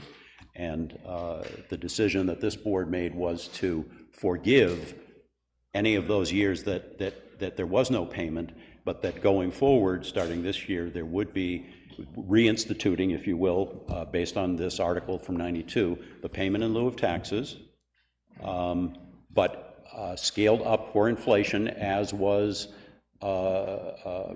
provided for in the article that was voted on in 92. So. John Pava, 22 First Street. As far as my understanding is that we are not paying taxes. It's just that $1,000 that we're worried about. Yeah, it's 22. If this article went through and it did not pass, do we lose that, what we have now? I don't know, we haven't voted. Oh, I'm sorry. So if the article does not pass, that does not prohibit you from still working with them and keeping the arrangement. Does that make sense? The decision that we made this year, at whatever time that was, would still remain in place. This article is for a tax exemption. Right. Which it can't tell you what to do or not do anyway in terms of the tax exemption. That's why I think we're talking about tax exemption, but it's really something else. It's really an agreement in exchange for the easement. Right, So it's not and they can do that without town meeting approval. Right. Okay. Yeah, I understand it's not a tax exemption. We did a swap on things. My opinion would be to go with the $2,200 going forward. Unless something else was presented to change my mind, that's how I stand today. Okay. And I can only speak for myself, not for my colleagues. One thought on that money that you want from us. Now, we're letting the town use the beach. Our insurance, we are keeping insurance on that beach. And that's costed, like everything else, everything's going up. And So maybe we should put that porta potty in. So, well, the insurance is going up on that. So if we are gonna pay that, will we get a porta potty and a lifeguard on that beach? That way we can tell our insurance company, hey, we have a lifeguard there. We do a lot of maintenance on that beach, so I don't know if that will help us on that couple of $1,000s. I think we should talk. Okay. Yeah. Thank you. Thank you. Any further discussion? All those in favor of moving Article 22 forward as presented, please say aye. Aye. Thank you. That was a big aye. Article 23, by petition. On petition of 41 registered voters, shall the Select Board be restricted from allowing the town to be a member of Community Power Coalition of New Hampshire unless and until it has been approved by the voters. This would not restrict the Select Board from evaluating and providing recommendation to the voters. This would, until and unless approved by the voters, keep Kingston from delegating to CPCNH to, quote, speak with one voice at the State House and PUC, end quote. All are not in agreement with CPCNH as detailed in the 2 New Hampshire PUC orders 11/18/24. Should the legality or enforcement of this article be successfully challenged, it shall survive as a request of the Select Board. Not recommended by the Select Board 3-1. Can I have a motion to move this forward? So moved. Second? Thank you. Any comments, discussion? Yes, sir?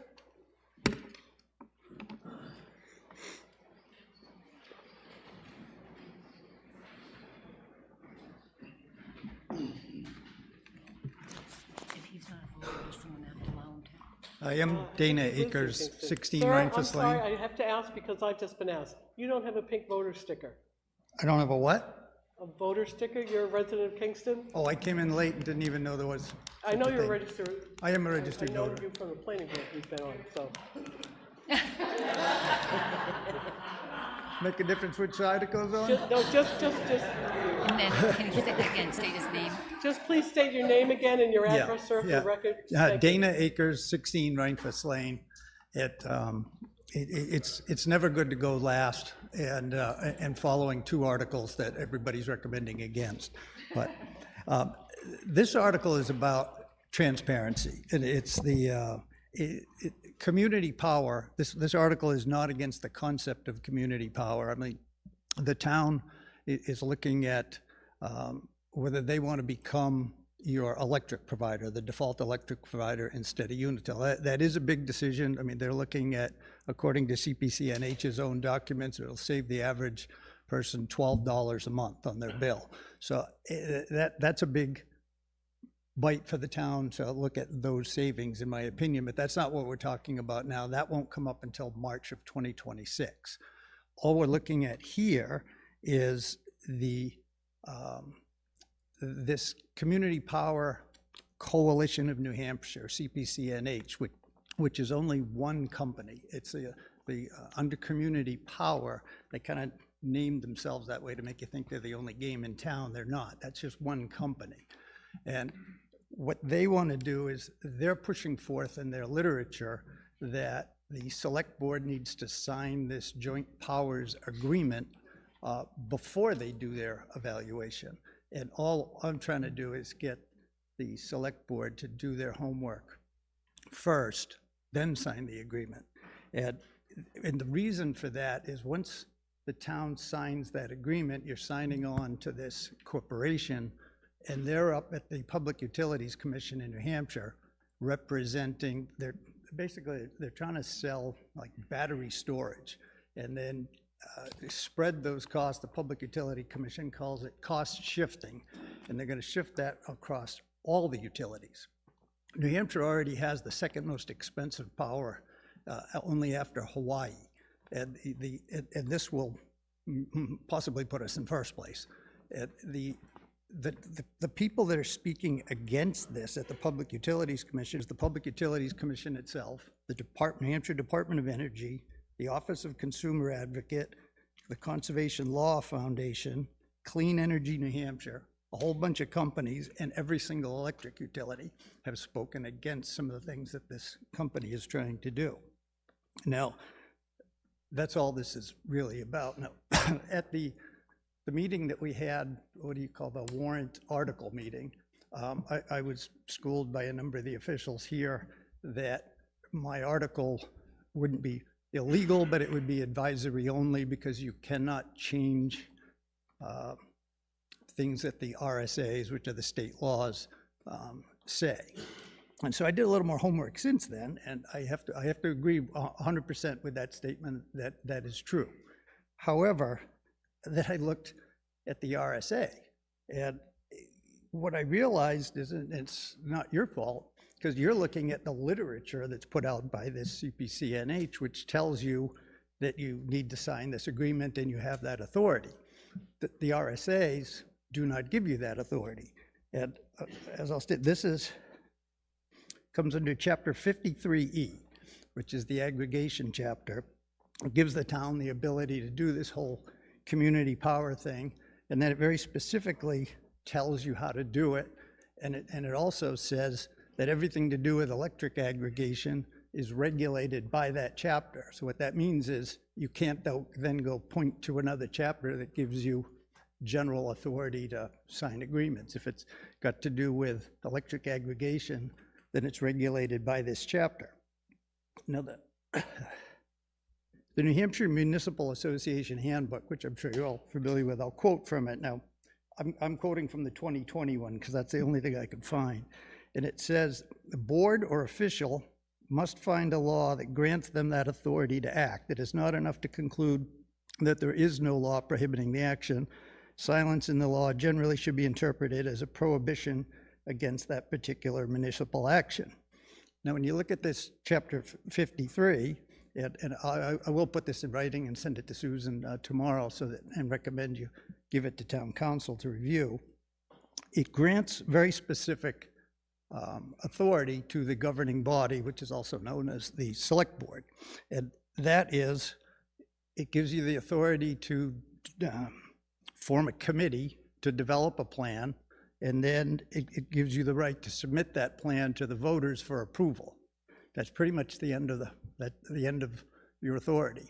There is a loophole under, if the county comes up with a plan like this, that the select board could authorize it without putting it to the voters. And I suppose this article here would then take effect in that, but it would be, I have to agree, it would be advisory only because you can't change the RSA, and the RSA gives you that authority. So this is really about, transparency and openness. And in one of that same meeting, a resident got up, and I think she was speaking, intending to speak against this, and I actually thought she spoke for it. And she said, "I've never heard of community power. I don't want to vote for that."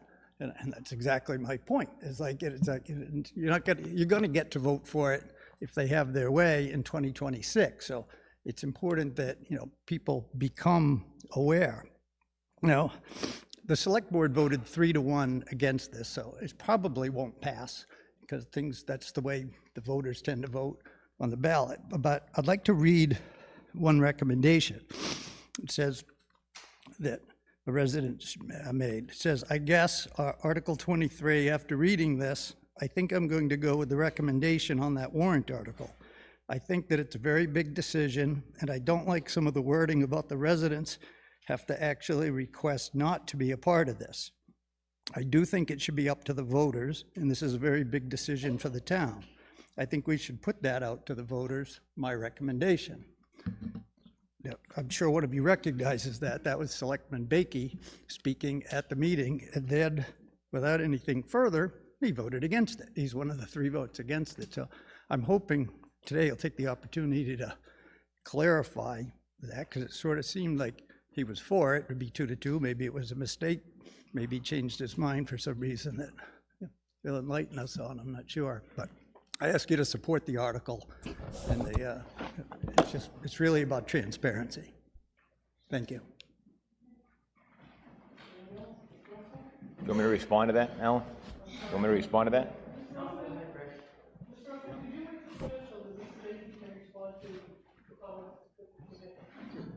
I just want to clarify, we have a 5-member board, and we're all entitled to our opinion of what we think, and that's where our votes are casted. But I am not in favor of this, but I do feel this is a large commitment and a big opportunity, possibly for the town. So I did recommend it goes to the voters. The voters of the town are what's gonna vote on that, not this 5-member board. So we want it to go and let the voters make their decision, but myself, I am not in favor of this. So I can still say that I'm not in favor, but I think it should go to the voters and let them make the decision. Yes, Rick Russman, Beach Drive. I've been an elected official here in town for a little over 56 years, which means I either have no brains or I care deeply about the town. So that said, this to me, yeah, right, which one? That said, this is hopefully an opportunity for the people in town to save a little money. Not a lot of money, but a little money, and perhaps businesses could save, that use a lot of electricity, could save a pretty fair amount of money. The Community Power Coalition of New Hampshire has now got over 60 towns, 4 counties that they're involved with it.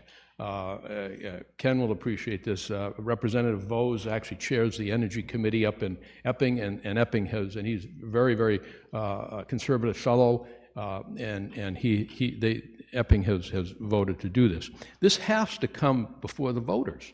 Now, I chair the Energy Committee, is one of my hats, and we're asking the town to support the Energy Committee, and we aren't saying that this should or shouldn't pass at this point. We are going to be studying it for the next year. We're going to have some public hearings on it so to get the people involved and people understand what it is, answer the questions, be transparent. The actual contract has actually been reviewed by town council, and they've reviewed several of these because they're all the same pretty much for all the towns, and have said it's fine. But that said, we need to certainly delve into it more, try to get people's understanding of it and answer their questions so that people feel more comfortable with it. Unless we can save money, the Energy Committee is not going to come forward with this. Now, I mean, we did several years ago, I led the charge to get the streetlights put over to LED. We went from 30,000 a year to 20,000 a year. Through the auspices of our former DPW director, Phil Coons, we converted all the building, the LEDs to LEDs, all the buildings in town. We insulated, spent a lot of money insulating the town to try to save some money. So we're about trying to save the town money and the town taxpayers some money. It's one of the few committees that's in a position to actually do that. So we would urge you in the ballot to vote against this, and so that the select board wouldn't be restricted. And I don't think they should be restricted. It probably isn't a legal article. But that said, we understand there's questions about it. It's not going to be for another year. That it's going to be actually coming to you folks to vote on it, because you're the ultimate decider of fact here, whether or not it's a good thing for the town or not. So hopefully you'll give it a fair hearing when we have public hearings, and we'll answer your questions, and it's actually made up. It's not a company. It's a nonprofit. It's actually made up of all the towns that are members. They're the board of directors. They make the decisions and that kind of thing. So it actually brings it closer to the people as opposed to away from the people in terms of what the electricity rates. And they're able to buy it on the spot market, and that's why it's cheaper than what Unitil or some of the other utilities can actually buy it for, because they buy it on the spot and they don't have to buy it 6 months. Right now, and I'll wind up here quickly, right now the PUC has given Unitil the authority and the other utilities to try to buy it on some of their electricity on the spot market to see if they can lower their rates. Now, if they can match it, what CPCNH can do, fine, let's stay with Unitil, no question. If they can't, then let's try to save a little money. Thanks.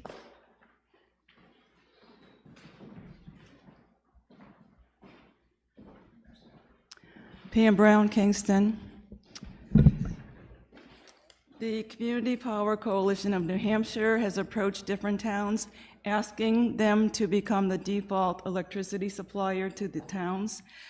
CPC has its emphasis on climate policies and renewable energy. If they become the default provider in our town, they aggregate all the customers to get lower rates by negotiating with that buyer power, by aggregating buyer power together. But they do emphasize green energy instead of traditional electricity sources. The reason we have this petition on the ballot is that the RSA that governs this organization is a little murky when it comes to who has authority to launch a town to become a member. The RSA reads that the governing body, meaning the select board, may submit to its legislative body, the voters, a final plan. The select board currently has that power to agree to become a member of the CPC. It does not say it has to go to the voters. The only time the voters are mentioned in the RSA is when it comes to potential revenue bonds that might be involved in electricity provision. But the action of joining itself is up to the select board, and we'd like to tap the brakes on this until we understand exactly what type of plan we would become involved in. Again, it said that the governing body may submit to its legislative body for adoption a final plan. May does not mean shall, must. It means may. They may submit. There were also costs involved if we did join through our select board's decision. There are financial responsibilities that we might incur.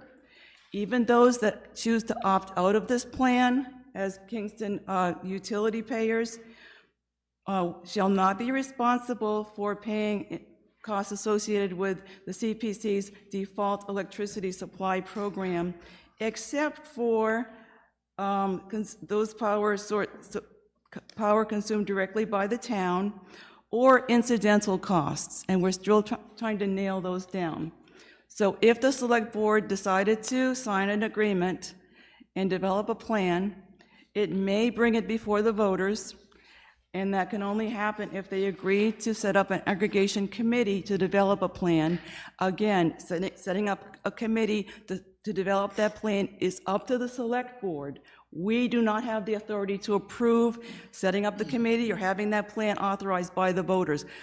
If they decide to go ahead with this, they may choose to allow us to vote on this. But once it's on paper, costs will be incurred. We'll have a default provider that is wed to climate policies. It'll appear on your utility bill, your Unitil utility bill, as a separate line, and you can opt out, but only if you understand, oh, I see, I have a new provider here.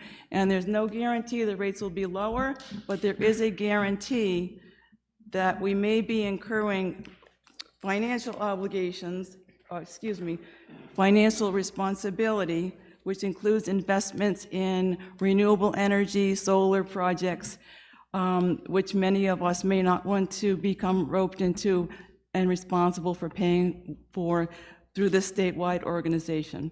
So we would like to see the plan before you sign anything. Thank you so much. Mark, we're going to go to the attorney first, and then I'll go to you. Oh, yeah. Okay. Community power is super confusing, and I think we're talking about two different things right now. So, community power, the conglomerate of municipalities that's all together, that's called community power. A community like Kingston has the opportunity to join them almost temporarily. And the sole purpose of doing that is so that they can help the community prepare the plan that will then go to the voters. So you join temporarily, I'm using that word temporarily because you can get out of joining them. They help you, they're almost like a consultant, like they help you prepare the plan. The select board can lawfully enter into that initial agreement with community power to help prepare the plan. It's a temporary thing, it doesn't lock you into having community power, it's just for that sole purpose. By RSA, they can do that. Then you prepare the plan with the town, with community power, they provide the help, you get, whoever you want to get to put the plan together. Now you have the plan. Now the plan, in order to put you into community power and to have this town do community power, then has to go to the voters by law. And I know that it says may, but everyone in my firm, everyone I work with, everyone reads it as it has to go to the voters. We don't have a single community that has sent community power not to the voters. It will go to you, the plan. And then if you vote no, then you're not in community power and you withdraw from community power. So I'm confused about what the Warren article is asking for, and I think folks are confused about what we're saying it's gonna do or not do. The way that I'm reading it, it says that that you're saying the town cannot be a member of Community Power unless the voters approve it. What that means is that they can't even enter into the initial temporary contract to have the help with preparing the plan. And if that's what we want, like, you don't even get to talk to Community Power unless the voters approve it, or you don't get to, enter into that initial temporary agreement, then that's fine. But that's what this warrant article says.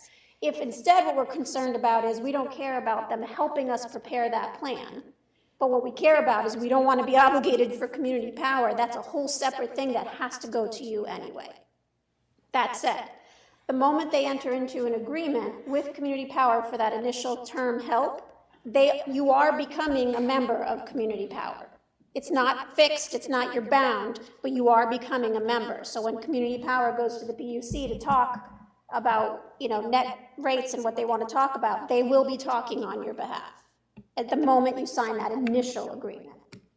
So I hope I didn't make it more confusing, but there's two phases, and I just want to make sure we're talking about the same thing. Thank you. Mark? I know I said it before, Mark Goddard, 28 Ball Road.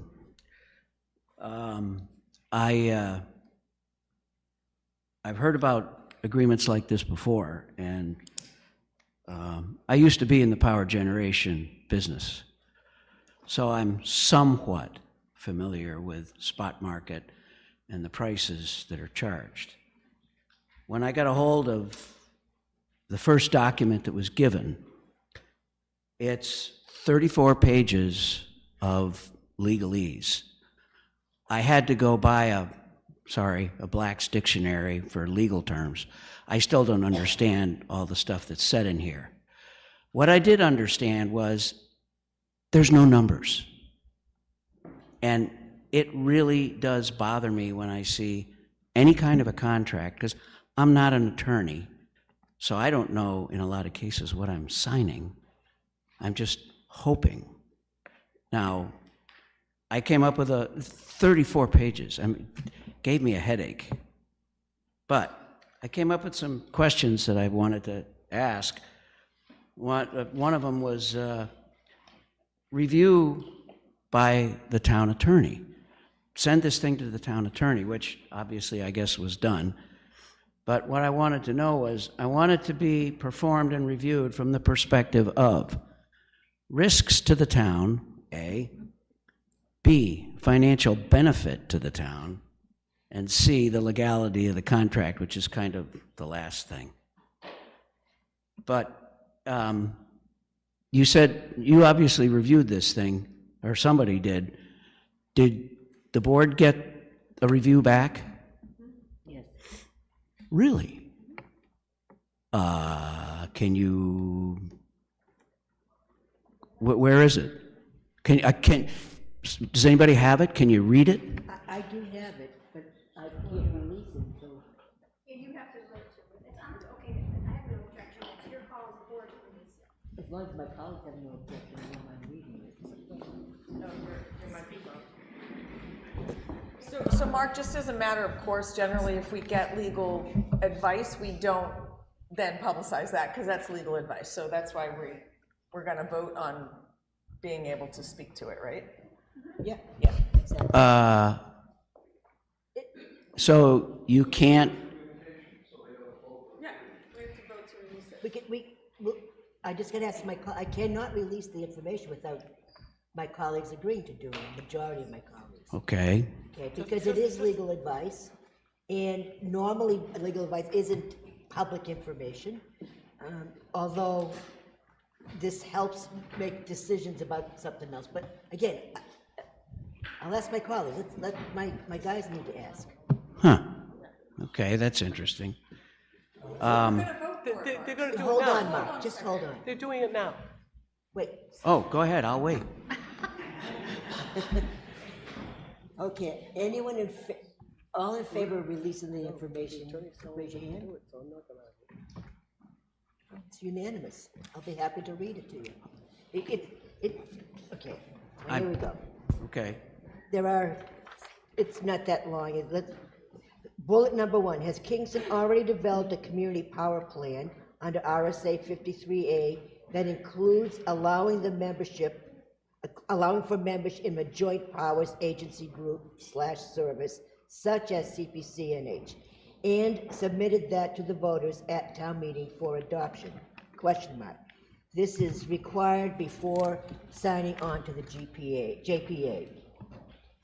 The town should ask about Article 5, Section 4, General and Administrative Costs, and Section 7, Refund of Initial Expenses to the early joiners who paid them. Much of the expense of the agreement should be tied to specific projects or contracts or services that each particular member chooses to be part of, and these would not be a surprise to the town because any such contract or project would be brought to the board each time. What is less clear, however, is what the ordinary general and administrative costs are. How much per year does each member community get assessed, and how much, if any, of the funding of initial costs remain that might get allocated to the other members to reimburse? As to how these costs are assessed, CPCNH has advised that CPCNH administrative costs do not have a tax impact on our members.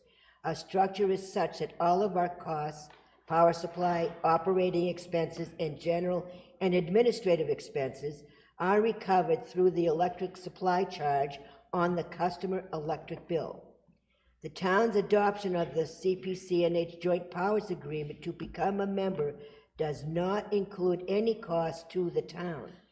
CPCNH recovers costs associated with operation of programs through the electric supply charge on the customer's bill, the Eversource or Unitil bill.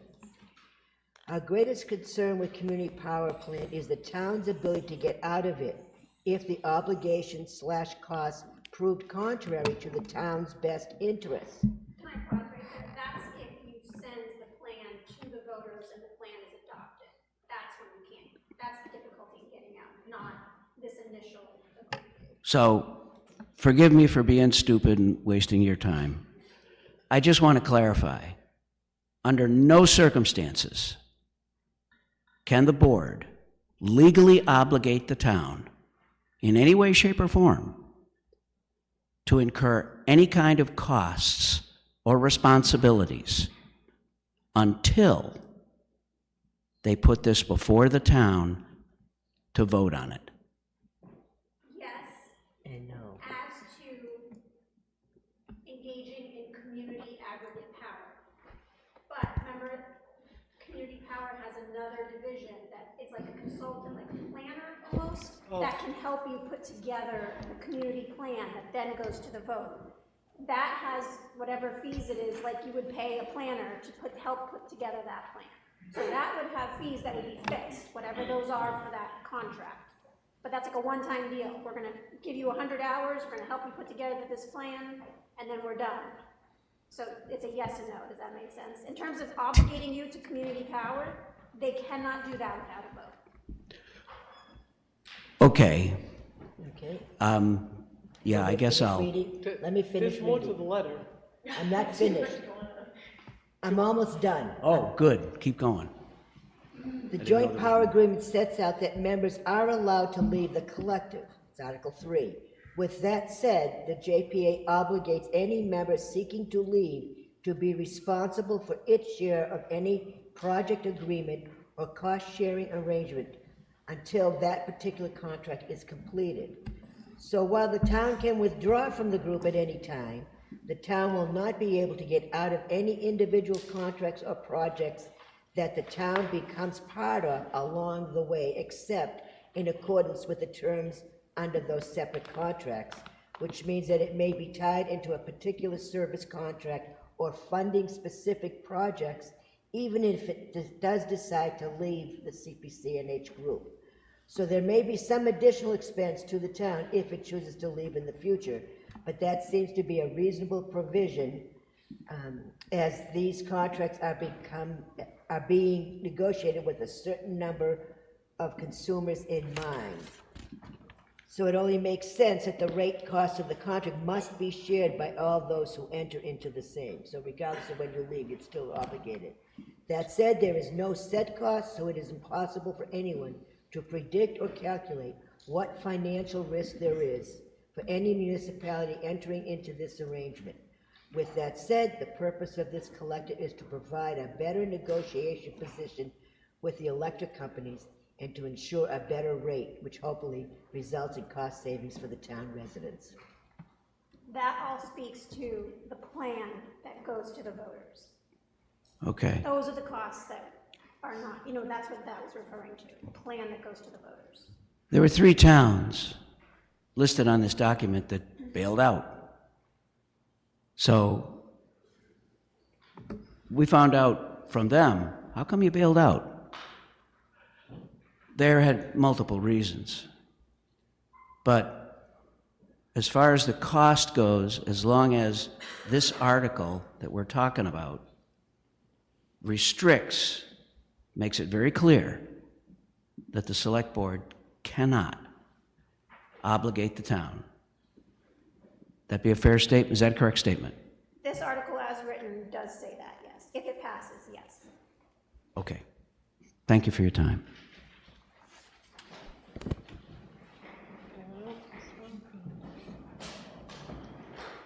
Selectwoman Alessio, did you say that, reading those notes, did you say that it indicates the plan must be voter approved before signing the coalition's joint powers agreement? So that, Yeah, that's the two. Because my understanding is it has to be, the joint powers is signed before the plan is offered to voters. That was in response to a question where I wasn't clear on where, I thought that you guys were at the plan stage. So you have to take with what I said a little bit with a grain of salt, because I didn't realize you weren't at the plan stage when the question was posed to me. So there's a joint power agreement that could happen now.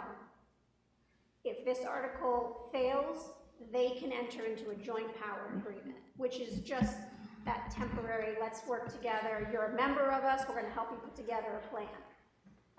If this article passes, they cannot enter into that joint power agreement unless next year the voters give them approval to do that. And if they did sign and there was a plan developed, it does not necessarily have to come before the voters unless the select board approves on an aggregation committee formed, which then develops a plan. If they don't support an aggregation committee being formed for that plan, then they can go ahead and develop the plan without voter approval. That's my understanding of that RSA. No, I will give you 100% unequivocal. They have to develop a plan. A plan has to be developed to do community power. I agree that the law is not super clear, but I'm giving you 100% that they cannot do community power without a plan, and the plan has to go to the voters. I think we can agree it's a very murky RSA. 100%. Chuck Margosian again. I read the 34 pages of the agreement twice. It's written by attorneys for attorneys. I don't know if any of you have read it, but it clearly spells out what the caveats are without the real benefits, in my opinion, of what the benefits would be to the town. It alludes to potentially lower power rates, not necessarily just by electricity, but by other sources. So I called the 3 towns that were dissenters that pulled out of the agreement, and that was Lancaster, Hancock, and Brentwood. So why did you guys do this after you signed on board? And the consensus is, I don't think they've talked to each other, but the consensus is they got better rates from other companies. So my question is, if this is such a good deal, why don't we go to competitive bid? What prohibits the town from going out and saying, what can you do for us like the other 3 towns did? If we are restricted by a dollar amount in terms of going to bid, whatever, then I would offer, like, what happens with, if we join this organization and some of the hidden costs, if you will, down the stream, cost us more than $25,000, how do we deal with that?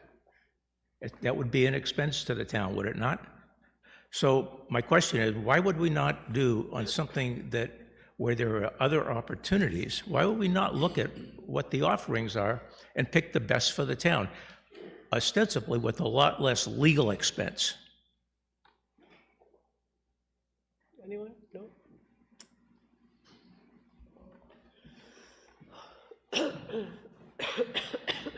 Okay. Mary Sear, Pillsbury Pasture. Is this for supply side only, like your supplier? Okay, I'm just going to throw this out there. Shocking, I know, but I shop my electricity rate every 6 months, and effective today, February 1st, Unitil's supply rate is 8.036 cents per kilowatt hour, okay? That's their fixed rate. I am with another one. The New Hampshire Public Utilities Commission allows us to choose our suppliers. We can go online to New Hampshire, I don't know what it is. If anybody wants it, I can send it to you. Anybody can shop around. So I just got off a 7.5 cent rate for the last 9 months, while Unitil was charging like 12.5 or something. I don't know what it was. But everybody has the ability to go out and shop their supply side electric rates. I've noticed when I shop around, because when you go to the New Hampshire Energy, the New Hampshire PUC or Unitil, it tells you the options you have. Oftentimes the cooperatives are more cost effective in those rates, and those rates you can lock up. You know, the Unitil changes their rates every 6 months. They run from February 1st until July 31st, and then they run again from August 1st until whatever yesterday was, January 31st. But they fluctuate, and they fluctuate based on the season, you know, the available power sources. You know, in winter there's less solar available. Propane and oil is more expensive for us here in the Northeast because we use it for heating our homes. There's a lot of factors that go into it. My point is, to everybody here, you don't need to have your community lock into a third-party supplier. As individuals, we have the ability to go out and shop those rates. Trust me, I do it like a hawk. I've got it on my radar. New rates are effective today. So don't be beholden or distracted by the opportunity to buy into a cooperative unit if it's too complicated or there's overhead expenses or anything else. You know, my mother, if she were alive, would not have the wherewithal to be able to do that. So I understand that if you're acting on the behalf of an entire community and there's an opportunity to get some cost savings and some advantages for our citizens, then by all means do it. But you don't have to reinvent the wheel, because the options are there for individuals to shop by themselves. Do we have any further comments on Article 23? Oh, yes. Sorry, Dana Akers again. Just one quick question. The letter that Chairman Alessio read, that's your letter, Council? And I thought in one of the first paragraphs, or maybe I was confused, that it said that the Select Board could not sign the Joint Powers Agreement? Yeah, that was a mistake. I have an email with Susan and with CPCA, or however, whatever they're, CPCNH, that says, points to the statute in RSA 53E, that they can sign the Joint Powers of Agreement, but they can't sign what's something that's called the Cost Sharing Agreement. And that happens after the plan, after the vote. I was confusing the two. Are you aware that in the Joint Powers Agreement, it very specifically states that they shall sign those other agreements? So I actually had sent to Susan for the board, please confirm with CPCNH that they will assist in drafting the plan, take the necessary steps to get the plan to the town meeting, and that if the town does not approve the plan, then the town can withdraw, and that would be the end of it. Essentially, CPC would only get paid if the town adopts the plan and if a cost-sharing agreement is signed. There is no other obligation otherwise. And I don't know what happened after that, but I agree with what you're saying, is that Well, that agreement does say that they shall sign the other agreement that you're saying they can't, they admit they can't sign until the voters do it. So how can you sign the first agreement? I didn't read the agreement that way. That the cost-sharing agreement was contingent on adoption of a plan. Look again, it's in there. But I'm not trying to prevent them from doing their homework or getting assistance from community power, but I am trying to prevent them from signing that agreement because it does more than that. It signs us on as supporting this company who's up advocating for things at the Public Utilities Commission that are going to cost all of us money. It's going to raise everyone's rate, including Unitil's. And that's what, you know, and I don't think, maybe I'm wrong, I'm not an attorney, but exactly which part of Chapter 53E is it that gives them the authority to sign that agreement? It says that the municipality may enter into agreements for, you know, these energy-related services, which it then later says subject to voter approval. And it says the municipality may contract for other related services, and then it gives two very specific rights to the governing body, the select board, to create a committee to develop a plan and put that plan before the voters. That's it. It doesn't give them, it doesn't say they have a right to sign any contract.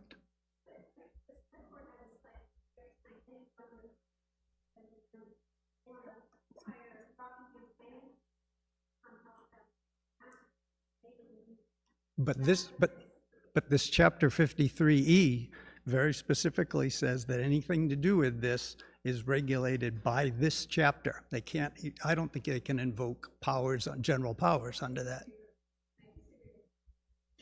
Okay. Yeah. if they want help developing the plan, then their powers under 43 or 41 allows them to do that, as long as it's only a year. I don't have a problem with them getting help from that, but signing on to become a member is different. Please look at it. Please look at it again. Yeah. Okay, we all need to go home. Thank you. I actually had the same concerns you had. That's why I asked to confirm with community power where they are saying it. I mean, the exact same thing you said is what I said. Yeah. You just have to, I guess, get back. I don't know if Henry ever responded to that. I haven't seen. Well, If this article passes, they can't do anything anyway. Well, my understanding is this article, if the RSA gives them that right, my article doesn't do anything. It'd be just advisory because I can't take that away. Your article's not advisory. If this article passes, they can't sign the JSA. I'm not sure I understand that, but anyway, we need to move on and I'll go home. Thank We you. have someone else who wants to speak.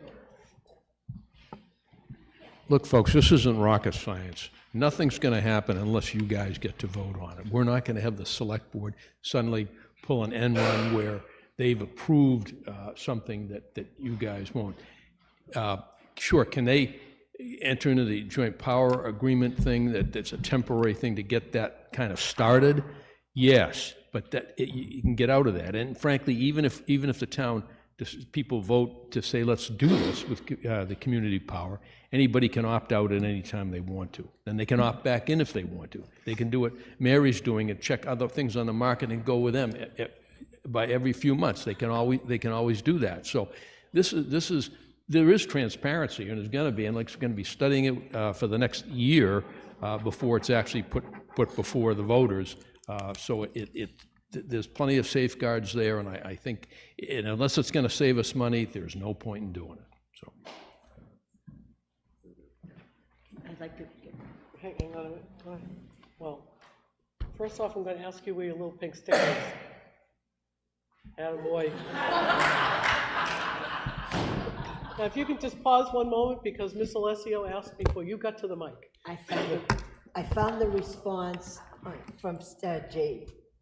Henry Herndon from CPCNH Director of Member Services.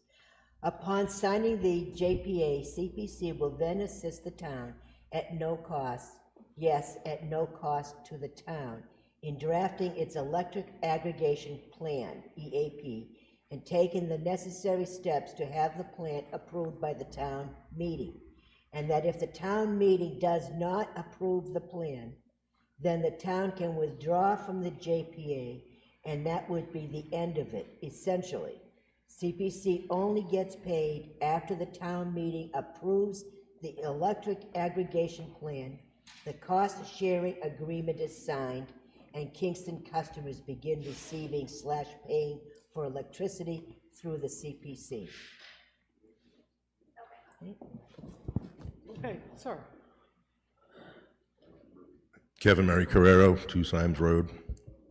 So, a couple months ago, I warned everybody, you start letting this kind of stuff happen, as Mary said, you can go pick your own electric company. You've already got a million options for that. I have friends that I use Unitil, have since I moved here 27 years ago. My electric bill does this. I got 3 other people that I know that have different providers. Their electric bill does this. Guess what? You take it out over 5 or 10 years, it all kind of washes out. You can pick who you want. Go pick. They start telling you who you have to sign up for. Oh, you can opt out after they sign you up, but you're still tied to it. What's next? Cable company? Phone company? What? Where does it end? This is little town politics working with a big conglomerate trying to force the people into doing what they want to do. Don't fall for it. You're right, it's not rocket science. It isn't. But, you've got $1 million worth of attorneys behind you guys doing all the work. In May, I had my lawyer look at it. I do construction for a living. I work from $8 to $20 million a week. You know what he said? One word, may. May. You can say that they're going to do that, but they don't actually have to. That one little word, may. It means the world. When they get down to the legal benefit, the legal tax and brass and all that, it's a word, and you can get interpreted however they want to do it. Again, don't make decisions for me. Don't make decisions for the community. We already have a choice. Stop trying to make it for us. This shouldn't even be on a ballot, never mind on an amendment or whatever you guys are doing. It's crazy.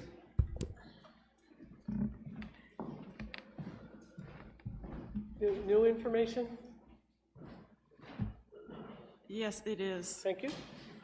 I hope you'll support our warrant. One concern is that the CPC, if its plan is adopted, is very strong on EV charging stations, for example, as forms of investment in energy. They are pro-renewable energy, and we all know the savings we put into electricity, if they even happen, because I believe all rates will be falling soon, might be swamped by the additional taxes we'll pay, because I know the fire department will not look forward to putting out EV fires if those vehicles and those charging stations increase in town. Thank you so much. Thank you. Any further discussion or comments on Article 23? Okay, all in favor of moving Article 23 to the ballot as presented? Say aye, please. Aye. Any opposed? Any abstentions? Okay, reminder that the election is Tuesday, March 11th from 8 to 8 at the Swayze Gym. Candidates night will be Wednesday, February 19th here at the Town Hall at 6:30. I want to thank you all for coming. Budget Committee, we are starting our meeting at the end of this. Okay, sorry. That's okay. Thanking the Budget Committee, the Board of Selectmen, Paula, who came during her, I'm just thanking you for coming on a Saturday. And actually, while this has taken a long time, it's been a deliberative session. So thank you all very much for coming. The Budget Committee will be meeting after this. I'm this to change any of the any recommendations for anything they've done, and the Select Board will also be meeting to do the same thing. But other than that, the deliberative session is closed. Thank you all very much for coming. Let me take them one by one. All right.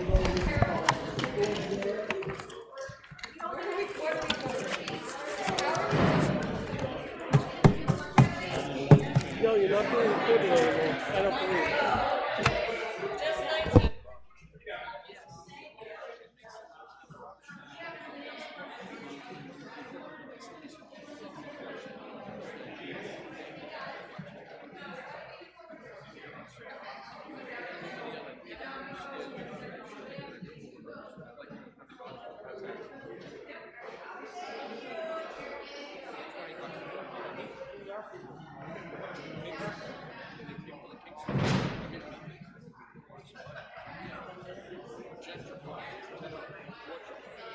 Are you still meeting with the want televised?